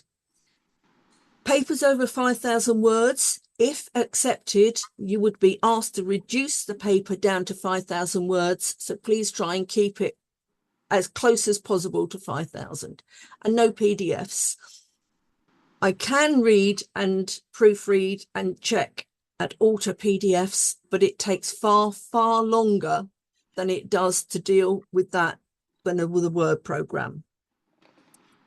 So once you get onto your portal, you enter all your details, you upload the paper. That will then go to our desk editor, who will see if it follows the particular journal's aims and its purposes. If it is, authors will be sent an email asking them to pay the APCs. Once that's been done, it will come back and it will go out to a minimum 2 reviewers. Sometimes it takes 3, 4 to get a proper response. That decision will be sent to the authors. The authors are then given the opportunity to revise their paper following the reviews. It comes back. If it's accepted, you get an acceptance letter, and then it gets added to the list for proofreading and added to any particular journal issue, as long as we get everything together. So I think that covers everything, Alan. Yes, Have I thank missed you very anything? much. Thank you very much, Janet. The whole idea, all these instructions, we follow them. For example, the biography, because the United Nations find real difficulty even locating experts in Africa and Arab countries. So we build this to be connected easily and migrated to the global sustainable development data set. In that data, you'll find His Excellency, the mayor there. Everyone contributed to all of you are there. And it includes everyone, women, boys, girls, Africa, Middle East. And the UN so far consider it one of the best data. That's why we are working very hard. We are prioritizing Africa and the Arab countries, because the UN told that this is the two parts of the world where they're really struggling to locate experts. So we're trying to push this project to be standardized with the global need, the reason for all these restricted guidelines, so that it can be published. It can go to Harvard, to Oxford, to anywhere where people, policymakers, they go and get. Because of the time, I need to move quickly, Your Excellency. From 2018, actually 17, we proposed to the United Nations that every conference of WSD, we should have a good representation, if not more, than the men, boys and girls from the young generations and women. And I'm very glad in 2018, it's very famous at the United Nations, the number of women on the table were higher than the men. I remember the Minister of Foreign Affairs from Spain, Her Excellency is the Director of the United Nations in Europe, Gail Rigobert, Her Excellency, it was phenomenal. And we're pushing very hard, and Professor Suhair Neil, Professor Beverly, they are pushing in women. So that project is going, one of our next projects to really emphasize. The second one is youth engagement. And I'm very glad you can see them there. Even part of this project in Sudan, we had one specific conference, completely the contribution and the voices of the young generations to be here. In 2018, the UN accepted and they gave us the okay, and then we went to St. George's School because my daughter was studying there. I said to them, we would like you to nominate one student to go to the UN and to give the voice. We wouldn't tell her or him what to say. And then Sarah Cullimore, the head teacher of St. George's Church of England in South London, she nominated Lena. We went to see her now. When Lena went to the UN in 2018, she was 8 years old, not even 8. And her video is available. We're not going to show it now. It's available, you can see it. But at that time was the youngest child to go and speak to the UN again. And I remember in her talk, she said to them, I want you, private and public sector, to achieve the United Nations Sustainable Development Goals. She raised them like this by her hand before 2030. And guess what? Last year, when we went to the UN, the Secretary General is saying clearly, you know, when only 17% of the sustainable development is going to be achieved. So before we conclude the conference with your, we're all looking forward to listen to you, Your Excellency the Mayor. But before that, we're going to listen to the voices. Last year, we listened to the voices in Geneva. And this year, the title, Lena suggested, the next chapter of the SDGs, written by the youth, guided by the world. And I think this will be the best for you, Lena, and the mayor is going to listen to it. And maybe we have two, actually. Maya, what is your school, Maya? So they're all from South. Excellent. So, Lena, you read your perspective on next chapter. Can you stand on this side? I can't move the for some reason. Thank you. Yeah, perfect. Good afternoon, everyone gathered here today. My name is Lena Alam, and before I begin, can we please take a moment to appreciate how amazing this conference has been?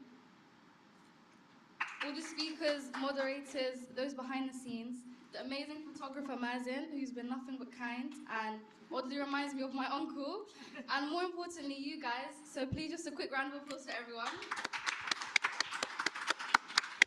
So, you know, I could have got you all to clap at the end, but now you're all smiling and awake. Now, this isn't going to be the typical talk you've seen today and throughout the conference with numbers, statistics, and a presentation. Instead, I hope it will be a refreshing insight to what the youth have to say about what's next for Sustainable Development Goals. And when I say youth, I mean youth, as Alam's just said. Well, I'm 16 years old, I'm missing school to be here. But thanks to my head teacher, Mr. McDowell, who without his authorization and endless support, I wouldn't be here today. Standing before you all today is both an honor and a responsibility that young people have carried for far too long. In 1992, a 12-year-old girl named Seven Suzuki stood in front of the United Nations in Brazil. She looked the world's leaders in the eyes and said, "I am fighting for my future. I am here to speak for all generations to come." Her voice trembled, not with fear, but with urgency. The urgency of someone young enough to understand that change is possible, but old enough to understand what happens if we don't act. And now here I am, 33 years later, another teenage girl, another generation, standing in a room full of leaders. But this time, I don't want to repeat history. I don't want to stand here only to echo the same message from more than 3 decades ago. If we keep recycling the same warnings, then we're not progressing, we're stalling. The Sustainable Development Goals were never meant to be inspirational posters or conference buzzwords. They were meant to be a global promise, a promise that every child, every community, every future generation would live on a planet that is safe, peaceful, fair, and full of opportunities. But promises only matter if we keep them. To give you an example that resonates deeply with me as a proud Sudanese girl, Sustainable Development Goal 16, peace, justice, and strong institutions. This may be the last Sustainable Development Goal in Sudan as the current civil war takes place. I feel as if I may never walk the grounds of my country again while smelling the air that has a thick scent of wet mud. There is no peace nor justice with a 16-year-old girl hanging on to memories of her beloved home country from her last visit many years back. The world I'm growing up in today is not the world Seven spoke to in 1992. It's hotter, it's faster, it's more connected, but also more fragile. We are living with consequences that she warned about long before I was born. Rising seas, shrinking ecosystems, widening inequalities, and entire communities being left behind. These aren't predictions anymore, they're lived realities. However, I'm not here to stand in the shadow of bad news. I'm here because this is a turning point, only if we choose to make it one. As a student who wants to pursue cybersecurity, artificial intelligence, and the technology shaping tomorrow, I see the future unfolding every single day. I see clearly that the next chapter of sustainable development must look different from the last. We cannot rely on small agreements or polite optimism. We need bold ideas, brave leadership, and a true willingness to reinvent what we believe is possible. Because the truth is, technology won't save us unless we direct it with purpose. AI can map climate patterns, rebuild ecosystems, and optimize renewable energy, but it can also accelerate harm if misused. Cybersecurity can protect communities and infrastructures, or it can leave millions vulnerable if ignored. Innovation is powerful, but without ethics, without sustainability at its core, it becomes another problem instead of a solution. My generation doesn't want to inherit systems we have to repair. We want to rebuild systems that are resilient from the start. We want sustainability to be a default, not a decision. And we want leaders who recognize that young people are not waiting for permission, we're already taking action. But we still need you, the educators, the policymakers, the institutions, the visionaries in this very room. We need you to create environments where ideas can grow, where solutions can be tested, and where the next generation is empowered, not dismissed. We need you to move from supporting sustainability to prioritizing it in every policy, every investment, every curriculum, every innovation. The danger is not that the world changes too fast. The danger is that our responses changes too slowly. I'm not here to urge action, I'm here to insist on it. I'm here to ask you that when you leave this room today, you don't think about what this speech reminded you of from the past, but what it pushes you to do in the future. The next version of this world must, and emphasis on must, I could have said should've, could've, it can, no, but I said it must be built with intention and compassion. Most importantly, I hope that 30 years from now, no young girl has to stand on a stage and say the same things I've said today. I hope that instead, she'll speak about progress, real progress, and a world transformed by choices that were brave when they needed to be. We can create that world. We can shape a future where sustainability is not an emergency response, but a natural way of thinking. A future where the planet isn't an afterthought, but a priority. The future isn't written yet, but together we are holding the pen. Let's write something worth the generations to come. Thank you very much for listening. Thank you very much. Thank you. So I'm not going to stop between you and His Excellency the Mayor, because I know you're looking forward to listening to him. But this is a conclusion for those who are joining us from the Zoom, and all the members who are still, I know there are still people waiting to speak. But this is a conclusion of our conference, which we started on Tuesday, Wednesday. I don't know how quickly it passed through. I hope you enjoyed it. But just a reminder, next year we're going to Tokyo. We hope you will find, I know you're very busy and you can't even, but I hope you can find 3-4 days, because one-day flight to join us in Tokyo will be a pleasure, really. We are invited by the government, the Tokyo Convention Center, really. The government came here and they were attracting people to go to Japan. So I'm not going to stop between you, but we're looking forward to this is our concluding remark of the entire conference. We've just been lucky, His Excellency found the time. So the floor is yours, and we're all looking forward to listening to your speech. Thank you. Good afternoon, everyone. Thank you so much for inviting me. It's a great pleasure to be here and a great privilege. Could you stand on this side? The camera is not moving right now. Okay, so it's okay here? Yes, it's perfect. So everyone else can see you online. Don't worry. I actually feel flattered, when Professor Alan, we've known each other for decades now. Even before we met physically, we've known each other for long, through potential marketing and so many other areas of professional interest. So thank you, sir. It's a great pleasure to be here and great privilege.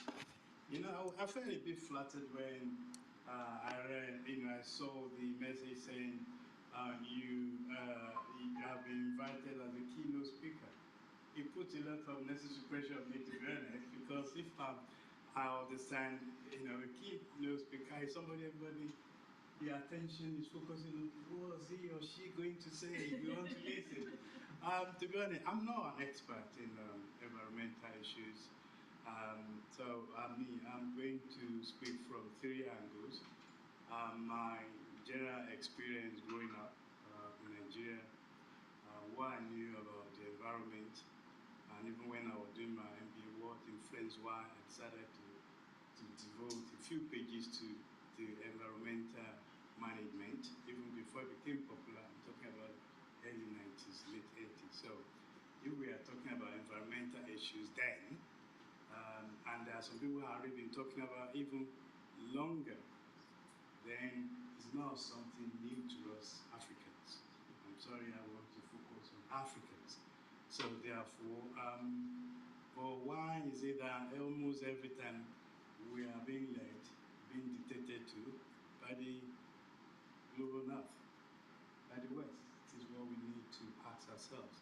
We need to do some soul searching.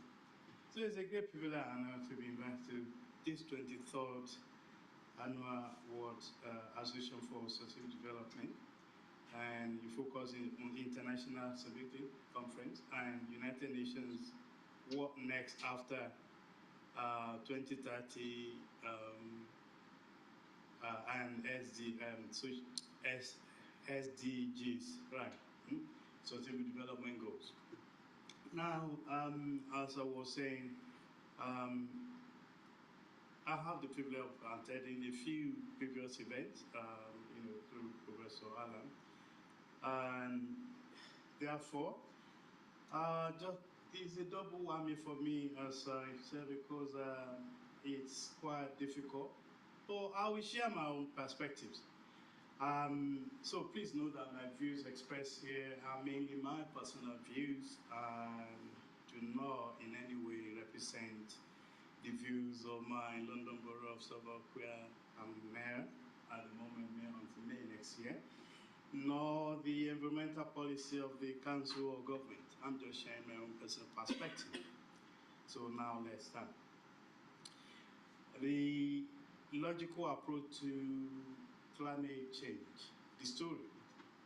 When I was in my teens growing up in Africa, to be precise, Ibadan, Western Nigeria, capital, helping my grandfather on his cash crop, cocoa, coffee, kola plantation, and food crops in the late 60s and 70s.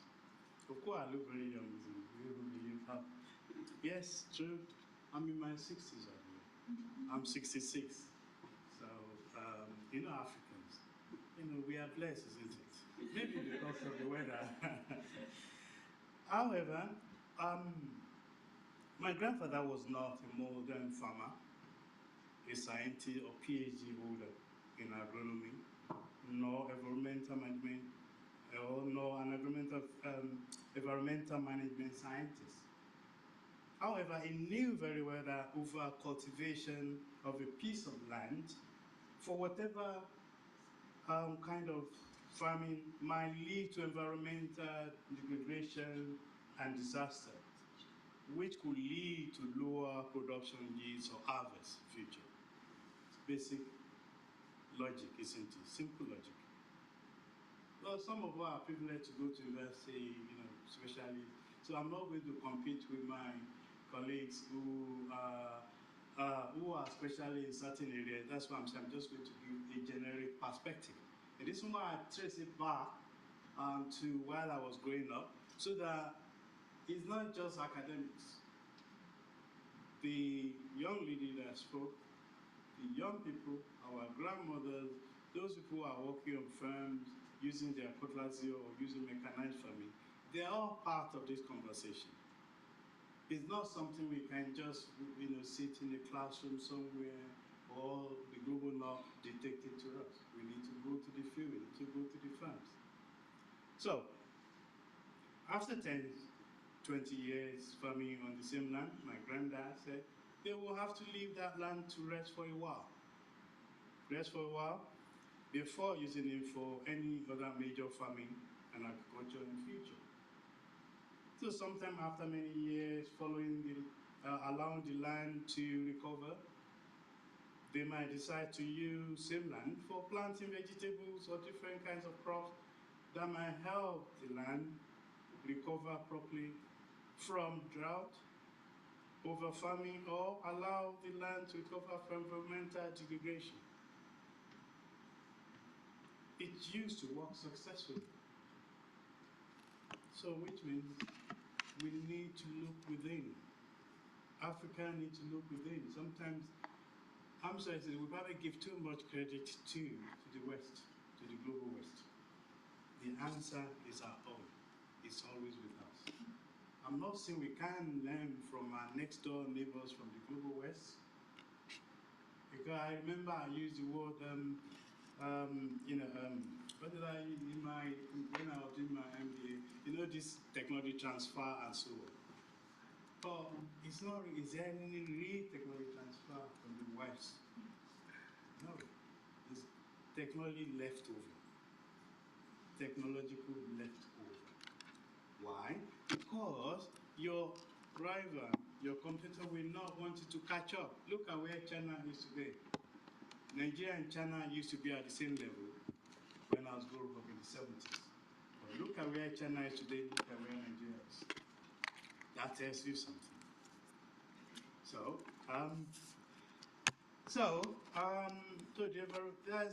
that's environmental management practice in our own little way. So these are evidence of environmental management practice of building partnership between people, government, and manufacturers. We have to do that. So we have to go back to basics. Of course, our intellectuals, they have a role to play. No, they do. But it's a partnership. I use the word partnership for progress. I think I was probably one of the first people to start using the word partnership for progress and partnership for peace in the 90s, in my papers. So, well, I can perfectly understand why today environment, global change, climate change is a hot potato issue. It's now become very sexy. You just need to look at your local villages and see what it used to be and what it is now. Through mining, to over-cultivation. And that's why I use the example of how my grandparents used to manage those lands. Of course, if war do not disturb us, move people from their legitimate homes to where they don't even know. I was watching telly, I see people in Sudan, you know, one side is peaceful, the other side is not. It used to be one Sudan, now we have two Sudan, South, and now what is happening? Because when war is happening, we hardly have time to plan, to grow our crops. Because what we do first is to just escape from this madness that is going on around us. Survivor, want to survive. You have to survive first before you start planning, okay, where are we going to do next farming? Okay, this land we need to move from land A that is over farmed to move to the next one. We have a lot of lessons to learn. I wasn't here for the last 2 or so days you've been, in this conference, you've been touching on various stuff. I just thought it doesn't make sense. It'd be boring if I just want to start, all right, this is Millennium Sustainable Development Goal here. So you already done that. You are the academics. We leave that to you. So as a politician, I'll just talk from the heart and see how we can work together and then see what we can do. So however, one can only argue that slavery and colonization, or may I say, neo-colonization is still going on, but in different ways. Though slavery and colonization have become a distant past, but sadly, it's still going on. It's like you're working and somebody here take your salary and you're not in control of your own life or what you do with it. Look at all these resources we are blessed with in Africa, for instance. How do we convert them into finished product? Everybody is fighting over is it real health we call it? Look at our good friend, Mr. Trump, President of America. Now, where does that leave Africa? Look at what is going on I mentioned Sudan, but look at what's going on in Congo. What is still going on? And do you know Boko Haram in Nigeria? Who are funding them? Where did they get the guns? All these things, do you know these societies are more protected than the people who live there? Now, who's important? The rare earth, minerals, or the people who own it, who have lived there for generations? These are the things we need to start talking about. So there's growing demand for raw materials for manufacture and meeting Western civilization and coming prosperity, which have led to erroneous and unfavorable bias and governmental policies. So they dictate the policies. We just accept. One thing I know is, which my granddad also used to tell me, if you don't have your own plan, you always walk by somebody else's plan. What are the goals set by our African leaders? We have the AU, African Union, and we also have sub-regional,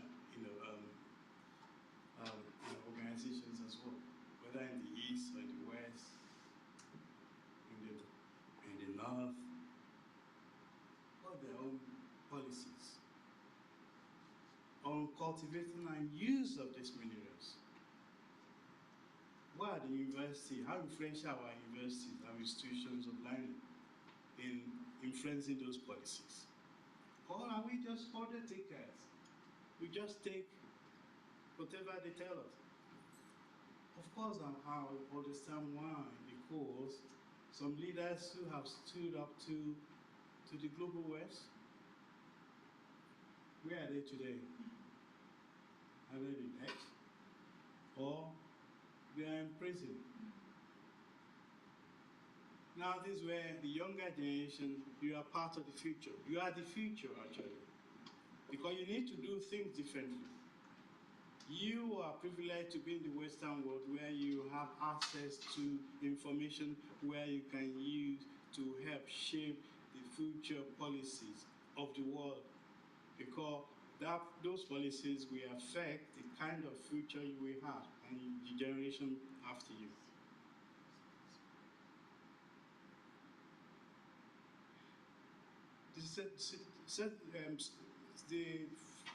The current policy, sadly, which leads to flooding, hunger, homelessness, increased migration to the Western world. If you know, in the past, we used to be kidnapped or even sell ourselves as slaves, but now we can pay for our own transport to slavery. So now, what kind of future is that? What kind of world is that? These are the kind of conversation we need to start having at every level. Even now, the doors are being closed because in the past we used to pay for our own transport, didn't we? But now they are saying, actually, we have too many of you. Through immigration policy change. It's including our own country here. Because it's not just Britain, it's all over Europe, including America. You see what our dear President of America, Mr. Trump, is doing. Even those who already have papers, he said, no. We saw what he said about this congresswoman a few days ago. Now, these are our leaders, isn't it? Is that what kind of future do we have if leaders, the global leaders, they don't even respect international law anymore, international treaties anymore. Now, the reason why I'm bringing this, we may think as a law about global change, climate and so on. They are intertwined, unless we want to fool ourselves. Certain policies are being made because we have what the West needs. And if they don't get it, we don't give it to them, they will take it by force. And are we ready to fight our say no? Look how many of our people dying in the Mediterranean Sea just to make ends meet, just to have a greener pasture. So now, because I don't know how many minutes you gave me, okay, because I'm trying to skip a few things so that because as I said, I want it to be an interactive kind of, obviously I'm not asking questions, but at the same time, I want it to be as engaging as possible, so that it's different from the day-to-day academic kind of exchange of views and so on. So that, but something that will make us think. Policymakers, politicians, academics, we need to think. I don't have the answers. I just see that we have bigger problems. And the problems have been there for decades. So industrialization has failed us. Because if you go back to the, when we used to be students, in the 80s, 90s, they told us that industrialization will bring yield, positive results, all of us will be happy and better, live happily ever after. As industrialization, which we started, Nigeria, China, we started in the 70s, and so on. We saw the signs of progress, but where is it now? Look at where China is, and look at where Nigeria is. Miles apart. Globalization, has it delivered? This is one of the things I argue about years ago, about the principle of specialization. I'm sure Professor Ahmed will remember. Because there's nothing wrong in specialization, the principle of specialization. There's nothing wrong. If you are better in one area of production, by all means specialize. However, it makes you vulnerable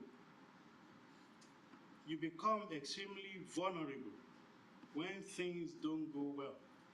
You see what happened in Russia, for instance. Sanctions can be put on you to make sure you brought them to beg for forgiveness. Sorry, I'm using parables. I'm an African Yoruba. We are used to using parables, which is a way of engaging. Of course, people have to unravel what is beneath that language to understand. But I don't want to upset anybody. Because I'm still wearing this badge, as you know, I have to be careful. I have to be careful because I'm still in the office. After May next year, then I'm a free man. So I have to be careful. So the growing demand for raw materials for manufacturing and maintaining Western civilization and economic prosperity have led to more erroneous and unfavorable biased environmental policies that have not favored the developing countries, most especially African countries and our people. So I submit that industrialization has failed to bring the much desired economic and social benefits that were promised to the developing countries by the Western world, which have failed to uplift the global South out of poverty and improve living standards. But sadly, flooding, hunger, homelessness, and increased migration into the Western world in search of greener pastures have subsisted. So one can only argue that slavery, colonization, may I say, neocolonialism is still ongoing, but still in different ways. So perhaps time for the potential immigrants and their government to start looking inwardly for potential solutions to their economic and social problems. Inwardly. I know it's going to be difficult. Your rare earth minerals already, some people already, whether it's lithium or whatever, then okay, we want some of that to feed our industries. And what do they do with this industry? You know, some of them, they need those rare earth that we have to produce weapons. And who are these weapons going back to? To the rebels, to turn brother and sister against each other, to kill them. And when we are killing each other, how can we be productive? How can we come out of poverty? We need to start thinking. And then we get AIDS. Oh yeah, we'll give you some AIDS. Okay, we feed you to kill each other. We need to think. It's not for me to tell you what to do, it's for me to open our mind. That is my job today, which I want to bring to our attention. Of course, it's not going to be easy, but we have to start conversation somehow. Remember when we were slaves? Slavery didn't stop overnight. When we were colonized, it didn't stop overnight. No, I don't think, I'll be naive to think everything will change overnight. But the journey of 1,000 miles, as we Africans say, start with the first few steps. So, Professor Alan, well done to your team and everyone working on these issues, even though, we know some people argue it's climate change, environmental issue, and so on. However, they are intertwined, whether in agriculture, youth and women empowerment, without having a stable environment. Look how many young people have lost education in Gaza. Some haven't been to school for how many years now? Because there's no peaceful environment, there's no classroom. It's the same thing in Sudan. When is this going to stop? So we need to start having serious conversations. If we truly believe, yes, the Sustainable Development Goal is going to be achieved, or it is just a talking shop. As somebody told me, They come with lawyers ready who can argue their own corner. Even the trade, the emission. I mean, I remember a few years ago, it was okay, we give this country as, to trade off our own emission, whereas the battle is still going on. Here in the UK, it could be any Western country, but they probably give Nigeria or one small country some money. Even the money probably doesn't even get to them because there are some gatekeepers who will keep those money for themselves. Maybe it's never even left London, the city of London.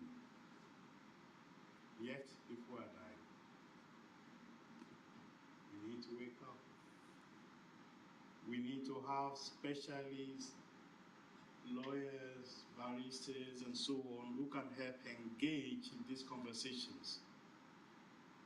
Because without us being strong as an African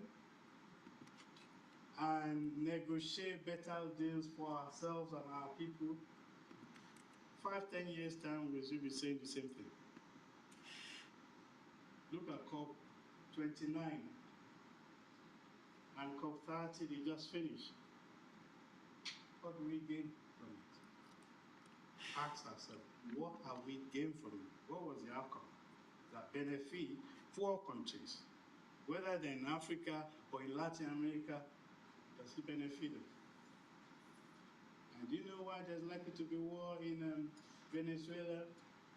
It's not because, let's call it, I was going to say the bull, the BS, I was going to say that, but it's not appropriate. You all know Venezuela, apart from the African country, if you know the tons of rare earth they have, apart from crude oil, closer to America, that's where the future fights. Remember, it was crude oil in the past, Libya and Iraq and so on. It's about self-interest. However, if we have clever people, clever leaders among us, let's say that, okay, you need something from us. It's something for something. So, let's have a closer look. We just concluded COP30 in Brazil and the Colombian president's position on facing our fossil fuels versus Western countries' hypocrisy on global warming, including argument economic versus environmental impacts of global change, climate change. EU and Africa summit in Angola capital, Ethiopian dam, and the long-term environmental impact. I think I told you last time when we spoke.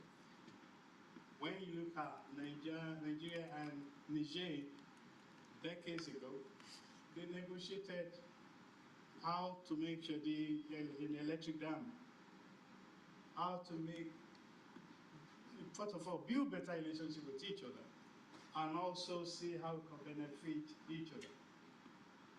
But these days, it's the survivor of the fittest. My next door neighbor, I believe Ethiopia and Sudan, next door neighbor, isn't it? We are close. So therefore, whatever the issue, it should be of economic and social benefit to each other. Because when the dam bursts, or how does it affect agricultural farms in Sudan and other countries close to the Ethiopian dam? We saw what happened in Nigeria, was it 2 years ago, when the dam overflowed and destroyed agricultural farm and killed many, many local farmers and residents. These are kind of issues we need to start discussing at high policy levels, high government levels, because we don't do that. We are just having tea and coffee at conferences, but how does it affect our own people? We don't even have enough people to attend those conferences because they don't even have money to attend. Professor Alan, I'm going to challenge you on this. Now, please our African brothers and sisters who would like to support you and attend these COP events and so on, let's find a way that we can sponsor them, fundraise for them, so that when they need to attend, I'm not talking about those who want to go and have tea and coffee and shake hands. I'm talking about those who genuinely have something to contribute. We need to find a way so that we are where policies are being made and we have voices there, because at the moment we don't. I watch and say, wow. Then they come and tell us we should be there where the tables, around the table where these discussions go on. Because I think what my sister used to say, if you are not around the table where dinner is being served, if you're not careful, you become the dinner. You become the dinner. And we've been dinner around the table for too long. So, I'm just going to cut a few down so that I can conclude very soon because of my next event. So, the African story. As Professor John Henry Clark, is an African-American historian, once said, no people are truly free until they become the instrument of their own liberation. Freedom is not a legacy that is bequeathed from one generation to another. Each generation must take and maintain its freedom with its own hands. End of quote. So, we Africans, we need to start using our knowledge, our expertise to argue our own case.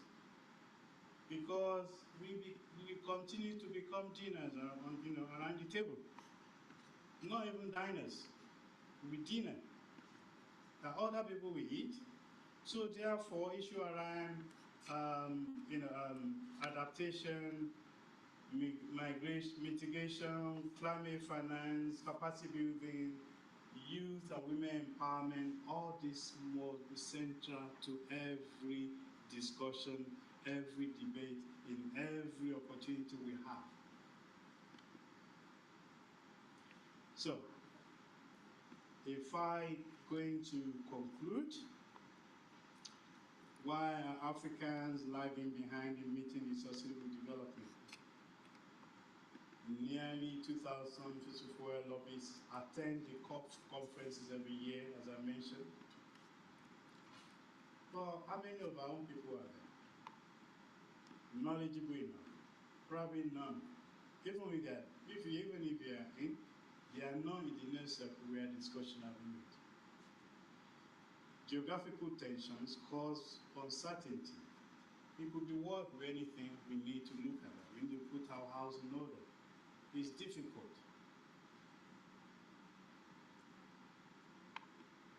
Now, these 44 countries hosting COP conferences. Now, the next one I believe is going to be in Turkey, isn't it? Mm-hmm. Yeah. It's going to be in Anatolia. Anatolia and Turkey. And look at that. The rich one. All right, come for tea and coffee. When we are the most affected. Okay, Brazil, well, it's still close to them. You can argue that it's still part of global South. But why is it not in Sudan? Oh, yeah, in Sudan they are fighting. It's not a suitable place because they are fighting. Oh, Nigeria is Boko Haram. Oh, South Africa, maybe standing against, some certain people. Now, Tunisia, yeah, Tunisia, or Libya, or Iraq, or why not these places? Even some people can't even get visas to the US. Yeah, we have all these major headquarters. If it's not in Switzerland, it's in New York. Why? And we are equal. These are issues that we need to take seriously. So, climate change is very highly politicized. Therefore, in order to overcome the above and also other issues, Africa must be well equipped and dynamic in the legal team that understand negotiation process and can challenge the campaigns during future COP conferences. We still have a year to go because an annual event, isn't it? It's annual, isn't it? And it's going to be in Turkey. Professor Alan, please mobilize people. The job is now yours as our leader. Otherwise, we just go there and have a cup of tea and come back home and nothing happens. If we are lucky, probably get some biscuit with it as well. So I'm going to conclude that I'm going to use a Chinese proverb. Don't worry, I'm not going to speak Chinese because the birds of worry and care fly above your head. This you cannot change. But that they build nests in your ear, this you can prevent. The West will always do what they do, but we have to allow them. They did in the past. We are not in the 20s or 30s anymore. This is 2025. Going towards 2026. You know, the social media has transformed the way we communicate these days, the way we mobilize these days. In fact, if anything at all, it's actually helped, I would say, poor countries, poor nations, men and women, young people. Because just imagine what the world could have been. Imagine what it was in 30, 40 years ago where they don't have that means of communication. You can sit in Addis Ababa and communicate with somebody in London. It's possible. We don't even need to burn miles anymore. We can do that virtually. And we still reach the same conclusion, the same rich decisions as if we are sitting around the table together. Because we are poor, yeah, we don't have resources. We just have to be clever, creative in the way we use the little resources we have. So, let us hope that Africa will be better prepared to argue for a more favorable deal during COP 31 that will be held in Anatolia, Turkey, with the president passing to Australia afterwards. So, remember what I said at the beginning, if you don't have your own plan, as my granddad told me, you always walk by somebody else's plan, no matter how imperfect. Even we did that in management strategy, no matter how imperfect, at least you have a strategy. And the same principle is used when it comes to, climate change, environmental strategy planning, and so on. The same principle should apply. I'm not an expert, but I live in the hands of our experts, our knowledgeable people. Of course, by working together, we can achieve a lot. And whichever way I can, in my own little way, I promise I will continue to be supportive. Of course, you have to wait until I check my lottery ticket whether I have money to contribute. Thank you.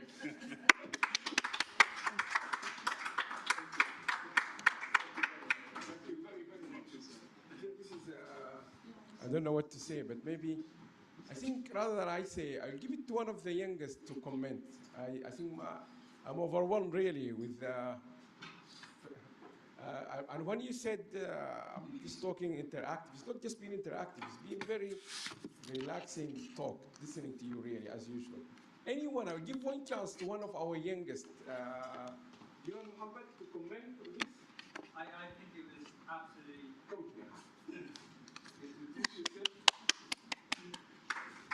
Hello.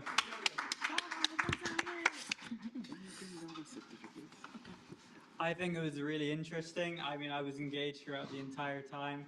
I think what you were saying about how we need to connect more people from Africa and all these other, the global south to be able to attend these events and to implement more policies to actually better these countries. I think that was what really struck me. How we need to be inclusive, so it's not just the Western world leading the charge for sustainable development, because the places that are most affected are unfortunately the global south and those countries. So that really struck me quite a lot. I enjoyed your talk just entirely throughout it. You kept this parlance that was just, it was really engaging. I liked it. It was very I don't know how to say it. It was sweet. There was something that was sweet about talking about it. Yeah. No, that's all I really had to say. I really liked it.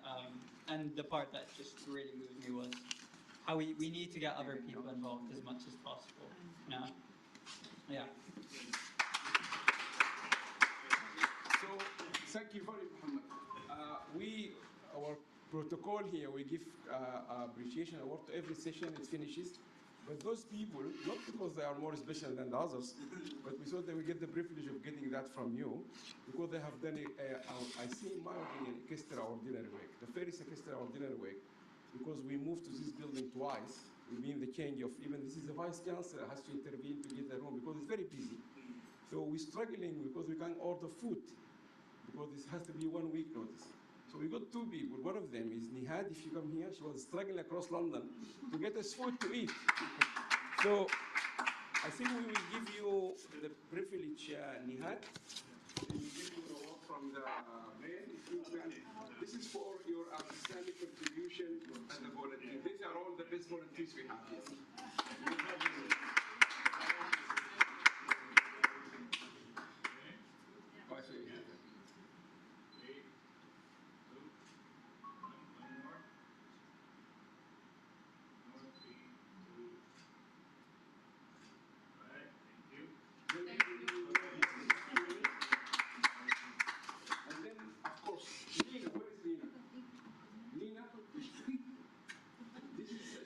Final year during the international, she's doing the dissertation.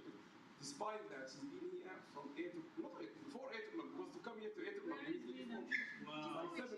She's on the She's here. Oh, Lena. She's doing very busy. Yes, hi, Lena Suleiman, and one of our best students going there.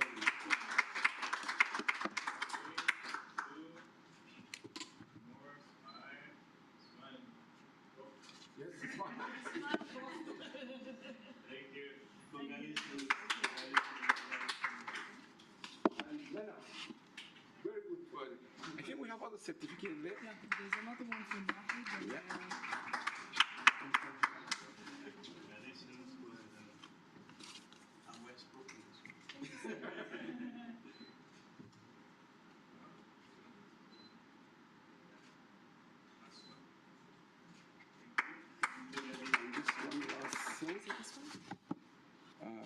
Yes, and I don't know how we're going to do this because Martin, who is taking your picture, got a master's degree from the top ranked university in the planet, which is Sussex University. In development studies, Sussex is #1. So he's the #1 graduate of that best university. He's experienced, so he's been doing this for us for 3 days. Oh wow! So Martin, and he comes from Birmingham. You got an apprentice there. So, Mali, thank you very much, Mali. We will share all this with you.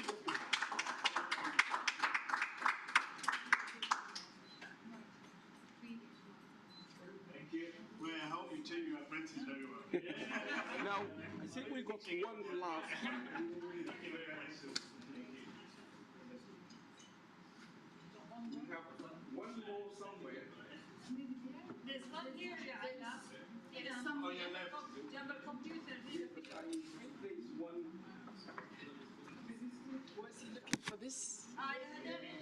Somebody is going. Professor Alan. This one you can what? It's keeping you busy.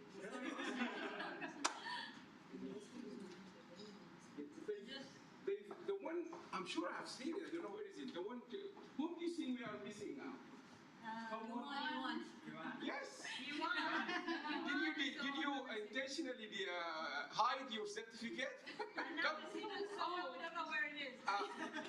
Excellency, Yuan is graduate of Loughborough University, but I can tell you, we went to say to the Vice Chancellor, without her, this conference will not have run. Because she was connecting people from South Africa, Japan. There's no technicians here. She's so experienced. She's one of the best. And we recommend her as a volunteer in your borough. Really, she's first class. So you want to come here.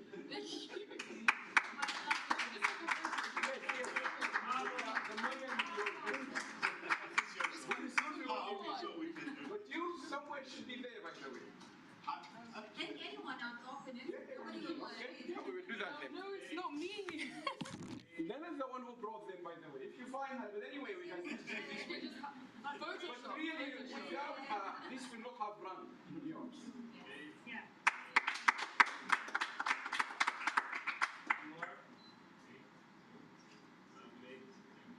And she loves what she does. Really. Yes. And you're an engineer, right? Yeah. She's come from engineering background. So, Professor, now that you recognize, I do awards every year and so many things. If Professor Alan wishes, you can pass on my details if you would like to pass. Yes. We definitely recommend her. And this is definitely for you. It says here, yes, for your valuable, I think it's definitely valuable. Recognition of your valuable keynote speech. Thank you very much. We really appreciate it. Thank you very much. Professor Alam, in Nigeria, you're going to say the shit. Oh, you're learning Yoruba. Okay. Yeah. One smile. Thank you. Also, before you spoke Yoruba just now, as you know, you say Oshe.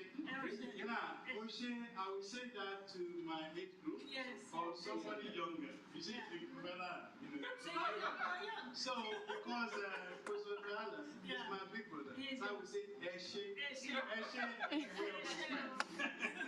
This is yours, and then we take care of you. Now, you come. Real one. This is you. Oh, yeah. You can see that people smile coming out. Big smile.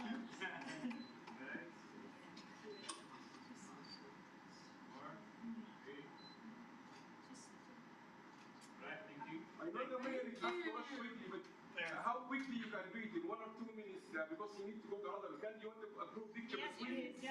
You already late. There we go. A very important picture. Super. Maybe it came out of the picture. I'm an ideal wife. So No, I think you try. Quickly, Lando, you need to go to another meeting. We're very grateful for his time. Quickly, we want to quickly. Madam, sorry, help us. Okay? Let's start like this. Girls, come and stand like this so that we can all fit in. So that we can all fit. It's gonna stop like I want to do chairs. She's expecting, yeah. And sit you on the keys to make. You want one? So the people that Okay, so that's better.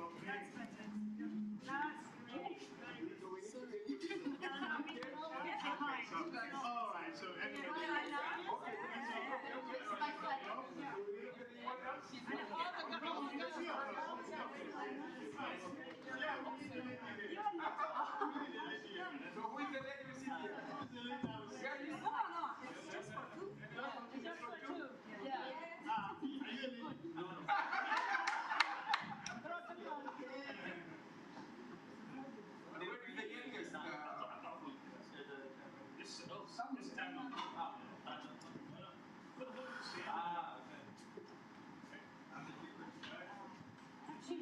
Actually, you should have been in.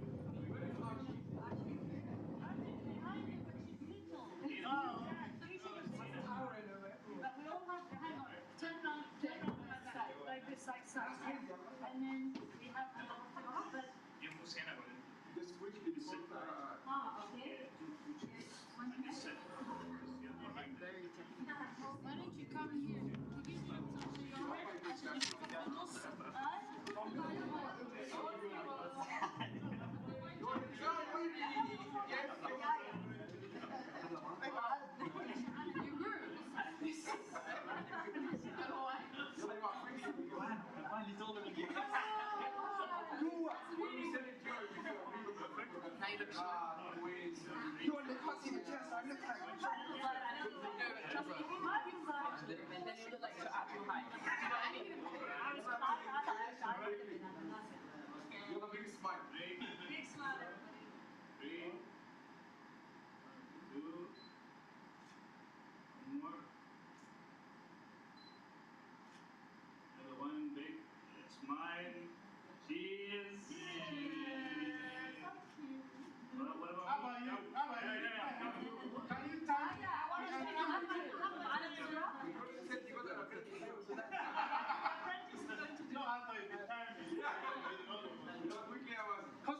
shutting down, Ramadan?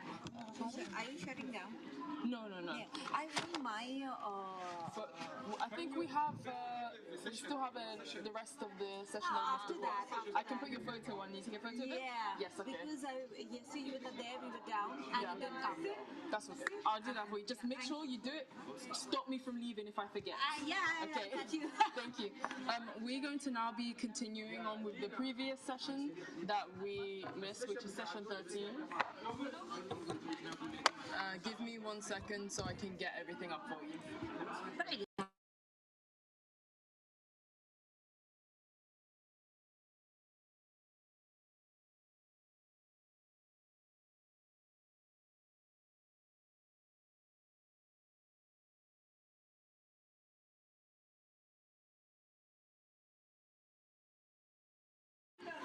We're gonna be starting with Dr. Danya. You know the last.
Should I share my screen?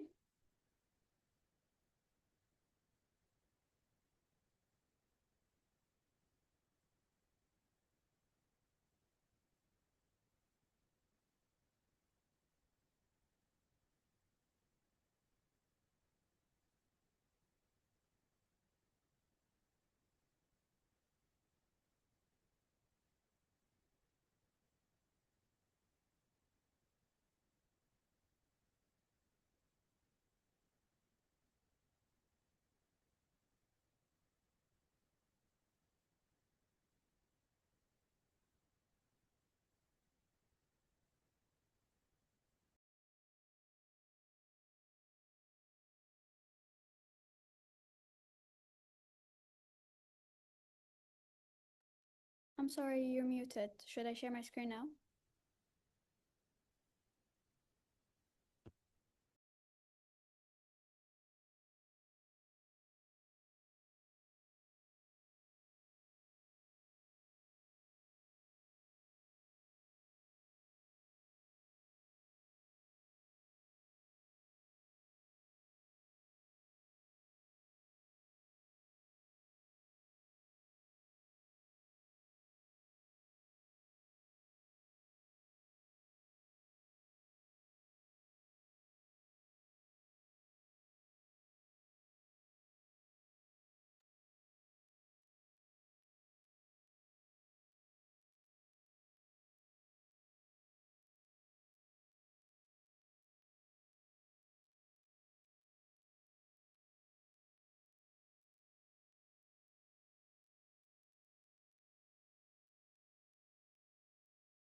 Shall I share my screen?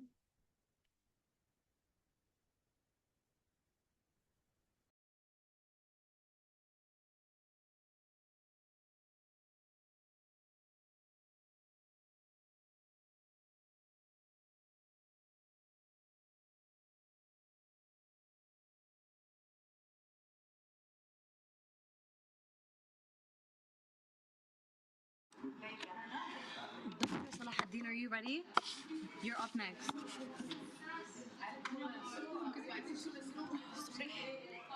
Dr. Salahuddin, can you hear us?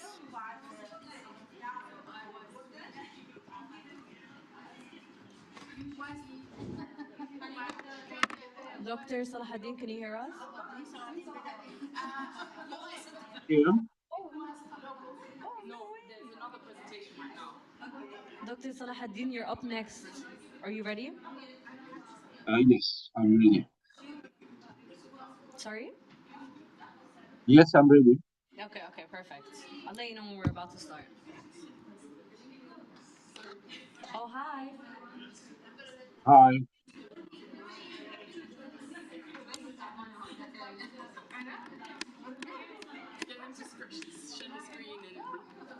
Do you want to share your screen so that we can start straight away? Hi Salah, how are you? I don't think Hi everyone. stand in that camera over there. Okay, You're right over here. People want to wave at you. Yeah, he can see you. Yeah, you can see you right over there. Hi Salah, how are you? I'm good. How are you doing? You alright? Can you see us? Where are you Yeah. today? I'm in Manchester. Oh. It is, I was there yeah. yesterday. Okay, I'm trying now to share the screen.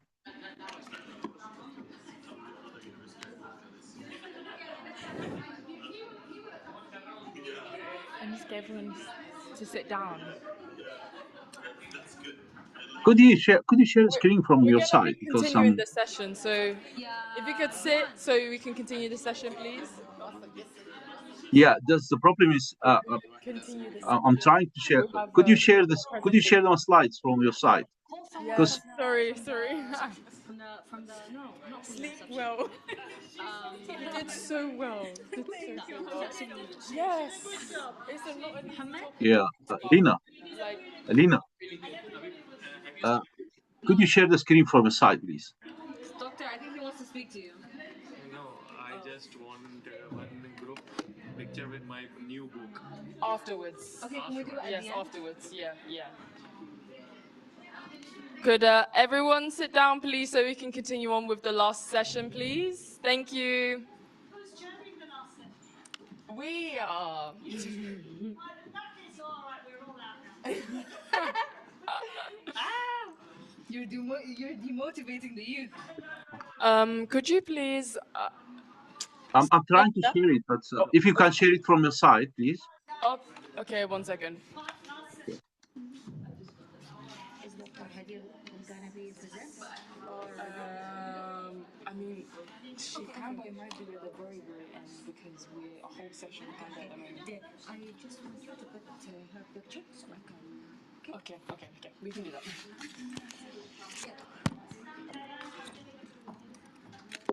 One second. Introduce. Me. Yes. Can we all sit down because the last session started? Last session is starting. Could we sit down, please? Woo. Off we go. Okay, start from the beginning. This is enough. Yeah, but can you put the presentation on first? You want to introduce? Yeah, I'm just waiting on them to put the presentation on. The presentation. Oh, is it not loaded? No. Oh, I'll do it from here. This is his one. It's because they can't see it yet. 1 second. There we go. Now sharing. It's just loading. Okay. There you go. Good afternoon, everyone. Thank you all for being here. So our next speaker is Dr. Salahuddin Abdul Qadir, who is from the Suhail University of Amman. His presentation is titled Local Legal Frameworks to Engineer Institutional Innovation, How to Effect a Sustained Global Change. Doctor, you're up next. You have the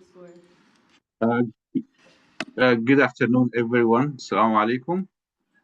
Good afternoon to you. I'm really sorry that I was supposed to be with you today, but unfortunately, it's unexpected circumstances that forced me to do this remotely.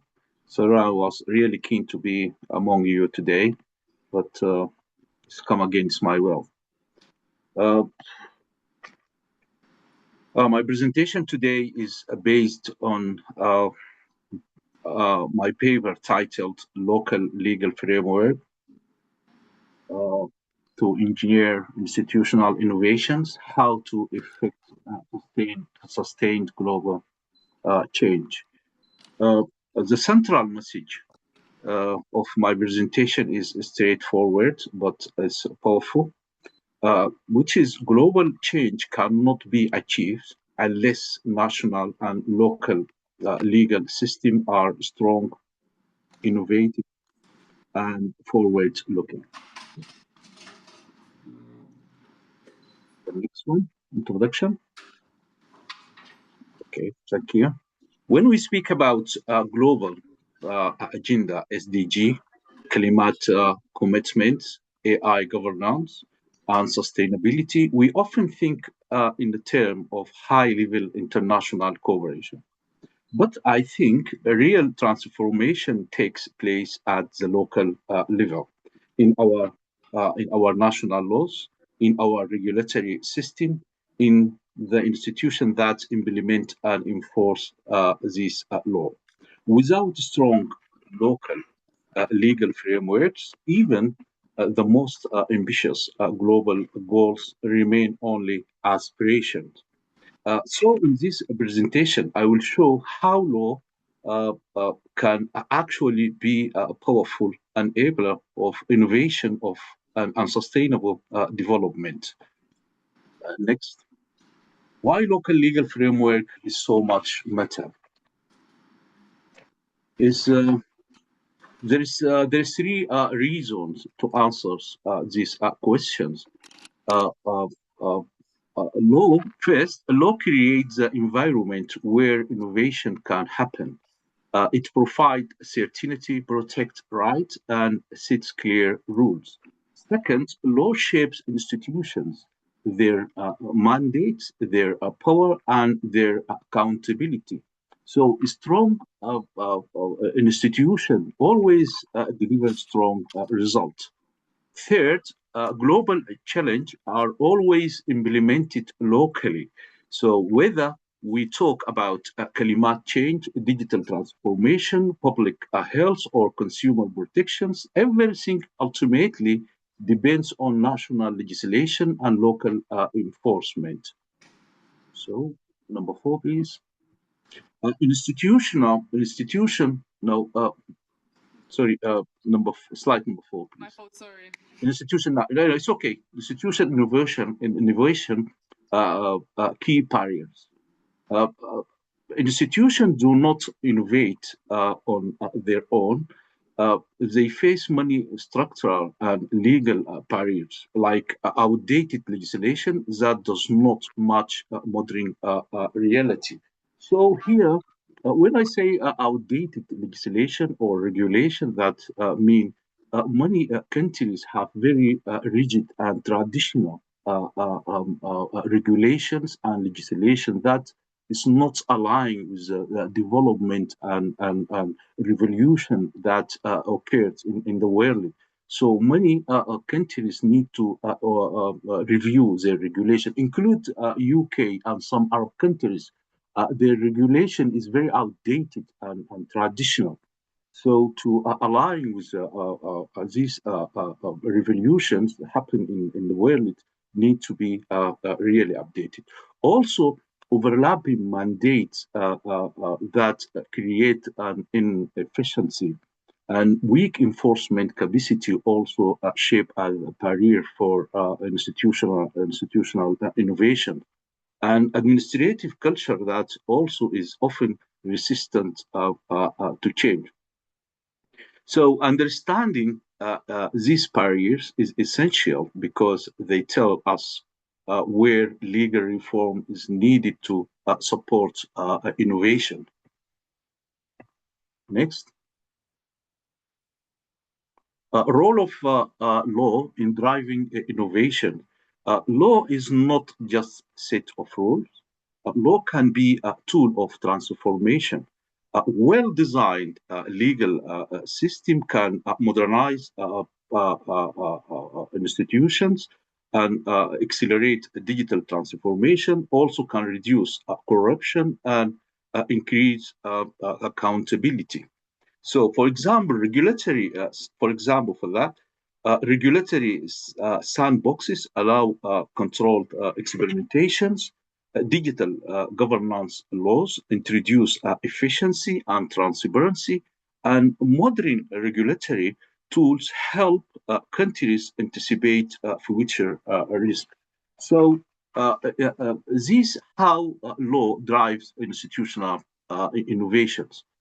Go to case study. I would take Oman Vision 2040 as example.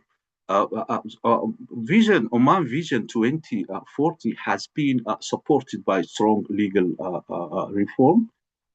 Digital transformation, we can see that in digital transformation laws enabling e-government service. Also, we can see that in consumer protections law with stronger enforcement mechanisms, and also in environmental regulation promoting sustainability and renewable energy.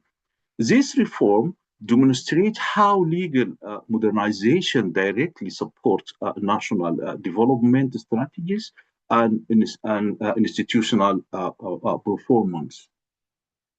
Great. Go next, please.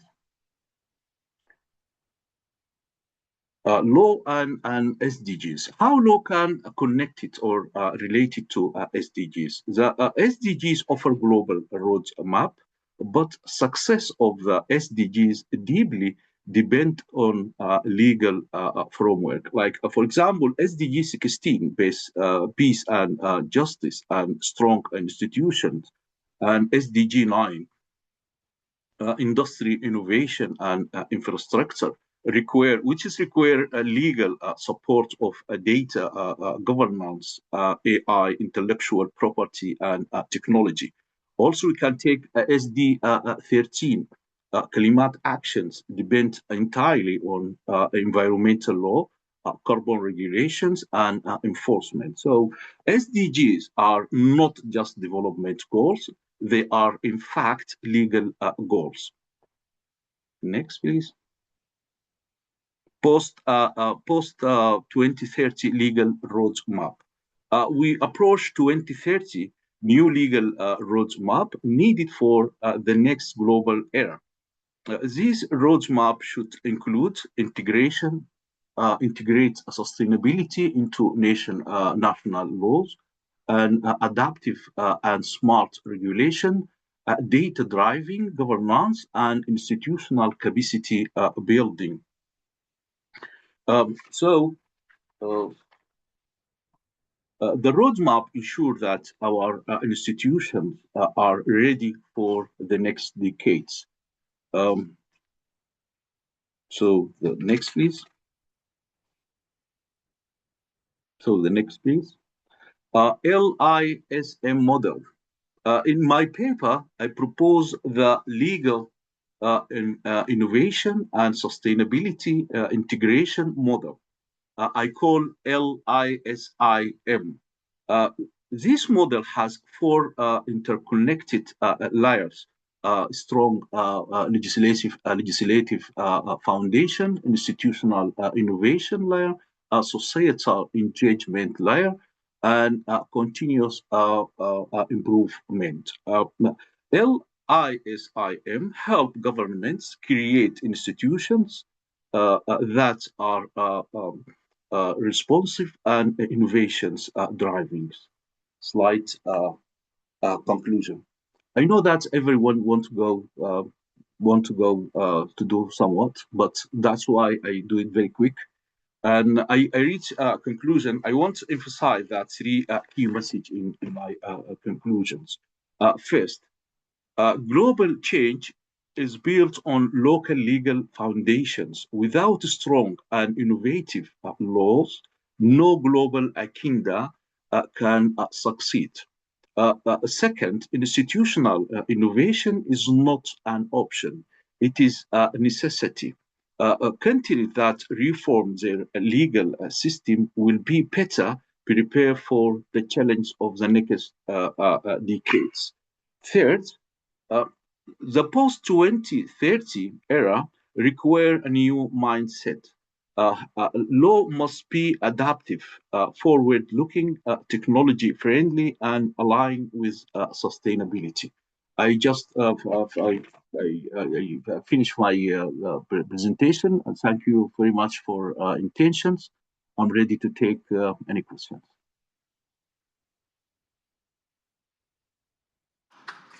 Thank you, Dr. Salahuddin. It takes like 30 seconds to switch from. If you talk loud enough, they will hear.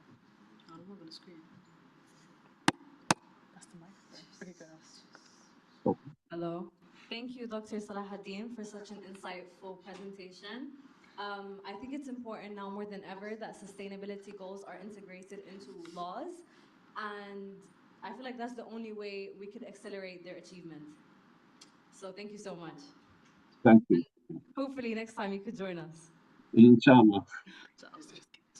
Our next speaker is Rima El-Ghamdi, who's going to be speaking to us about overweight and obesity stigma within the Saudi community.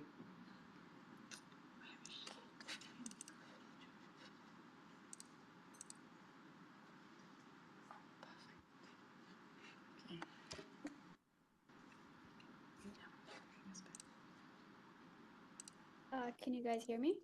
Yes, we can. We can. Okay, well, good afternoon, everyone. I'm Rima El-Ghamdi. I'll present our research on how AI and sentiment analysis can help us understand a critical but overlooked issue, which is weight stigma in the Saudi community, especially as shaped by social media. So, for starters, overweight and obesity are a major public health concern, both globally and in Saudi Arabia, where 38% of adults are overweight and 20% are obese. But beyond the medical risks, there's another layer: social stigma. People with obesity face judgment, blame, and discrimination, which can worsen both mental and physical health. And in today's digital world, social media plays a powerful role in spreading and sometimes reinforcing these negative attitudes. So understanding the public sentiments in these spaces is very essential.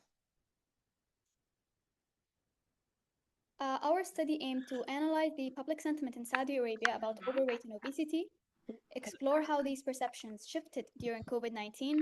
Rima, sorry to interrupt. Could you raise your voice, please? Of course. Is this better? No. Still? Yeah, still. Can you hear I don't know how they can hear. Just a sec. Let me. Because people at the back of the room can't hear you. Computers on max. That's fine. You can just go ahead. It's fine. Thank you. Okay, I'll try to raise my voice. Okay, so our study aimed to analyze the public sentiment in Saudi Arabia about overweight and obesity, explore how these perceptions shifted during COVID-19, and to use AI-driven methods to avoid traditional survey bias and capture more authentic, real-world attitude. Previous studies in Saudi Arabia mostly used online surveys or phone interviews to study weight stigma. So what was the problem with these methods? They often suffer from socially desirable responding, meaning people give answers they think are acceptable rather than what they really believe. In contrast, sentiment analysis of public tweets captures real-time, unfiltered opinions, giving us deeper insight into community attitudes and opinions. So what did we do? In 2021, from August to October, we collected 4,500 Arabic tweets geolocated to Saudi Arabia, and we focused on 5 keywords, which are obesity, overweight, obesity and COVID, weight gain and COVID, and diabetes. And we processed those tweets and developed a classification model using natural language processing, and finally validated it, and we had an accuracy exceeding 97% across all keyword categories. What did we find? Our findings revealed widespread negativity. 97.8 of tweets about overweight were negative, 96.2 for obesity, 100 of tweets mentioning obesity and COVID together were negative, 99.5 of tweets about weight gain and COVID were also negative, and even those tweets talking about diabetes, which is often linked to obesity, were 98% negative. This suggests that stigma is not isolated, it is deeply woven into online public discourse. As you can see in the graph, the purple is the negative tweets and the green are the positive sentiments. So why does this matter? What is the impact or implications of this? Obesity is a real risk factor for complications like severe COVID-19 symptoms, but online reactions focused more on blame than support, and tweets often painted people with obesity as irresponsible or lazy, creating an environment of fear and moral judgment. Such public narratives reinforce self-stigma, especially among youth, and studies confirm that stigma, not body size, is often what drives emotional distress, anxiety, and social withdrawal. It can also lead to avoidance of physical activity and healthcare. The stigma isn't just in public, it extends even into the healthcare settings too. A global study found that 2 out of 3 patients who reported weight stigma said it came from doctors. So this leads to delayed diagnoses, lower treatment adherence, and reluctance to return for care, creating a vicious cycle of worsening outcomes. And then COVID-19 came and made things way worse. Phrases like quarantine 15 flooded social media, mocking weight gain during lockdown. These posts not only ridiculed people, they normalized stigma at a massive scale, promoting the idea that gaining weight was shameful even in a global crisis. So our study shows how AI and sentiment analysis can reveal public bias in real time. Instead of relying on slow, expensive surveys, we use digital tools to monitor large-scale attitudes efficiently. In the future, this can help in identify stigmatizing trends early, shape better public health messaging, and design inclusive policies that align with SDGs to reduce inequality. So weight stigma is not just a social issue, it's a health issue. It fuels discrimination, worsens health outcomes, and undermines prevention efforts. And stigma doesn't encourage healthy behavior as many people think. It leads to fear, withdrawal, and silence. So sentiment analysis offers a powerful, scalable way to detect these attitudes, giving healthcare leaders and policymakers a chance to respond before stigma leads to a lasting harm. So if you want sustainable health systems, we need data-informed, stigma-sensitive interventions that protect mental health and promote health equity. As outlined in our ongoing project, hopefully our next step would be to refine our key terms used in this model and include more, address the Arabic dialect differences to improve accuracy, and enhance the model to detect nuanced undertones such as sarcasm and irony, and expand the application of our framework to other types of social stigma, like those related to mental health, disability, or gender. So In summary, weight stigma is widespread and harmful and often amplified online. And we hope to use our AI-based sentiment analysis to reveal this in real time, offering a valuable tool for stigma monitoring and public health planning. Reducing stigma is very essential for advancing health equity and achieving truly inclusive, sustainable healthcare system. Thank you all for listening, and thank you for my co-authors and everyone who supported this. I'm happy to take any questions if you have any.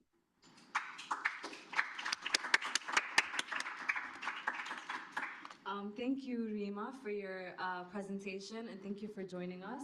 If we have any questions, we'll be sure to email them to you because right now we're running out of time. Of course. Thank you very much. Our next speaker is Dr. Dania Al-Abadi, who came from Al-Nahrain University in Iraq. Dania joined us all the way from Iraq, so we're very grateful she's here. She's going to be speaking to us about the role of national judiciary in promoting sustainable development goals.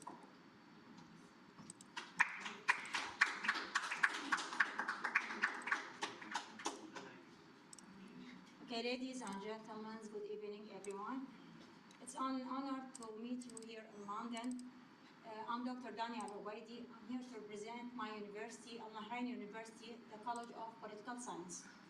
So my paper will be the role of national judiciary in promoting sustainable development goals, a comparative judicial perspective. Okay. The central research problem: to what extent does national judiciary, through judicial reasoning, contribute the achievement of sustainable development goals in Iraq compared with Egyptian and British experiences? To what extent can Iraqi judiciary translate international principles sustainable development into practical judicial ruling? What legal, and political and social factors influence the effectiveness of judicial reasoning in this field? How can the Iraqi experience to compare with those of Egypt and United Kingdom to identify the practical and lessons that learned? Actually, these studies extend on 3 sections. The first one is the theoretical framework, understanding the judiciary's sustainableness. Comparing the relationship between the judiciary and sustainable development requires identifying both legal and practical dimensions of how international and domestic principles are applied. The judiciary transcends its traditional role as mere dispute resolution mechanism, evolving into an instrument ensuring compliance with state policies on environmental protection and achievement of social and economic justice. The judiciary evolving role. The national judiciary constitutes the cornerstone of the rule of law and protection of fundamental rights and freedom. It serves as the primary institutional mechanism for safeguarding constitutional principles and reinforcing legal legitimacy. Within the framework of sustainable development, the judiciary's role transcends traditional dispute resolutions, evolve into a key actor, maintaining balance between economic growth, environmental protection, and social justice. Judiciary and legislator complementary. 3 points. Legislative function. The legislator enacts general laws establishing broad framework for sustainable development and environmental protection. The second one, judicial function. The judiciary interprets and applies laws to ensure the realization of developmental objectives in specific cases. Number 3, complementary relationship. Interaction between branches creates model of constructive engagement, advanced sustainability. The second section, comparative analysis, 3 distinct judicial experiences. I make a comparative study with the three experiences in three countries. The first one is the Iraqi experiences, and the Egyptian experiences, and the last with the British experiences. Actually, let us leave the presentation to make it short. We can tell that the Iraqi experiences is start in the beginning, and it's still walking in slow steps. But instead of that, the Iraqi judiciaries have a lot of judicial decisions that encourage or urge the parliament to take serious steps to legislate laws that protect environmental and the equity of freedom and human rights in all the SDGs in the world, that align with the standard of national conventions and agreements. That's the Iraqi one. But we can say that the Egyptian judicial implosion, actually it's more development than the Iraqi one because of the judiciary experiences had a lot of judicial decisions that protect El Nile River from pollution, from anything that destroys the water in the Nile River. So the institutional development in Egypt raised efforts to establish specialized environmental courts and enhanced collaboration between judiciary and environmental agencies, positions Egypt as a regional leader in sustainability-oriented judicial reform with model institutions. And the last experience here is the British one. Actually, the British judiciary represent the model judiciary in this field because it has a lot of because it applies the most of the SDGs.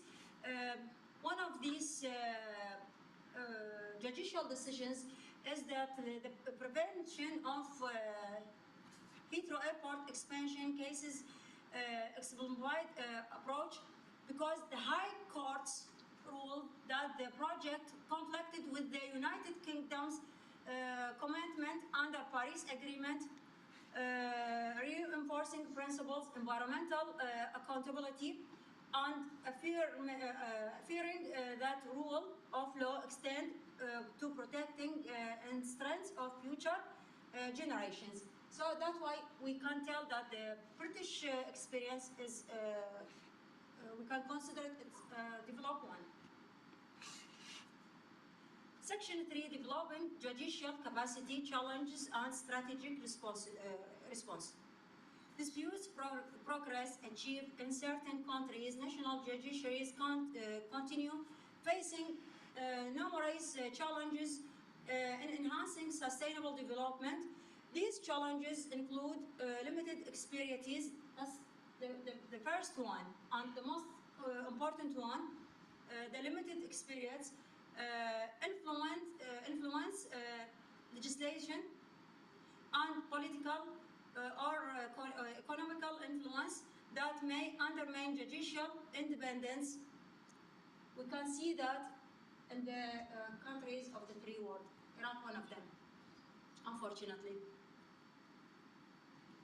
Conclusion, the judiciary as a sustainability guardian.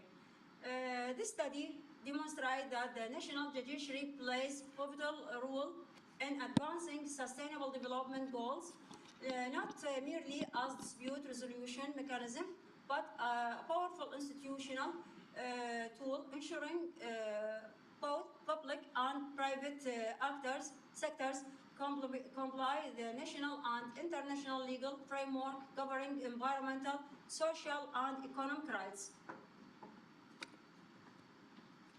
I think that's the most important one, the practical recommendation. Number one, develop specialized judicial education, establish training programs for judges and lawyers focusing on sustainable development issues, including environmental laws, social rights, and natural resources management with the ongoing professional development. Number two, strengthen national legislation.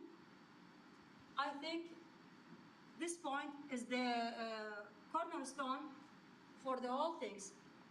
Review and update domestic laws to align with the international convention such as UN 2030 Agenda and Paris Agreement, ensuring effective implementation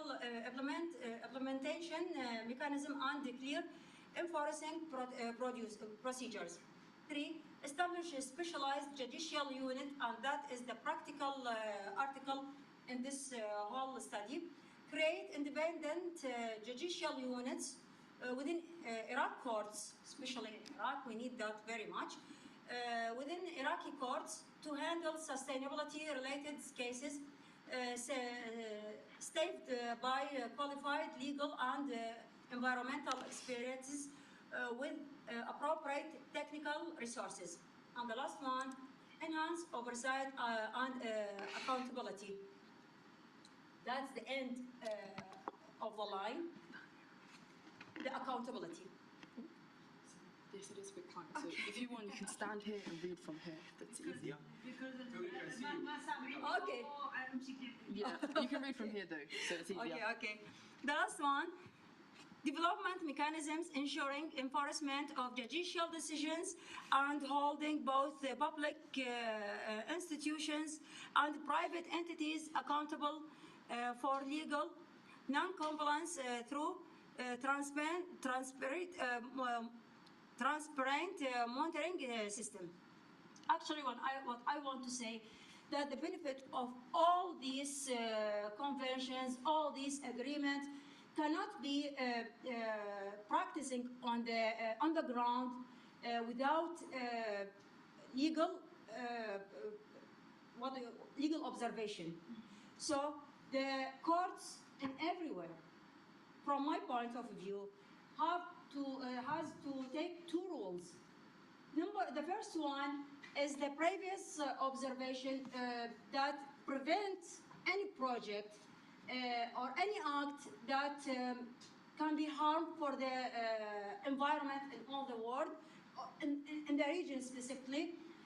That's the first one. And the second one is that the enforcing of penalties for any project that can be harm for the human rights, for the environmental, for the economic, for the anything that can be harmful for the society. That's the point that I want to tell in this study, because all what we say, it's still on paper. If we not protect and we have to encourage applying this on the ground.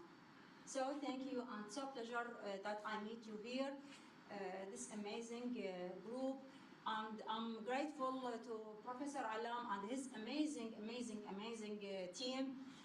It's nice to meet you here, and thank you. If anyone have any question?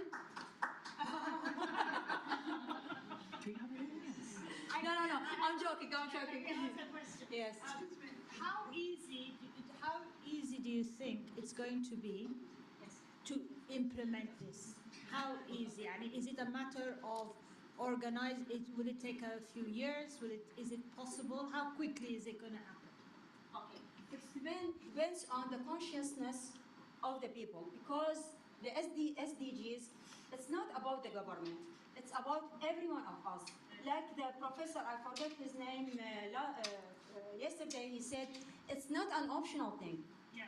It has to be a lifestyle, because every one of us, I give you an example. My daughter, we talked about that yesterday. My daughter become angry of me because I'm using AI, because she says, I don't know. I'm copying from her. She says that using AI is so harmful for the environment. I know this thing from her. I think the next generation is more conscious more than us. They care about every detail. So to reach to the high level, it takes time, depends on our consciousness. Okay, So thank you. Depends on that. Okay. Yes, yes, thanks.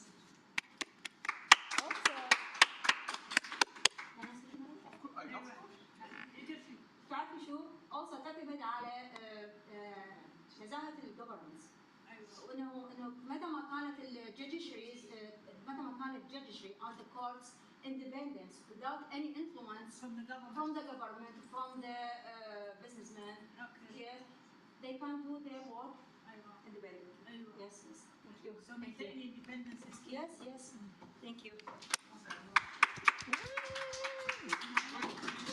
The difficult certificate because you are the protocol women. You have to be extremely 10 out of 10. So is that correct now? Yes. Protocol correct.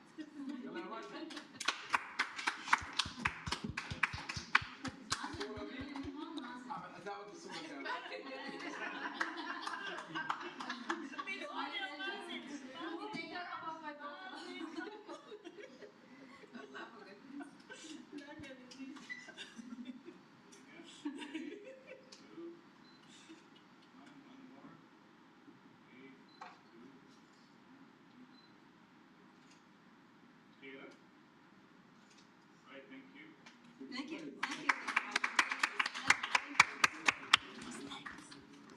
We are very grateful. Yes.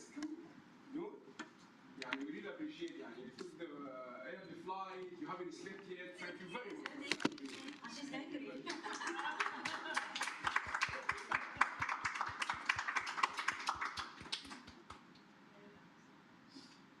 One more. Right. Thank you. And I will mention this, if you don't mind, to your president, because I met him in Saudi. Your مديركم.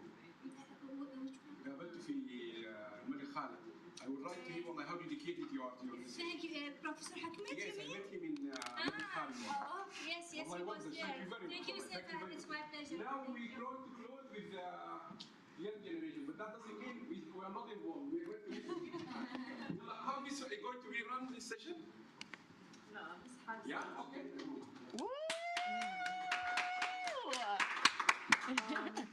First of all, I'd like to thank Dr. Dania because I've attended a lot of conferences, but I've learned a lot from you about conference protocol than anyone else. I'd like to call up my fellow committee for this. Sudanese Society Committee. Oh, fantastic. I'm Sudanese today. Can we not hang up the flag for this? Am I using the right way round? عيب عليك. Oh, sorry. I can't see from that side, guys. There's nothing to. Lena, do you not want to join us for this? No, but she's youth, so we're gonna have her join us. Help with the flag as well. This, guys, I'm joining. Yeah. Manar, do you not want to join as well? Can I post something? The main girl. I think you have to.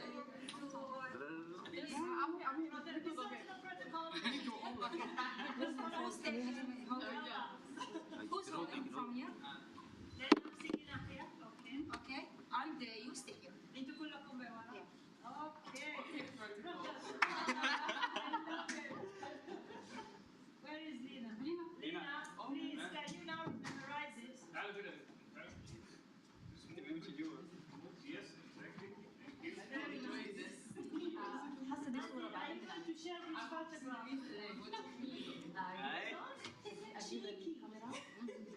بس خلينا نكون ظاهرين في الكاميرا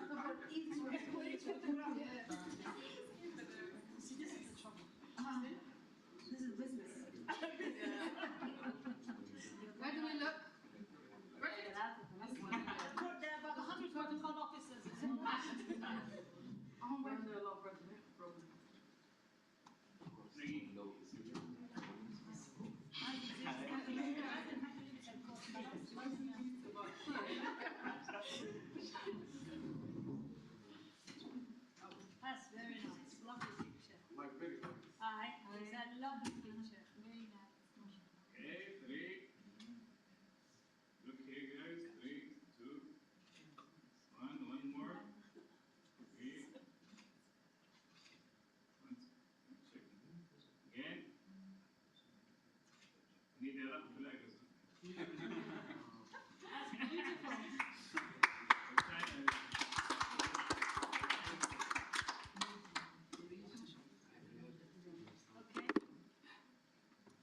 first of all, before we start, I'd like to thank you all for being here.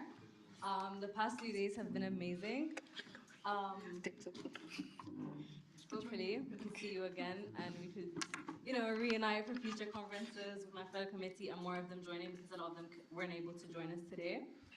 I'd also like to thank Prof. Alam and Was for giving us the opportunity to represent our societies in this conference. I'm representing Queen Mary today. And I'm representing Manchester. And I'm representing the UCL Sudanese Society. I'm also here representing Queen Mary as well today. I'm representing Lafera. It was the first ever society in London. You're not doing a good job. I told them. Oh, she's too funny. I'll be honest.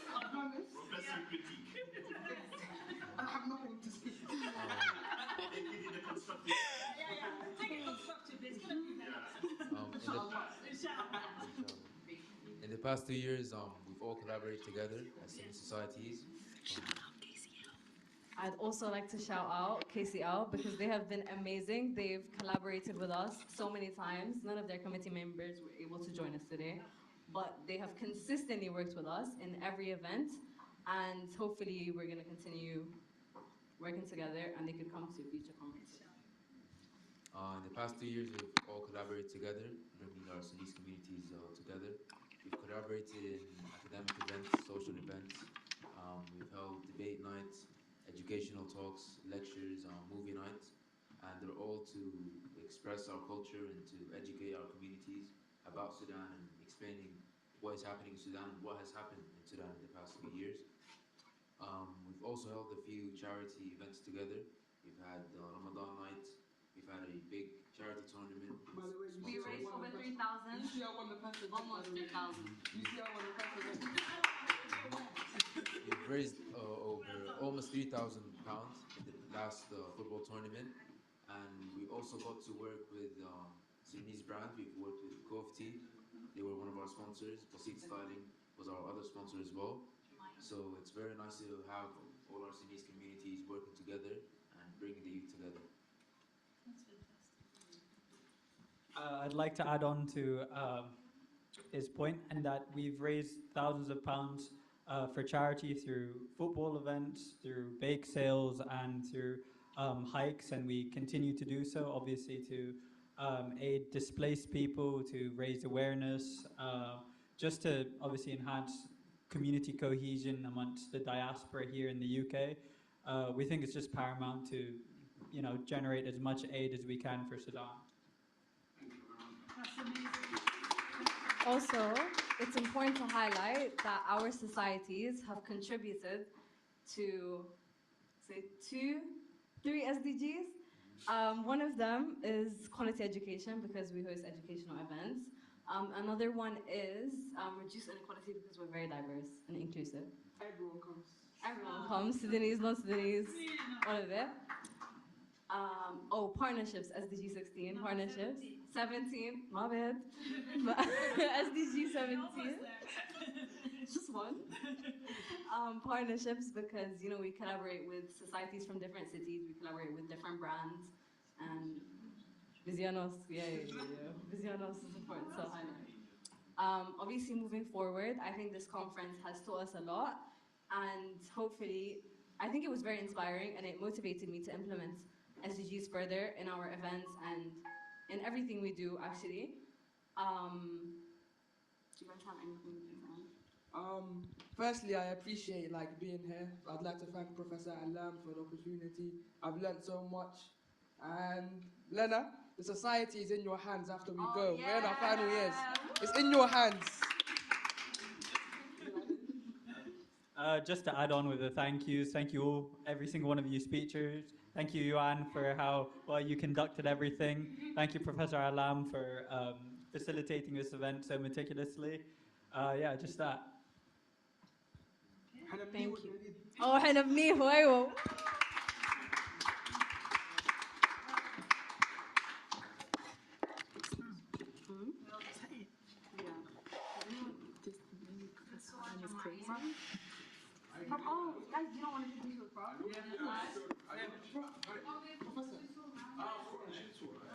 nice place to go. Yeah, let's do this. Yeah. And then I just like, Oh yeah, yes. شكرا. تعال take a صور معنا. Let's see if we can move this. That's as far as it's going now. God. No, actually.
I got the photo ready. Yes.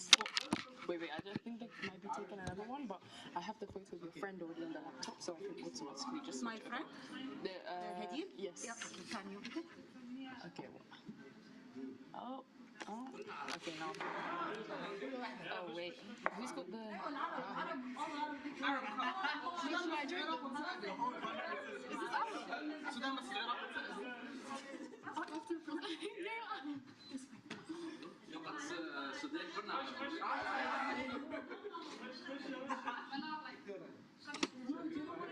يلا يلا go to the bar.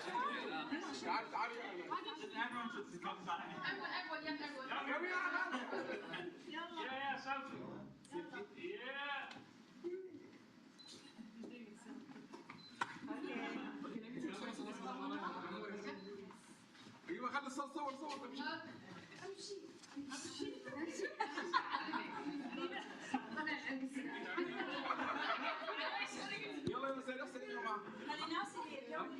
Hello, it's me.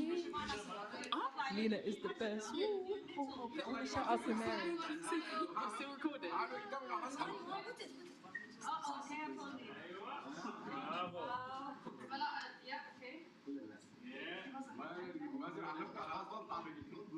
Okay, 3, 2, 1. وين وش يا محمد تعال ما قلت لي يا محمد الحلقة قدامنا كده شوية. عيب عليك عيب عليك. Okay, 3, 2, 1. امشي عام شوية. لا انت امشي. Oh my God. Okay. Okay, everyone, 3, 2, 1.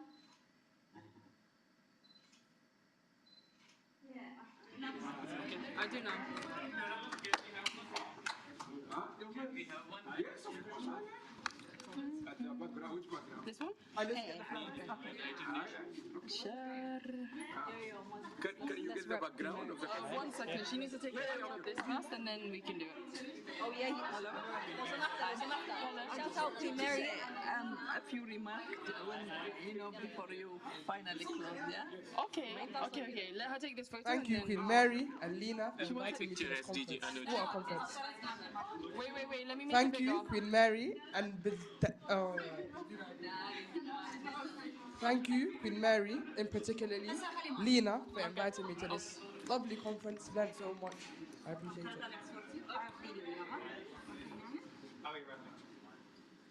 Today we are it's loading 1 second. Mary. Yeah, it's KCL a second ago. and University of Manchester. Yeah, it's loading. It's coming. Not coming. It's loading. It's right here. My picture is there. If it's taking this long for her pictures to come, it will take as long for when yours does as well.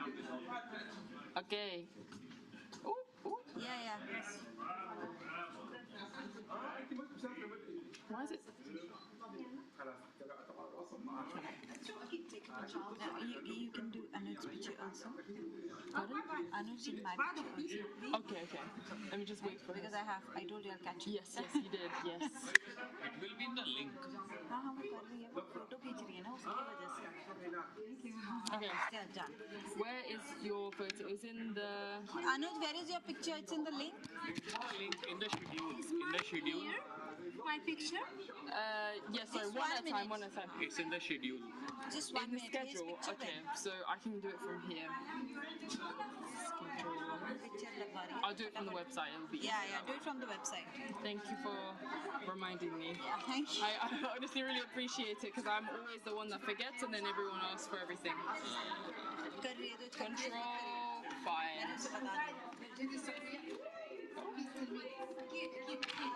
Anuj Kumar. Oh. Go to the agenda. There you will get it. Thank you. The conference agenda. There you will get my name. There. Below. I'm down. तू मेरे में तो था जब मैं moderator थी. हाँ. तो मैं तो ऊपर थी. More up. 1 minute. Here. I got it. Yeah. ठीक है. रुक जा होने दे. हाँ होगा. Perfect.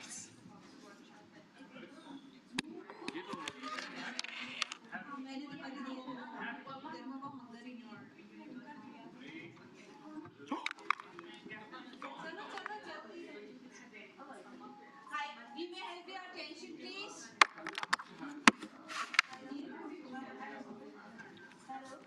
It takes like 20 seconds. Try now. There you go. Yeah. Can we have your attention, please? This is a small inauguration for Anuj's book that he has written, so he wants to get it inaugurated, I think. So congratulations, Anuj.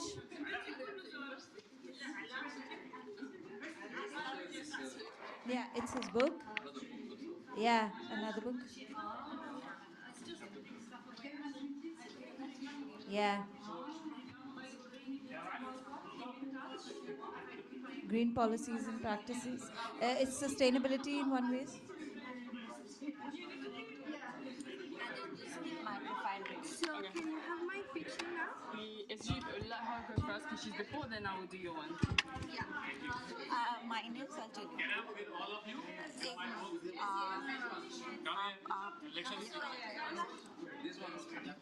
You can do it on this side if you want. She looks like someone and I can't tell who.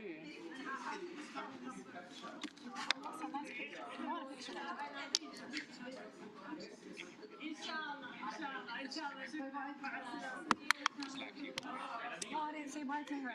Let's go say bye to her.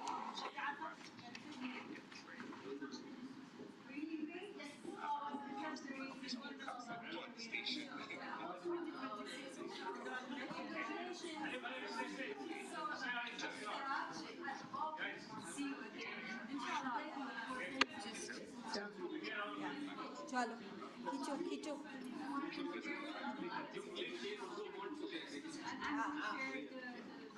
I didn't have my first day pictures, that's why I'm clicking. So the photographer can click my picture. He missed my picture first day.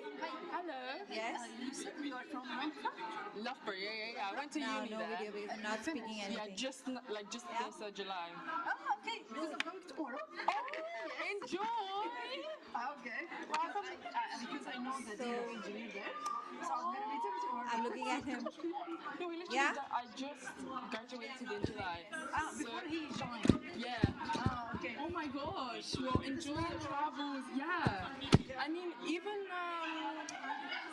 Mozambique, Mohammed Fatah, I went to school with him in Abu Dhabi. Wow. I didn't know he was going to be here. Like, it's amazing. It's honestly it was nice so meeting amazing. you. See you next. I will send in my LinkedIn on the group chat. Then we can, if you ever need me, just give me a message. Have a lovely day. Okay.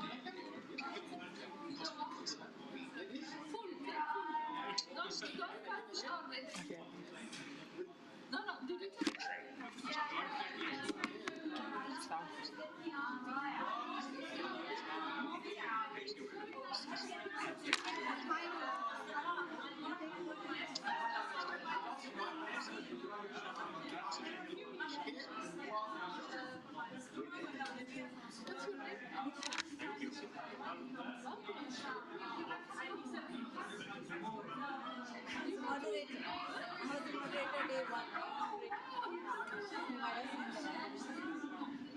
Thank you, ma'am. I've got yours up. Yeah, Yes. I will. I'll help you when. No, you're there in the schedule. Help where it is. About the photo? In the schedule, where's your name, you know? Oh, I've got her presentation sheet because Yeah, we yeah, were on yeah. it last time. Oh, you can put him anyway.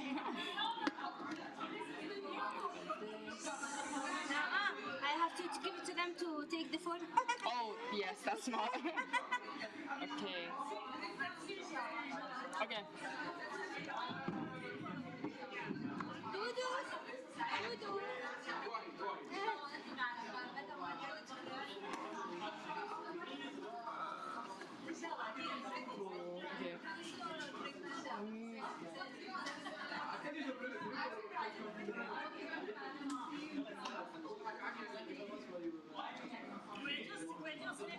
Okay.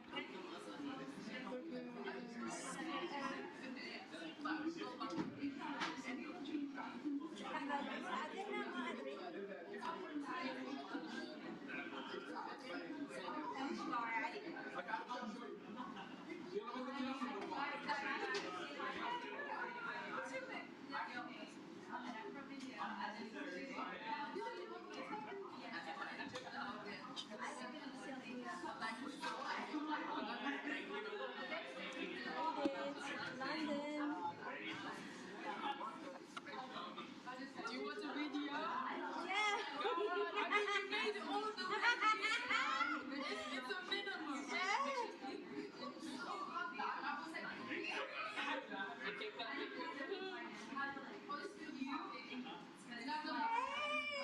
I made it to London.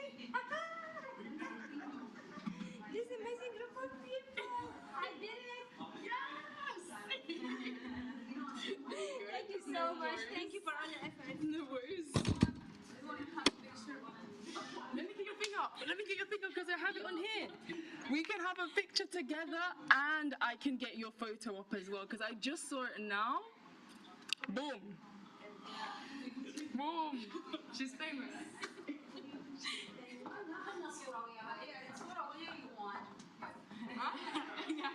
We need a selfie.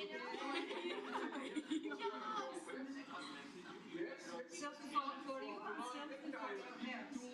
3 hours, you will find me. Oh, take me down. I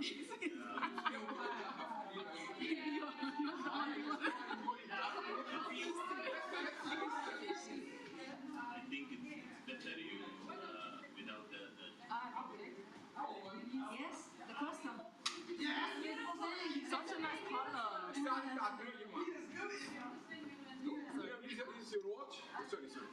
Yes. Yes, okay.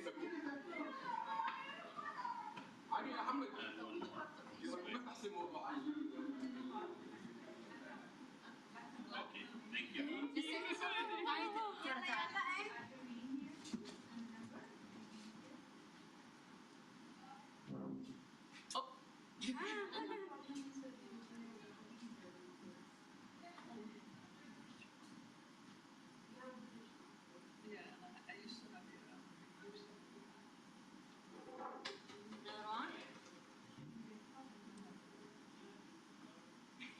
Just like my daughter.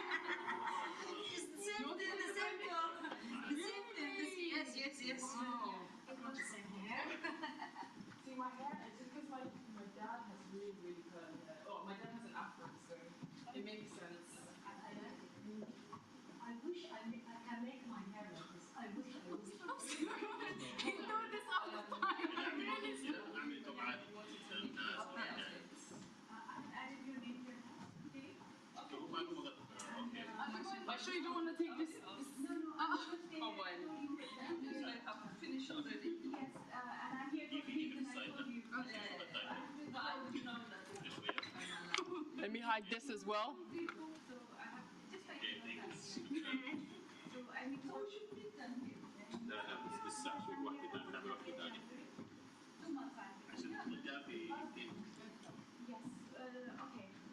Okay, that's a good thing. Then we're gonna talk more about. Yeah, okay.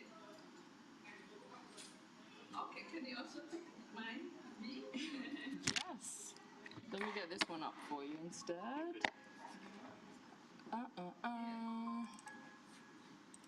Excuse me. Yeah. Oh, I thought it was. Sorry, I'm just getting the website up. I want that one. I'll put the event one on if you Not want. the main one. Okay, yeah. The heading. The other one. This one? No, the one that you had this one. Yes, yeah, okay. Oh, be careful. Should I stay on this side or here? This side is better because the time. Yeah, okay.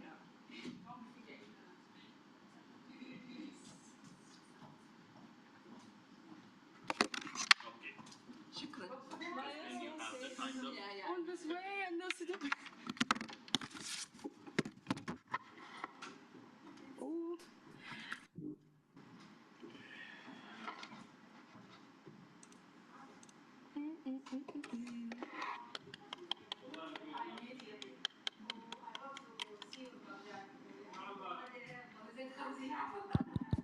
Thank you, everybody. And I think that concludes the conference. And I hope you have a lovely day. Bye. Bye.